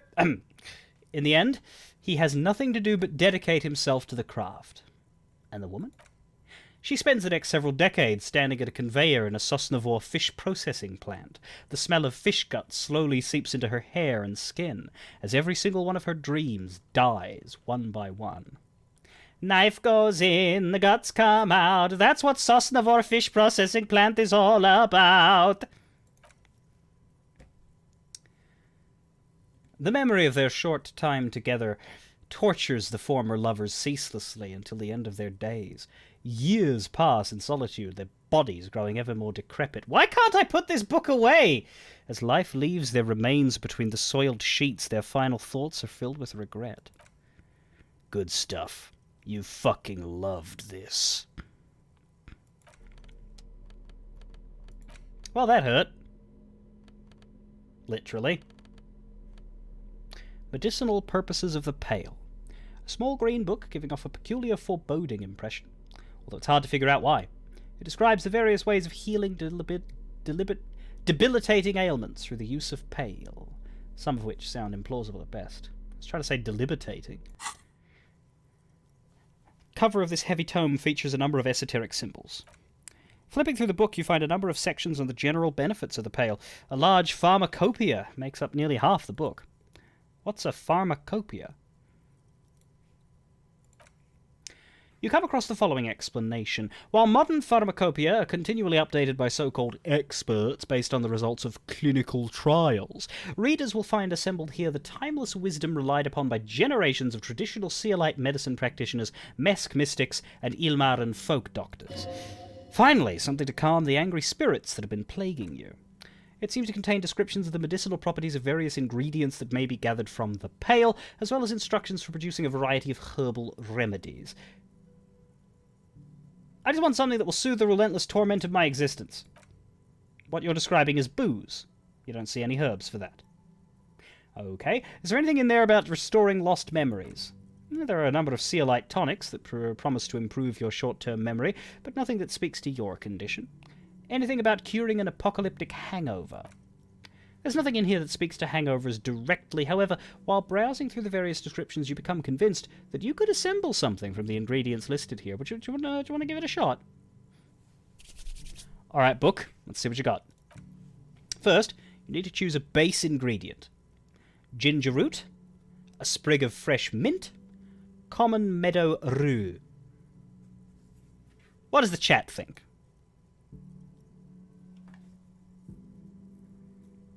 Give us an ingredient.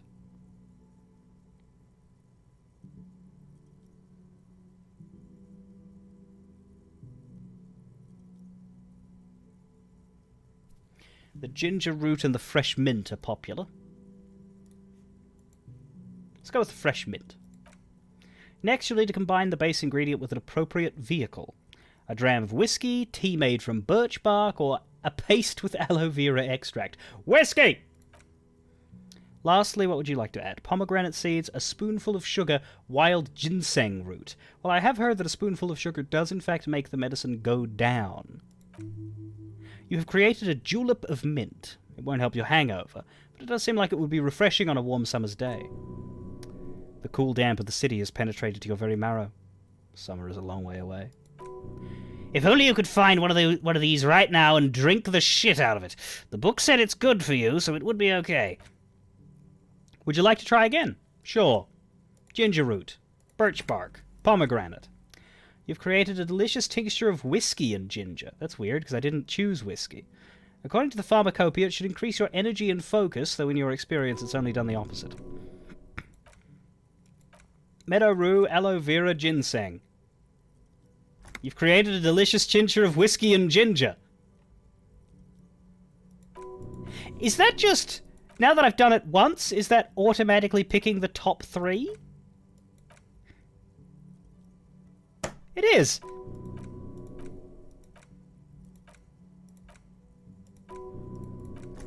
This is broken. Why are you broken? This is all a bunch of hooey.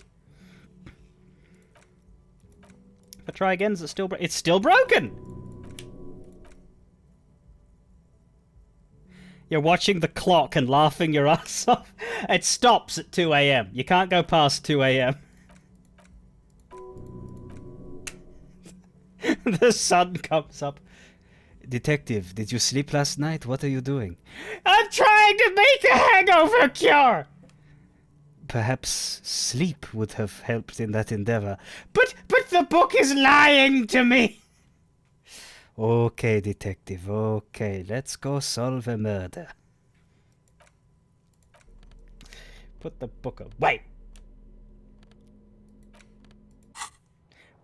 But hey, we passed the damn time.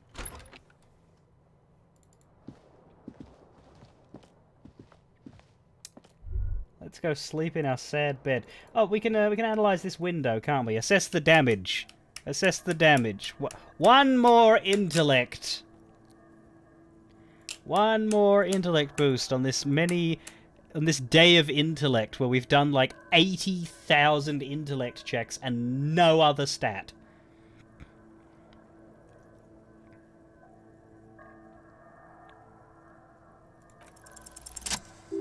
The shards face outward. Whatever broke this window came from the inside. So this is meant to be like the first check you pass in the game. Like, this is you throwing your shoe out the window. Yeah, like, just because I didn't acknowledge you saying it before, it doesn't mean I missed the message, Gwambush. Did I break it with my own hands? A fine web of scarring covers the back of your right hand, but none of it is recent. What did this then? More likely a projectile than a held object. There are no fragments on the floor from pulling a tool back in after impact. Wait, what am I doing? Something you've done before. That's meant to be day one when you don't even know you're a cop. Assess the size of the impact. It's too large for a bullet, yet too small for a piece of furniture. You're looking for something heavy and larger than your fist. The shoe you found out on the balcony fits the hole almost as well as your foot. It would have also been heavy enough if thrown with force. Congratulations! You smashed the window with your own shoe. I'm sure I had a good reason for it. Maybe I was trying to hit someone? Maybe it wasn't me! And maybe, just maybe, you succeeded. We'll never know. Or maybe you were trying to smash your own reflection in the window pane. But yeah, we do full voice acting for Dreams. The bed is still cold from the broken window. Shut up. We don't do it for it's you. It's not easy, but your bones are so tired from what feel like weeks of work on the case. You have to try. After what feels like hours, you feel you might be sleeping. Oh, God, what was that? Thoughts, baby. A million little lights in the dark. You're one fine instrument, brother. All those faces and all those names. All that laughter and screaming and scheming around. Every corner and every street. Recorded in you forever on Faraday. Spinning, spinning. Tell me, am I dreaming? Tell him he's dreaming. No, you're spinning tapes at the discotheque. The great unceasing disco of the mind. The flash. The bang. The endless learning experience. Spinning on empty. On and on it goes. On and on. For untold hours. At the disco where you first asked her to dance. Rising. Rising. Above the dark curvature. The great wingspan of sleep. Studded with stars.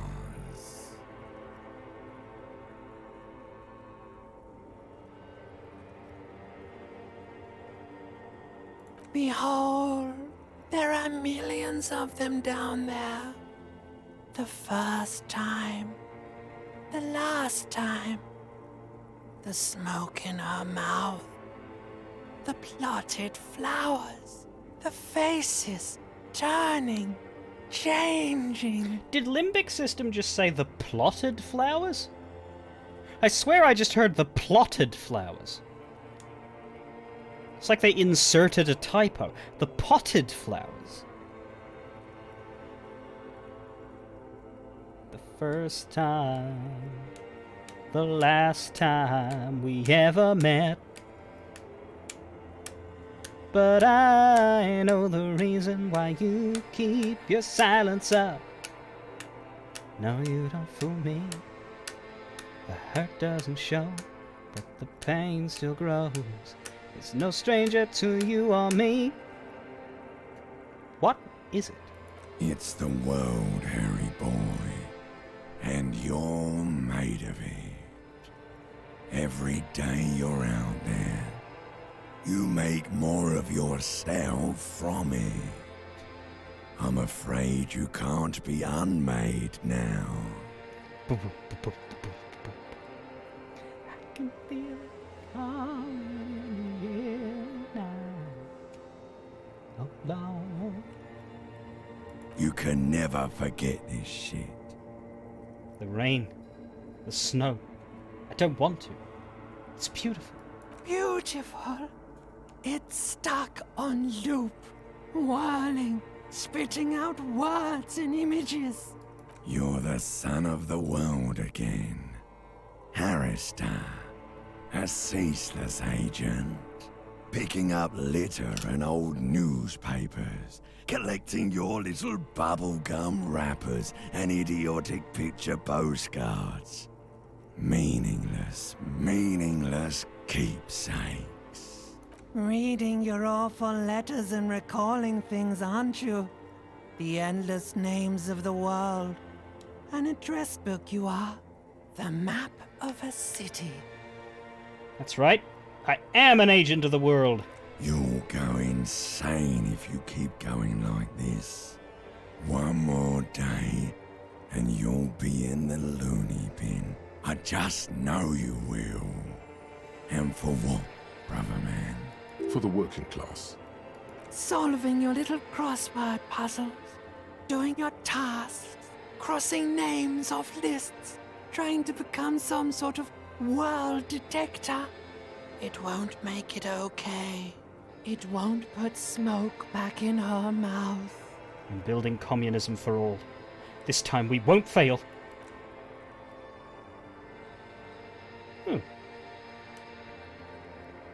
No voice. There he goes again. He's a real political animal, our Harry. He still doesn't see that it's the world that's changing him. He's got no idea what he's in for. Why? 'Cause only love can break your heart. Why? Feel the the pillow under your cheek. If there was a pillar under my cheek, then I am sleeping in a strange place. Beep, beep, beep. The alarm is ringing, Harry. The disco circus goes on and on. You barely slept 3 hours last night. Do it for the wind. Do it for the picture puzzle. Put it all together. Solve the world. One conversation at a time. Open your eyes, look up to the skies and see. I'm just a communist, please do not shoot me.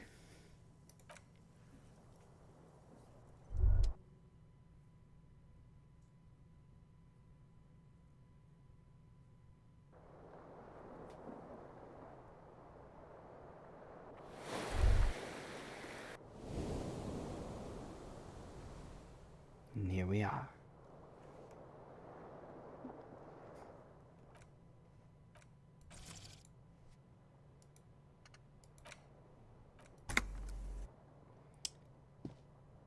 So this, I believe, is the beginning of our political ideology quest, which is the new content for Disco Elysium. There's a quest for communism, a quest for fascism, a quest for ultra-liberals, and a quest for the moralists. But we're going to do the only one that isn't awful. Rise and shine, comrade! It's time to get to work! What's going on? Despite all the thinking you've been doing, only 0.0001% of communism has been built. It is too great a task to undertake alone. You're going to have to get organized. Uh-oh. Organization hasn't exactly been your strong suit, historically speaking. Judging from the state of my ledger, I don't think that's possible. The condition of your paperwork is irrelevant. All that matters is your commitment to building the world republic. You must seek out your revolutionary brothers and sisters. Find how much communism they've built. Then together, maybe you'll be able to build as much as 0.0002% of communism. But it won't be easy. Decades of persecution by coalition authorities have been driving the remaining communists of Martinez underground. They live underground? These communists aren't men. They're mole people! I don't know if I want to go searching for mole people. They're not mole people! They're your comrades in the eternal class struggle. It's your task to find and join them. Will they help me fire up Mazov's socialist sausage grinder? Just between us, you may want to lay off this grind up the bourgeoisie stuff. It's a bit off-putting, even to fellow communists. But I'm part of the coalition authorities. Have I been persecuting communists this whole time? Possibly. If you've been, it's only because you're a double agent, acting in furtherance of your long-term objectives. Listen to this. Do you really think you're the kind of person an underground communist cell would entrust with a mission that requires such discretion? Maybe? Regardless, what's past is past. You need to look forward to the building of communism for all. How am I supposed to find the communists if they're hiding? Let your nose guide you, detective. Oh, you must mean my nose, as in my huge and highly functioning brain.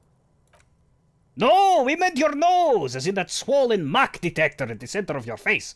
It just happens to be perfectly calibrated for sensing communists. We really have no idea what they're talking about. There's no linkage between ideology and olfaction. What does communism smell like? Failure. Okay, but what does failure smell like? It's a smell you know all too well. Simultaneously repulsive and yet darkly appealing. Musty with a sharp tang, but also a remnant of lost sweetness. Like a rotting mango that's been swaddled in a coat from your grandfather's attic. What you're smelling is your own body odor, of course. Nothing a shower and change of clothes couldn't fix. People sometimes complain there are no real communists left in Martinez, but you can smell their presence. They're out there, waiting for you to join them. Okay, I'm ready. Let's get organized. First, you'll have to locate the remaining communists in Martinez. When you get near to someone with revolutionary potential, your nose will give you the signal to establish contact. Again, no, it won't. Any olfactory response you perceive will be strictly psychosomatic. Judging from the bust of Krasmazov and other revolutionary paraphernalia you discovered, it seems that the Cape Side apartments may be a hotbed of communist activity. Hang on, what will I do once I establish contact with my fellow communists? You'll discuss the monumental world historical task that lies before you. You'll engage in rigorous and spirited debates about Mazovian theory and practice, but mostly you'll probably just complain about other communists. Isn't that last part kind of counterproductive? Not at all. Complaining about other communists is one of the most important parts of being a communist.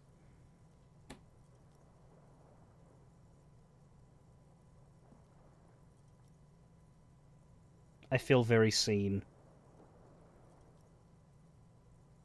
I don't like it.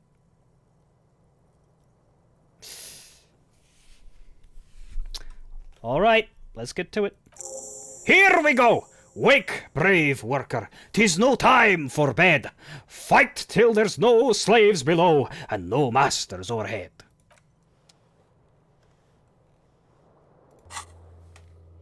Get yourself organized. Can't build communism alone. It's time to join your revolutionary brethren, develop your political consciousness, and put Masovian theory into practice. But where have all the communists gone? Where are those commies? First things first, can we see Clache before we see Kim? Or is she actually gone? Because that could be a thing. The politics jokes from yesterday come to mind. Remind me. What did we joke about politics yesterday?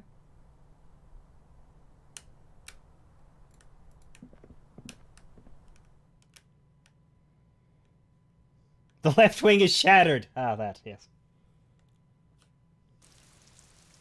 That was good. See, Bardham's medal gives us some good things, Nevermoon. You're here! Good. Hello, officer. What brings you up here again? Now that Kim isn't here, let's talk about Sunday night. Ah, yes. The night before I saw you in the hallway and reminded you you're a police officer. Before you was only the room. The sound of the motor vehicle, steam in the bathroom, and darkness. Wow. Mythopoetically adequate stuff. Thank you. Did you hear something Sunday night from my room? There was the usual ruckus. Loud disco music. Did I have any visitors? I can't say. Probably not. Sounded like you were flying solo. You mentioned loud disco music. Oh, yes. Various artists. Ostentatious orchestrations prime among them. She arches her eyebrow, waiting for it to connect with you. Oh, we're huge where I come from. Oh? I was very young then, of course. Like 7. Life gets hard, but we go on. See, I would have seen an acronym like that, and I would have felt compelled to pronounce it as ooh. Mostly just gets hard, doesn't it? It would appear so. At around 2 o'clock, the disco stopped, and there was a change of pace. What happened? A slow, sad song started playing. Like organ music on repeat. That went on for quite a while. Some of that time you were yelling along to it. Was I singing this? Yes, there was a church in there. A really small church. Like the smallest, saddest church in the whole world. It was about that. And also... What else? That it doesn't matter anymore, and that we're alone now. It was difficult to tell. The song itself was very quiet and soft, but... I think we're You sounded like a wounded boar, sir. It was hard to understand what you were singing on top of it. When you say wounded, do you mean that in a cool way, like a wild beast? Yes, it was very cool. It is impossible to say whether she's being sarcastic or really means it. Should we just have rhetoric as the commie voice all the time? It's impossible to say whether she's being sarcastic or really means it. Then what happened? Then you started screaming and trashed the place. Oh, that's so me. What'd I do? A window was smashed. The tape player, probably. The song stopped. And furniture, too. A real destructathon. There was screaming. Then I think you passed out. It prides me to hear this. Tell me there was more. There was. I think you screamed that you didn't want to be this type of animal anymore. I may have misheard, but it was sort of memorable. I went out afterwards. Everything was quiet by then. Around 4 or 5. And that was it. Thank you. No problem, sir. Of all the people in the world, of fiction and fact, to have overheard that absolute fucking display, I'm kind of glad it was Class Shay, because I just do not feel judged. At all.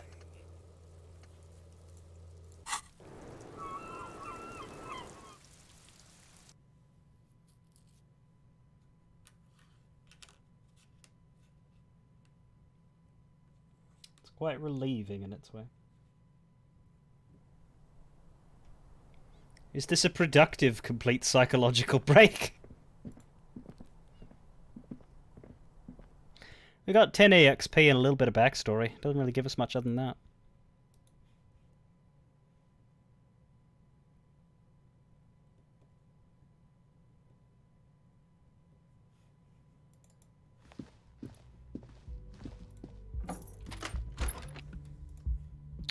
One second.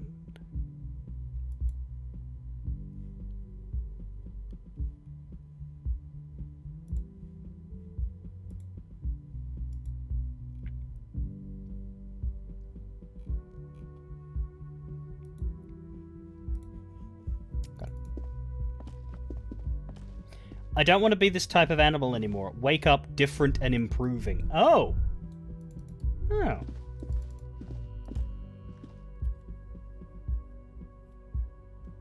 Maybe so.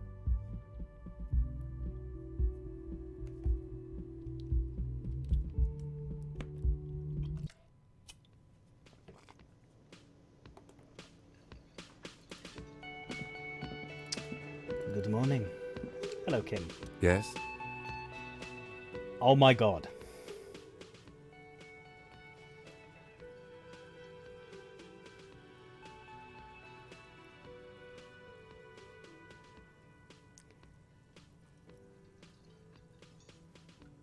Folks,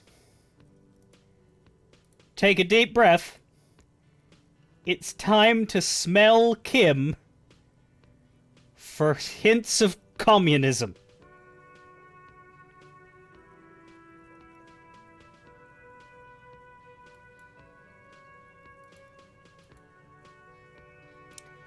Hold still a second. The lieutenant's posture becomes rigid and uncomfortable as you lean forward and sniff the area just below his shoulder blade. The lieutenant is fastidious as a cat in matters of his personal upkeep, and yet in the folds of his jacket you can just perceive the stale and acrid traces of oil rags, transmission fluid, and brake pads. Wait, there's something else there. Something that sets your GABA receptors aflutter. The lieutenant's aftershave, a common drugstore brand, strong hints of pine needle. But what sort of ideological picture do these smells paint? Tough to say. Do you need something, detective? Just as I suspected. You're no lieutenant. You're a mechanic! I do like to hang around the motor pool every now and then, but that doesn't make me a mechanic. Sort of like how hanging around the liquor store hasn't made you into a master distiller. That was a cheap shot. My apologies, detective. I couldn't resist. Was there something else you wish to discuss? Alright, Kim's not a communist. We do not have a communist. Can I help you? We don't seem to be able to sniff Gart. Can we sniff you? Yes? What is it? Oh, apparently there's more to ask this woman about. Look, something is really bugging me. Are we or are we not from the same police station? God damn it, you leave her alone. Keep your weird bullshit to yourself and be professional for once, for fuck's sake. Can I actually help you with something? Yes, of course, preposterous. I mean, you would remember if they were, right? Who forgets their squad mates? That's not possible. Are you with him? Of course I'm with him. Why do you ask? He's an asshole. You're an asshole. You know what? Maybe we're both assholes. Please, let's not turn this into another exchange, okay? Again? I can't believe this shit. Cool shades, are you wearing a disguise? Yes, it's a hobby of mine. As if waiting for some kind of reaction or response, something to click. It's not happening, though. How about you? Lena, are you a communist? Oh, hello, dear. No. Ooh, smoker on the balcony, are you a communist? Wait. No. Something about this bunch doesn't smell right. What do you mean? Aren't they Everart's guys? They are, but they don't seem too keen to talk with you, do they? No, they don't. Glenn seems to be contemplating grievous bodily harm while he massages his raw knuckles. In the far back, Eugene is doing his best to ignore you. Meanwhile, Fat Angus keeps shooting you furtive glances and mumbling uneasily to himself. And from his perch at the end of the table, Titus Hardy himself stares at you with a cold contempt that makes you want to leave the cafeteria straight away. Besides, you're pretty sure they consider themselves social democrats.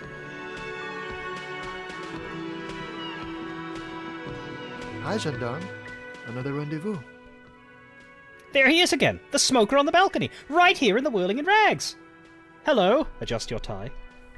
You're here! I see you found yourself a little something from my wardrobe. Not bad at all. What brings you here? What are you doing here? Admiring the atmosphere. What about you, officer? This is where I'm going to go down in history. I'm going to sing karaoke. Really? Well, I look forward to that. Tell me again about that muscular type who came to investigate the crime. Oh yes, let's see. He knocked on my door a few days after the lynching. I think he was going through the entire building, asking questions. 1 second.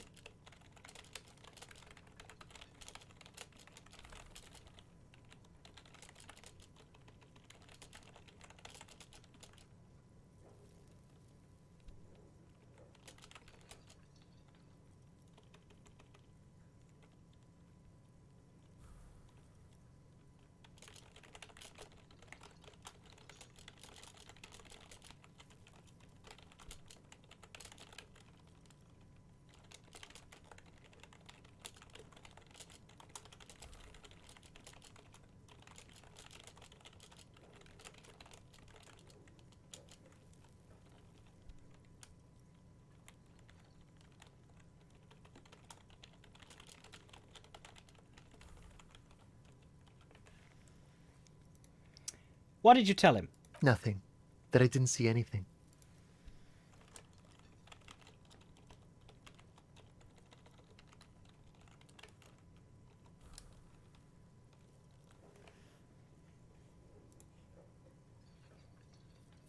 And he believed you?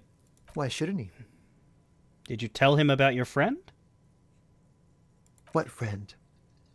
Your Sunday friend, the witness. No, I don't think it came up. What did he look like? Muscular, handsome, strong, like one of those military types. So it's not Titus Hardy, because if so, then he would have said no. It's probably the right to work guy, the mercenary. Was he alone? Yes, but he was speaking to someone on his earpiece. Oh, yeah? Yes, you know those tiny speaker microphones that fancy security guards sometimes wear. What was he saying? Just reporting back whatever I was telling him. Besides muscular, did he have any other identifying traits? Oh, let me think. He had an accent. He sounded like one of those mercenaries. Right. He sounded vaguely Oranese. No, not vaguely, scratch that. He sounded definitely Oranese.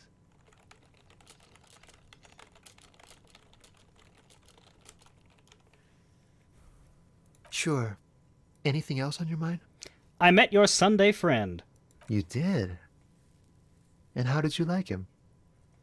You were right. He was magical. Magically bureaucratic. I didn't like him as much as I like you. I didn't. He's a government official. I don't trust governments. That's the funny answer for a cop. Ah, shoot. Why not?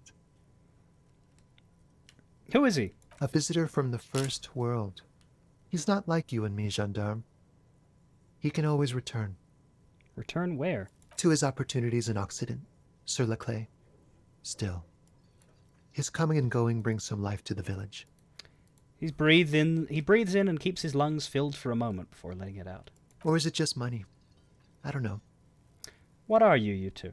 Friends, I told you. Sunday friends. Friends who like to get together from time to time. What does it mean, a Sunday friend? That he won't be there when times get tough, I guess. Is that even a friend? It is. On Sundays. Why was he staying at your place in the middle of the night? Oh, God. He has keys. And he likes the view. To the sea, I mean. I don't want to talk about other people. I want to talk about you. Hmm? What about me, gendarme? About this hat I'm wearing. You can keep it. I don't mind. I can appreciate beauty when I see it. Wasn't really planning on giving it back anyway. How cunning. I like men who take what they want. Oh my God. This is not a likely composure check. Bye-bye, gendarme.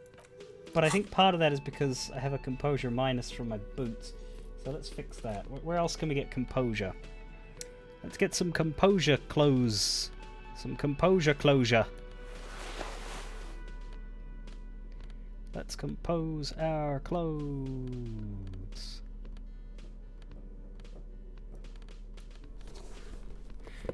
I mean, I go through all of them just to be sure, even if I remember which ones are which.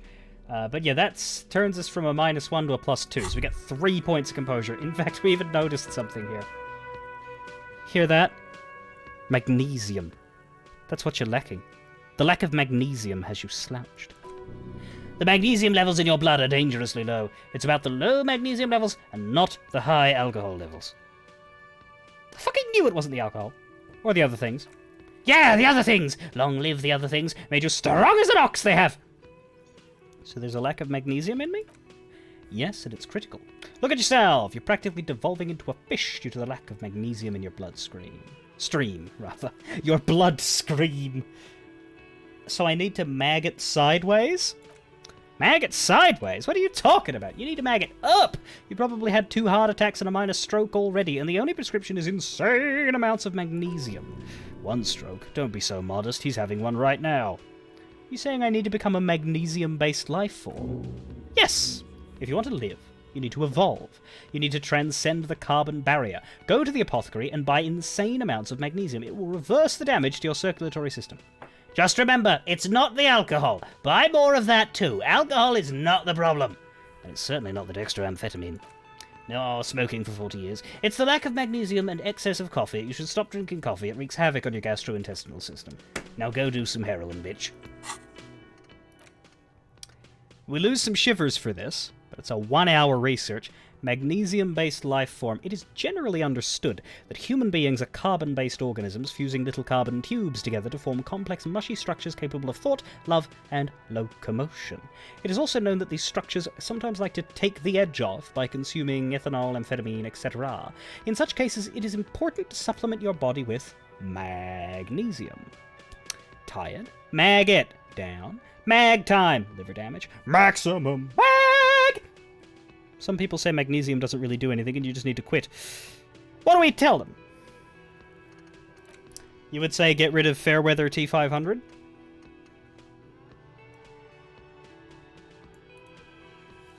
Complex, mushy structures. This is my new description of humanism. Oh, indeed.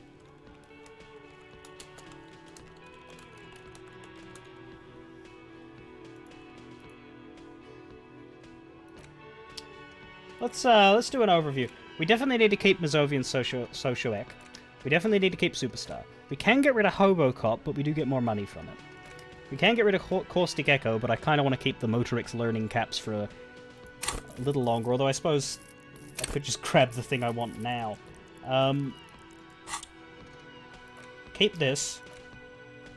We could get rid of Anti-Object, because I don't need the pain threshold, and I don't really need the damage heal from attacking things. It's too specific, and also it's not as good as I thought it was. And I definitely don't need physique learning caps, so I might get rid of that. I think I'm going to keep Jamrock Shuffle for now, because I want to know if I get that... I don't know, I want to play around with that. Keep this. Yeah, the White Check Failure's healing all morale is way better than attacking physical objects healing damage. I want to keep the +2 perception. This is great, so we're keeping that. And yeah, this is super specific and nichey, so we can get rid of it. It's that or Anti-Object.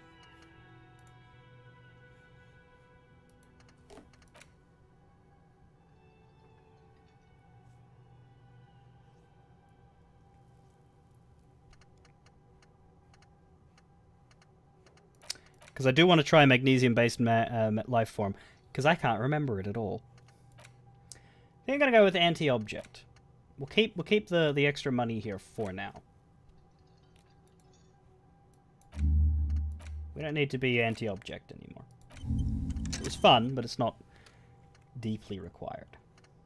So, we'll research magnesium for a little bit. Hi again, Gendarme. 42% chance now. What is it about the way this man carries himself? Well, if I can have a Motorix boost from the little chat thing that I've done there. For once, we're finally not doing, intellect. But also, we changed the day, so intellect day is over. We are now free to explore other skills. 58% chance. It's the sports. He's a sports guy. All about that physical prowess and athletic skill. Nothing else here. Bye-bye, Gendarme. That's a shame. I like that one. I was yeah, it's too long to reload the save. We're gonna have to eat that. We could add a composure point if we wanted to try it again. Is there anything else for composure actually, by the way? There isn't. No. The composure one that we had before we'd already gone through. In fact, composure, yeah, we've already put 2 points into it. We'd be putting a third. That's a lot. We've not done that for any of these. Not a problem, but... Well, we don't have to do it now. What else we got?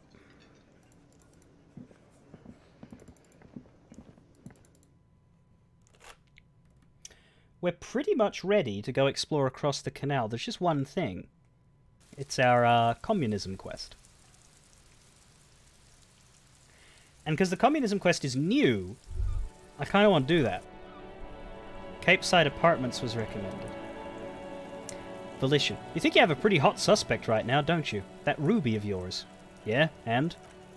Notice how it came together without casting too much suspicion on Classier. It was nice and Ruby-centric in the end. What do you mean? Anything strike you a bit off about this mishmash? Well, bullet didn't have to come from the roof. Could have come from anywhere on the coast. Absolutely. It could have come from anywhere. But you're so certain it came from the roof behind the window. The bullet was jacketed. Those don't just lie around everywhere, do they? Good point. It's rather rare these days, but do continue. The bullet was an antique. True. Strange how you conducted the whole advanced ballistics analysis and then just hand-waved it. The footprints in the pinball workshop didn't fit with the odd soul prints of the crime scene. No, they didn't. No one has...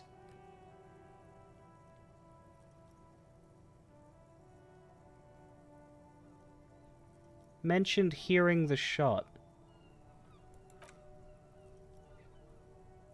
This hasn't come up at all. Even Hardy and his boys didn't mention it. Neither did you. I'm done thinking about this. That's right. Finish thought. Just finish it and conveniently go on. She's watching you leave right now, you know that? Free as a bird on that roof. Lighting up a cigarette and thinking, am I glad Ruby's in this shit and not me? Don't listen to this guy. The theory was solid. He's just jealous. Move on. It's no use harassing her further.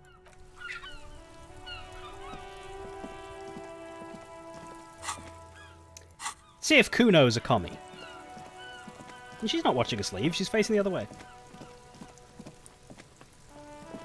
Kuno! Fuck does Kuno care? Kuno doesn't care about communism. Kuno doesn't fucking care? Yeah, I get it. You said that before. Don't know what I expected, really.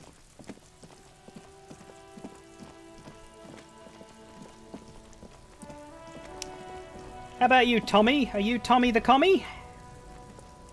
Make way for the master poet. No. Sorry, who are you? That's one brutal motor carriage. Says the young man with piss...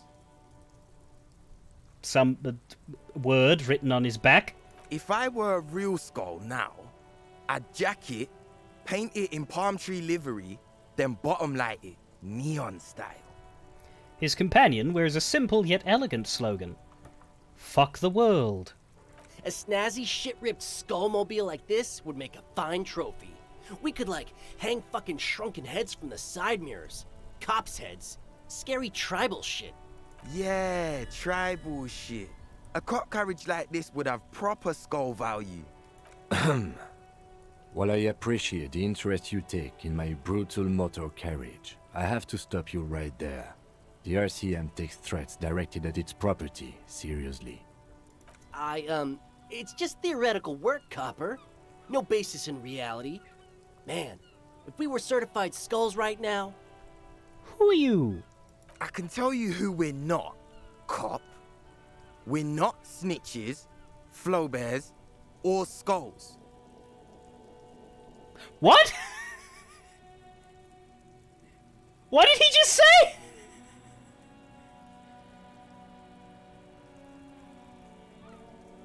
What was that word? It sounded like flow bear. Is that what happens when they forget to put the censorship in? Do they not actually have their actors say the F slur? Do they just put a substitute in and then put the over it?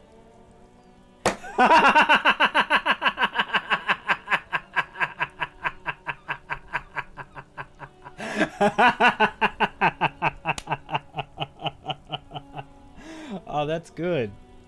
Unless that word is a translation of the F slur, I don't know, but I like to think that they just try to put something that sounds similar and yet is silly and nonsensical so that they don't have to, you know, say a bad thing. But, ooh, that's... kind of takes you out the moment a bit there. Which is not to say that the skulls are bitches and...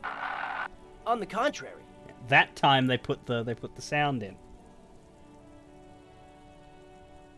The part of this presentation you want to take home with you, cop man, is we're not part of the skulls yet. Okay then, let's indulge in some intellectual exchange. These young men seem eager to share their beliefs. Who are the skulls? You don't know? What kind of cop are you? It's not a question, don't get into it. I'm so glad you asked! The question was rhetorical. The Skulls are the most vicious gang of the Besmertne. The nastiest bunch of psychos ever. Jacking carriages and getting into high-speed chases. Possessing an infinite amount of fuck-all swagger, infamous for their non-verbal modus operandi. Non-verbal? If a skull spots you, he will pull out his dagger and stab you without saying a word. The lieutenant's voice is calm as usual, a testament to the violence and death he's witnessed through the sight of his firearm. They usually occupy the burnt-out quarter in Jamrock, or you can find them loitering around the brightly painted bottom-lighted vehicles. I can't wait to become a skull. Bottom lights are wretched aggressive. Do you know anything about the murder that took place here? Murder? A man was hanged in the backyard of the Whirling in Rags. Yeah, sure. We'll gladly tell you everything we know about it. It was a man. Fucking thank you, you've cracked the case. Also, he was hanged. Don't fuck around, I am the law. He was hanged from a tree. Yeah, I mean, duh. These punks don't know anything. Let's just move along. Hey, stop right there. How does one know anything? What does that mean? Fucking philosophy, man. You can do aggressive shit with philosophy. Justify shit. Do you guys know Cindy the Skull? Oh yeah, Cindy's a right proper skull. The young man's eyes glaze over, his voice filled with longing. Yeah, a true artist of the future. Just like Arno van Eyck. By the way, if you see Cindy, give her our regards. He adds, returning from whatever void he was just visiting. For all their nihilistic posturing, these young men are not lacking in youthful idealism. The lieutenant on your left is unusually lenient towards them. Who's Van Eyck? Old man, it doesn't matter. You'll be long gone before his greatness is recognized. The young woman kneels on a sheet of ice as if looking for something lost ages ago. She bends until her right ear touches the frozen water. She listens to it crack, slowly. So you're saying I'm an old man? Yep. Old as fuck. Yeah, man. It's like at death's door. No wonder you know nothing about the future. You won't be there.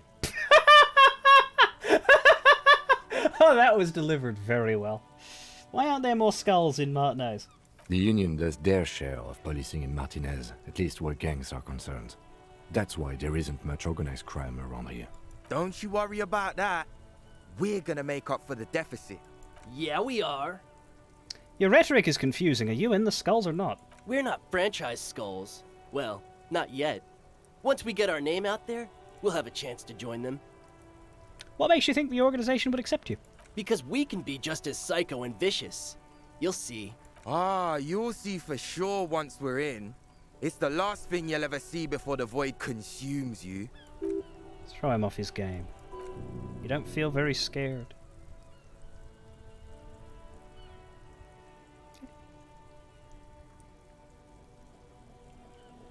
Are you sure a skull would say that?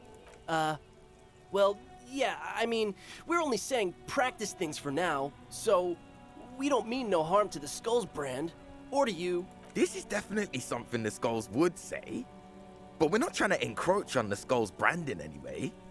On the contrary, we're just here to market it. But why does a criminal gang need marketing? We think of it more like two franchises merging. You know, us two and the Skulls. I really feel like we would add more to the table. Spice things up here in Martinez, you know. Get the old machine of pain and suffering oiled up real good. Okay, I get what the Skulls do, but what do you franchise in? Youth unemployment? Whatever, man. Work is for pussies. You wouldn't get it anyway.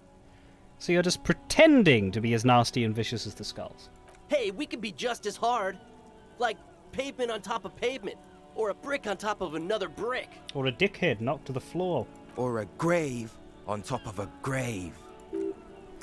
These kids have the vocabulary, but they might be missing a brain. Wouldn't a grave on top of a grave be just a big hole? What's hard about holes? Digging them. Enough about this scullery, then. Mm-hmm. What's with the jackets? What about them? Why does your jacket have such a word written on it? Well, first off, it's a statement and not necessarily something that characterizes me as a person, even though the statement has character. And I do like piss. The word piss epitomizes the struggle taking place in the world. Things being defined as they seem, not as they are. And, I guess, it's also about communal spirit, the future, and truly appreciating our differences. Also, you've got to admit, it catches the eye. And since the Grand Piper is slowly but steadily moving towards basing the economy on it, attention, it is imperative that the medium itself convey the message. What? What I mean by this is, we are all piss and that the world is inherently meaningless. Piss flow bears. Right. Why do you have fuck the world written on yours? Like I said before, many men keep searching for the one, for so-called true love, which is actually just obsession masquerading as kinship. The thrill of the chase, the hollowness that fills your chest cavity after catching it. I'm wondering if the poetics come with the jacket or if they are derived from something else entirely. To catch a fish, you'll need to hurl the lure many times, and even then it isn't certain that you'll get anything. If you blow up the lake, though... Blow it up. You get more fish in a shorter time. And, for time is of the essence and fleeting ever so quickly, one must think of a way to fuck the whole world and not get caught up in fucking someone.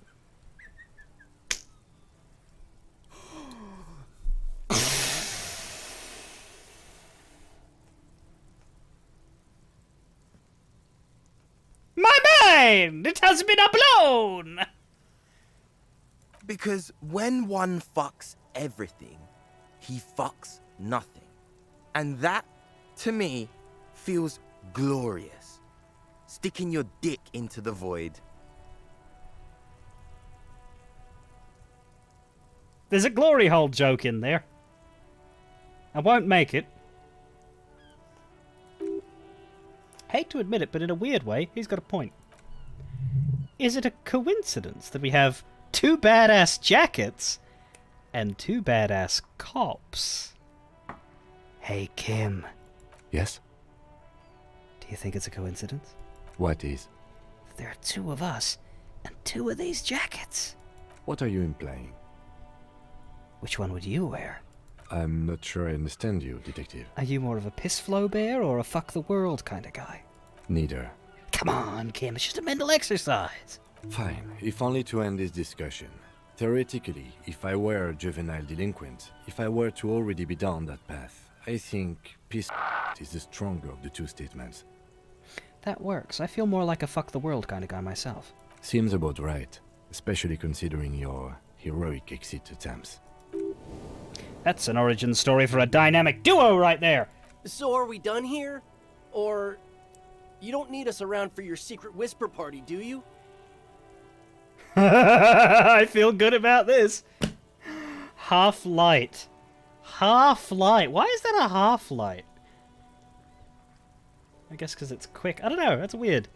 Demonstrated authority, but they're just off-brand skulls. So you get a +3. We already have 8 because it's our wheelhouse.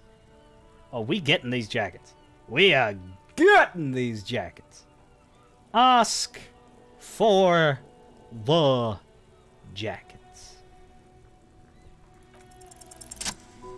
No. Don't ask anything. Be subtle and scary. The boys dream about being skulls. Use that. But yeah, does Flowbear actually mean something, by the way? Does anybody in this chat know if that means anything, or is it just a nonsense word created to, like, be hidden by the censorship noise? Because that threw me. But anyway. Because I want to know if I can start calling this the Piss Flowbear jacket, or if I'm accidentally saying something not good when I say that. So I want to know if it's safe. Anyway, how? How do I use this? Suggest that they're massive skulls. Come on! Boys, with those jackets, you're going to be the Skull Kings in no time. What? No. Skulls don't have kings. I think. And we're not even in yet. Yeah, man, keep your voice down. Skulls don't take it lightly when folks pretend to be them. We're not even prospects yet. Prospect? Must be a hierarchical term, probably in the lower end. Not even prospects and already aspiring to be kings? Wow, you boys are ambitious. Only prospects and already planning a coup in the skulls. You're destined to go far. Kim's helping!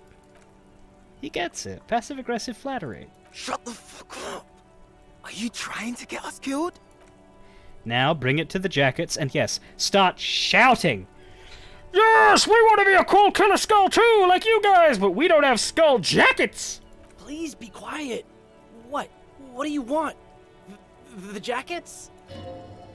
You got it. No need for cruelty. Yes. The jackets. Or, Skull King, make shrunken heads out of us! You offer us your jackets like that? Well, it would be impolite to refuse. Oh, man. Okay. I get it. Skulls don't really wear slogans anyway. This was stupid. Fuck.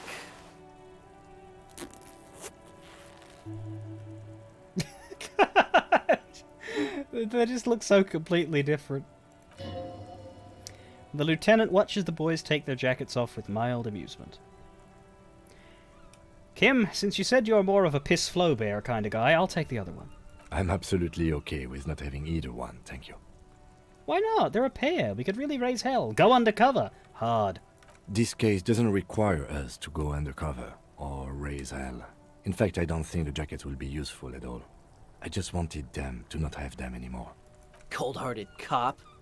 Well, it's good to know we have a pair in case the need arises.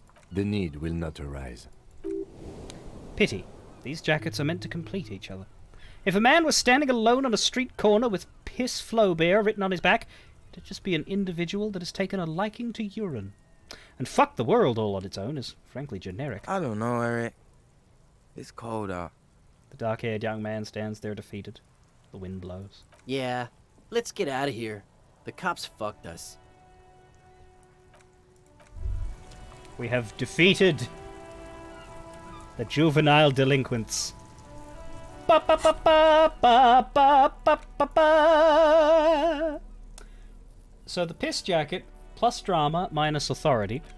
The fuck the world jacket is half light but bad for our rhetoric. So we won't actually wear either of them, but we do look quite good in the fuck the world jacket, in my opinion. The other one's interesting because it's they censor it even on the jacket, which I personally think is odd. If you're gonna do this, you should have named the jacket something else. Because that's not what the jacket looks like. If the jacket is identifiable as saying the word, then it should be identifiable to say the word. Like, censoring the text lines, that's fine, that makes sense, sure. But this is weird to me. This is a disconnect. You're saying, like, does the jacket look like that? If so, then that jacket reads, Piss Fa. The rest of that is not readable. In fact, I don't think I would put it... like, if I saw someone walking down the street with that jacket and I'd never played this game, and it looked like that, I probably wouldn't have made out that second word as being the word that it's supposed to be. Alternatively, if it actually says it and it's bright and clear in universe, but in the game they censor it, well then that's a disconnect. So yeah, I don't know.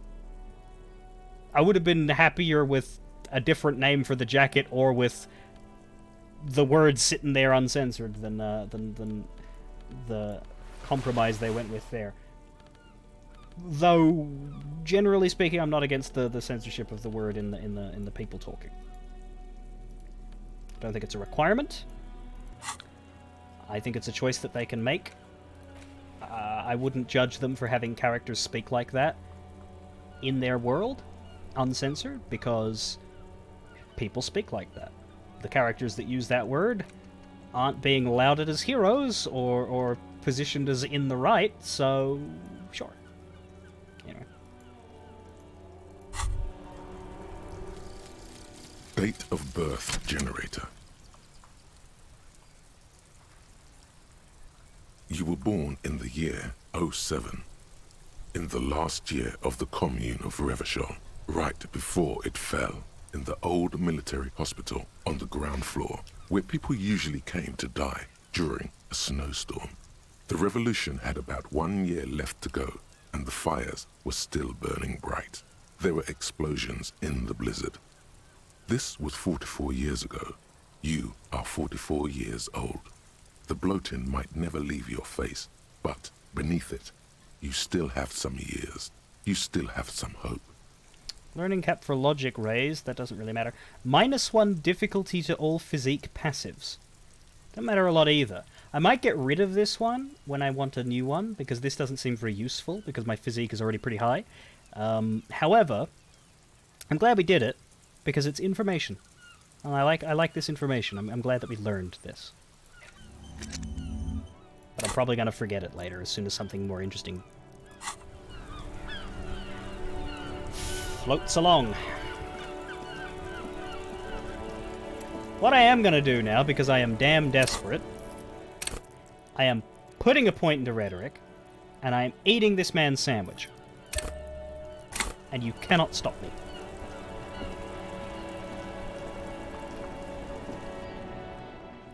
I don't know why I'm obsessed with this check, but I want this fucking sandwich. It is such a pleasure to see you again, officer.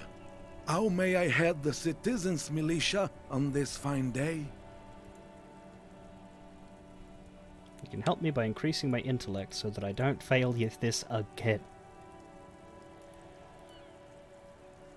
Became a cop at 26. So what do we do for those years before 26 then? Alright. This is how we're gonna do it. We got the sandwich! I admire your handiwork, chef, but there are a few things I'd do differently. Like what, officer? This is as good as they come in Revachol, I assure you. Had you put a large slice of Olduvayan cheese crosswise from the ham, it would minimize the component loss for your crumbling. Mon Dieu, that is an excellent idea. That would virtually negate the component loss. Beautiful, now bring it home with paprika. I'll do you one better. The air pocket between cheese and ham could house pre-roasted paprika. Ce serait délicieux. Can you make that sandwich, officer? Sure, but I'm going to need yours as a prototype first. No, no one can. Gaze at the distance, slowly shaking your head.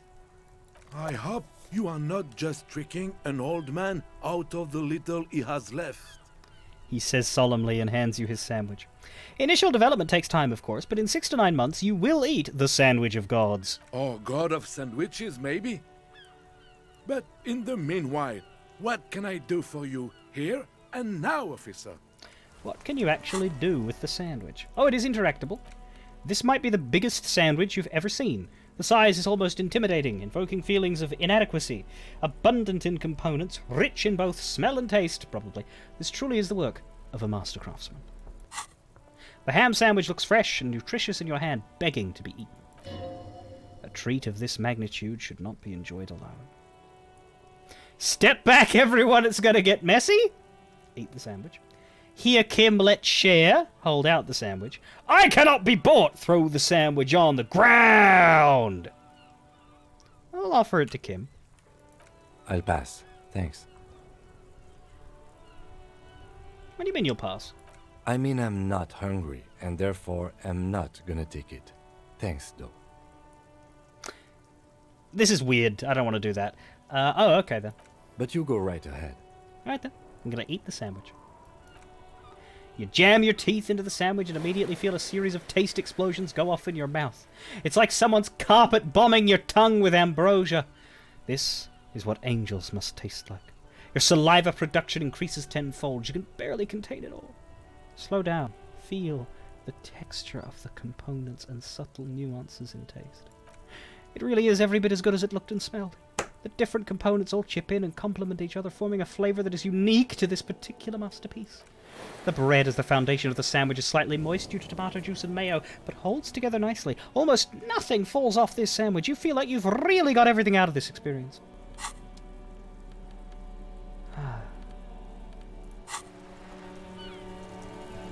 It appears that was a massive healing item that I wasted, yeah. Well, the thing is, I just wanted to eat the sandwich on principle because when I played this game last, in my off-stream playthrough that was like a year ago, I passed that check and I decided to be insistent with Kim and try to get Kim to eat the sandwich. And what happens is, Kim will slap the sandwich out of your hands and it will fall on the floor and you can't eat it. Looking for something, Hunt? Come to tell me to fuck off again? Fuck off, racist. I'm coming over here because I want to see if Manana is a communist, because I reckon he is. There! Do you smell that? Smell what? Can you not detect that inimitable whiff of dissatisfaction and relentlessness? Sorry, restlessness. That sense that the world is in need of dramatic, even violent reordering. Close your eyes, take a deep breath. Can you smell it now? You inhale. The cilia along your olfactory epithelium tingle with excitement as they sift through the swirling morass of industrial odors. First come the smells of the agitated strikebreakers, layers of body oil and sweat, over-buttered meals pulled from Bakelite lunch pails, the biting stench of lye soap.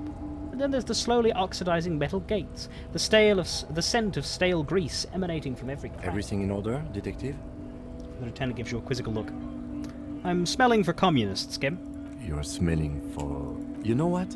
I'll just leave you to it. Carry on, detective. Thank you. The lieutenant lacks your... Oh, sorry.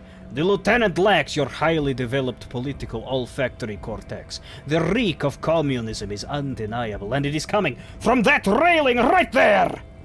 You mean from Manana? Yes! Now is your chance to establish contact. Right to work! Not yet. I knew it'd be Manana. Hola, Wandering Man. How can I help you? Listen, brother. There is something important I need to talk to you about. What's that, Boya? He tilts his head slightly. Now is your chance. Remember, communists are notoriously skittish, so it's best to insinuate your way in. I'm looking for a secret cabal of mole people! I'm investigating a peculiar smell, one with revolutionary implications. I'm really looking for some people who know how to grind a sausage. It involves our mutual friend Kras. Put your hands next to your head and curl your fingers like deer antlers. Like this? Let's go with the smell. Could be coming from one of the jam lorries. Cargo's been sitting out for a while. Grind a sausage. Have you tried a butcher shop? Okay, maybe it's time to abandon the subtle approach. I'm looking for a secret cabal of mole people. You might have to look elsewhere for help with that. Kras? Don't think I've ever met a Kras personally. Then again, I've never been to Gran. I'm looking for communists. Do you know any? Ah, now I see. Can't say I'm surprised. You seem to take your communism seriously. Not a bad thing, mind you. It's good for a man to take time to think about the whole socio-political world picture. Oh, he certainly likes to take his time with things, especially when politics are at issue. Like Sam Kitsuragi. So you've given up copying and now you're hunting comunistas. Care to say why? I'm on a sort of quest to develop my political potential and I need help. A fellow plains roamer in search of greater understanding. A classic story. I wish I could help. Unfortunately, I don't know many comunistas. Are you sure? You smell just like a communist. Didn't realize you could smell communism. But then, I've never studied the subject. You can smell all sorts of things. Fear, disgust, desire. Not communism, though. Maybe it's not taught in any of your so-called universities, but there's definitely something going on here. Ah, but you know, I did meet a genuine ideologo a few months ago. Perhaps he's your guy. What's an ideologo? You know, a guy with a theory. Someone who likes to pit his theory against other theories in deadly theory combat. How'd you meet him? It was late one night as I was leaving the arbor. He was waiting on the corner in a classic Saramerizian jacket. I don't like the one you've got there. He asked me for a light. We shared cigarettes. Then he asked me if I ever thought about getting into some of the extra physical branches of communism. That's actually funny, because I'm wearing the Sarah Marizian jacket. There's like so many jackets in this game. I was lucky to get that line. See? All this political chit-chat is just an excuse to rip tar with strangers. Let's say we skip right to the good part then.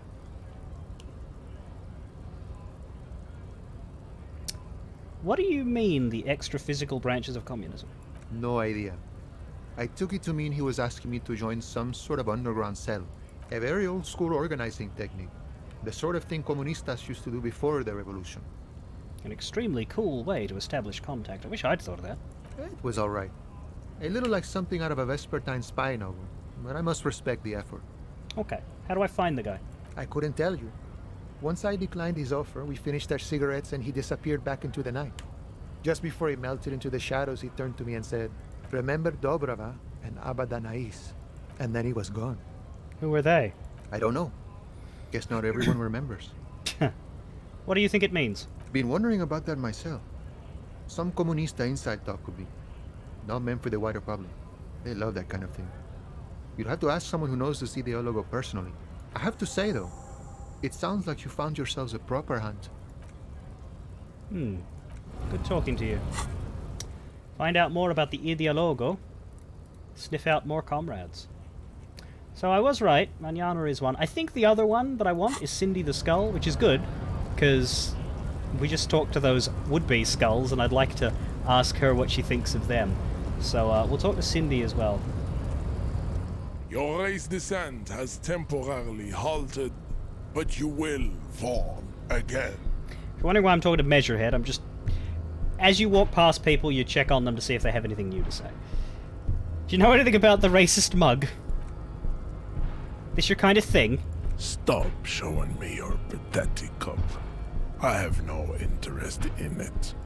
But you're a racist, and it's a racist cup, isn't it? Don't you go together? He had nothing to do with it.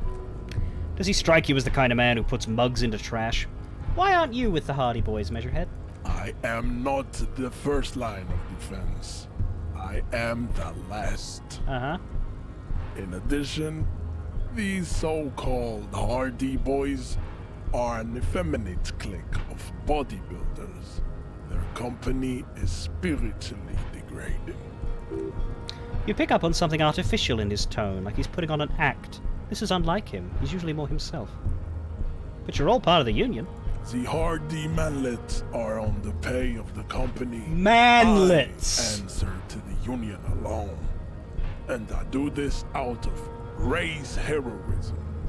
Finance is an alien concept to the Simonees. Now leave me be. I must luxuriate in the company of my woman. There's more to it. What do you got against them, dickhead? I mean, Measurehead. Fine. They have recently fallen under the influence of a possibly sexually perverted female vagrant and a narcotics peddler. It's shameful. What do you mean?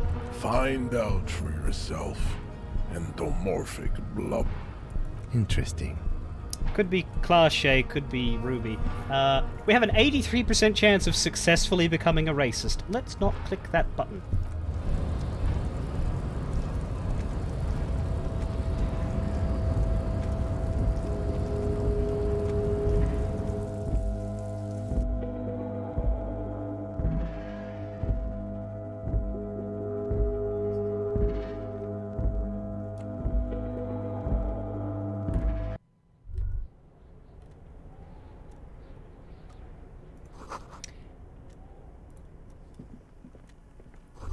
A giant ass print on the pillow and a pattern of coffee rings on the armrest.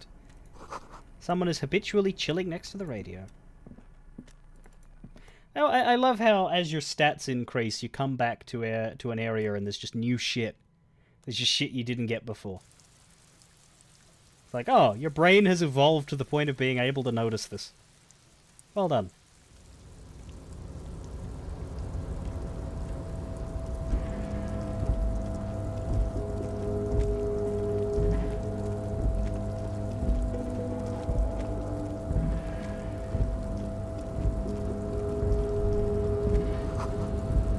Valsund means Whale Fjord in Ardan.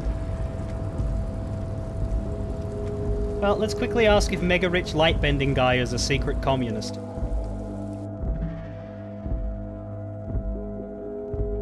What? Why are you laughing?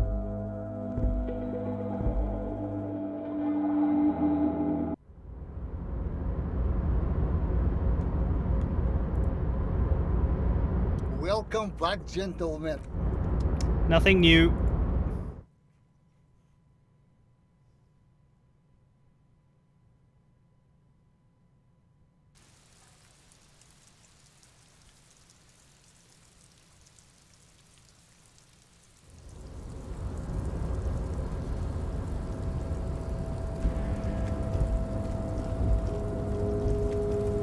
This guy smells like shit! Ah!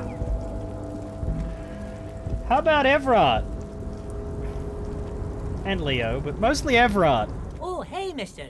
I knew you'd be back to talk with old Leo here. Leo, Yes, Leo, I in the did. future, can we Yes, I keep did. this greeting It's shorter? slightly- Sure, mister. Absolutely.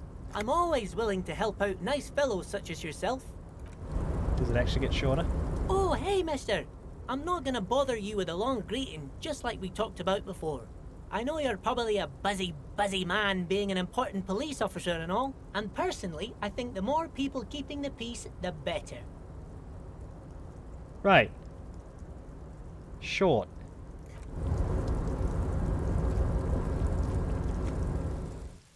I do agree, Ran. Easy Leo is great. Container! Container! Now belongs to Everard! How he just gives away the game. Yes, of course. Now we're on the right track. Really? It smells like... We're getting crates and pallets calling to mind vast stands of winter pines, a swirl of ancient odours absorbed by heavy carpet fibres, but also a pervasive treacly sweetness that somehow reminds you of cola nuts. The whole place could probably use a good deep cleaning, you think? Well, smelling much communism around the Union boss's office? Hush, Kim, I'm detecting. Meanwhile, Everard Clare clatters away on his typewriter, willfully indifferent to your presence.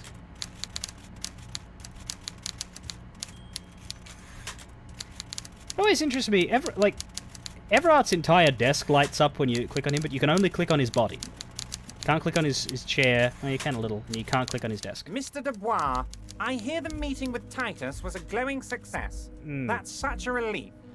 Titus can be a handful sometimes. A little bit. Now, what can Everard Clare do for you today? I've just finished investigating the local drug trade. Ah, yes. Your side investigation. Thank you. You're welcome. You've got some spirit clearing up phony drug accusations alongside this murder. I'll talk to the mayor and see if I can get you the key to the city, Harry. Thank you. Now let's talk real business. He refuses to discuss it further. It's probably just a small nuisance to him. Not even a speck of anger in his voice. That's that, then. A few more things regarding Joyce. Great!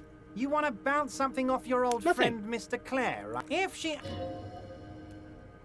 Yes? Did I... Can't remember if I'm up to... Yes, please, Harry. What do you mean, Harry? Empty all your... It's... This. Rhetoric. Rhetoric's figured something out. You cannot help but notice the prospect of you telling Joyce about your conversations is actually pleasing Everard. Sounds like you want me to tell her about our conversations. No, Harry. I'm perfectly neutral and 100% for transparency.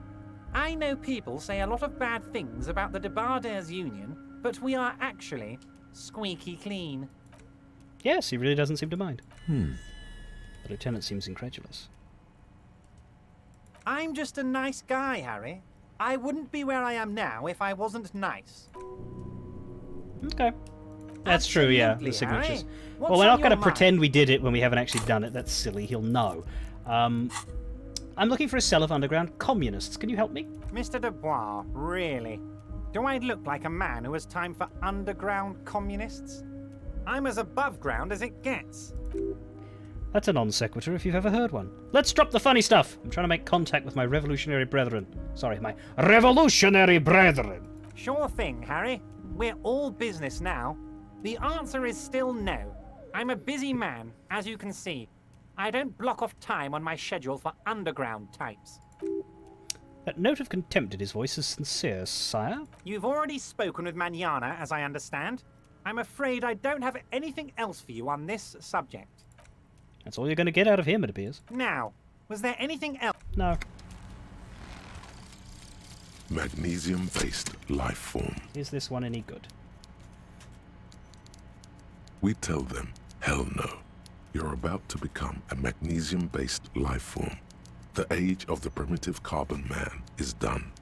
No longer must mankind rely on slow-working background radiation to take us further into our genetic destiny. This is the era of guided evolution, and magnesium is the key. You are the first of your species. The next step in human evolution. An advanced magnesium proto-man who mags it up, drinks it down, and sniffs it sideways. This is a really simple one. We get +2 volition at the cost of 1 logic. Technically speaking, that's a net positive. If we want to offset the logic, we just put a point in there. Gives us more psyche health. In fact, we're a very healthy person now, and we got 6 hit points in both bars, which is a lot. So yeah, it's not required. I'd get rid of it in exchange for something more interesting, but I also wouldn't rush to remove it. It's not that interesting a thought, though. It's just something silly. I didn't really pay much attention to the little blurb they gave us there. Blah blah magnesium.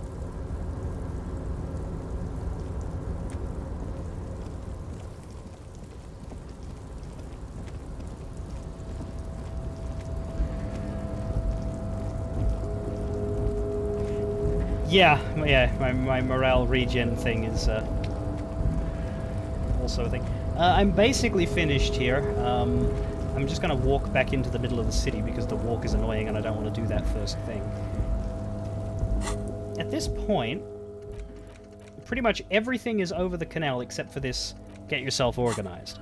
And I do want to do this get yourself organized first because it's the new one that I've never done before. So the plan is to go towards Cape Side to talk to Cindy specifically, but also maybe there's something in that one communist apartment that's for the quest.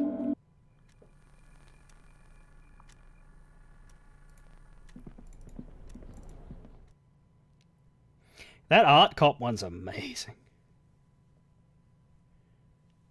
Like that and the 10 EXP is just nuts. Anyway.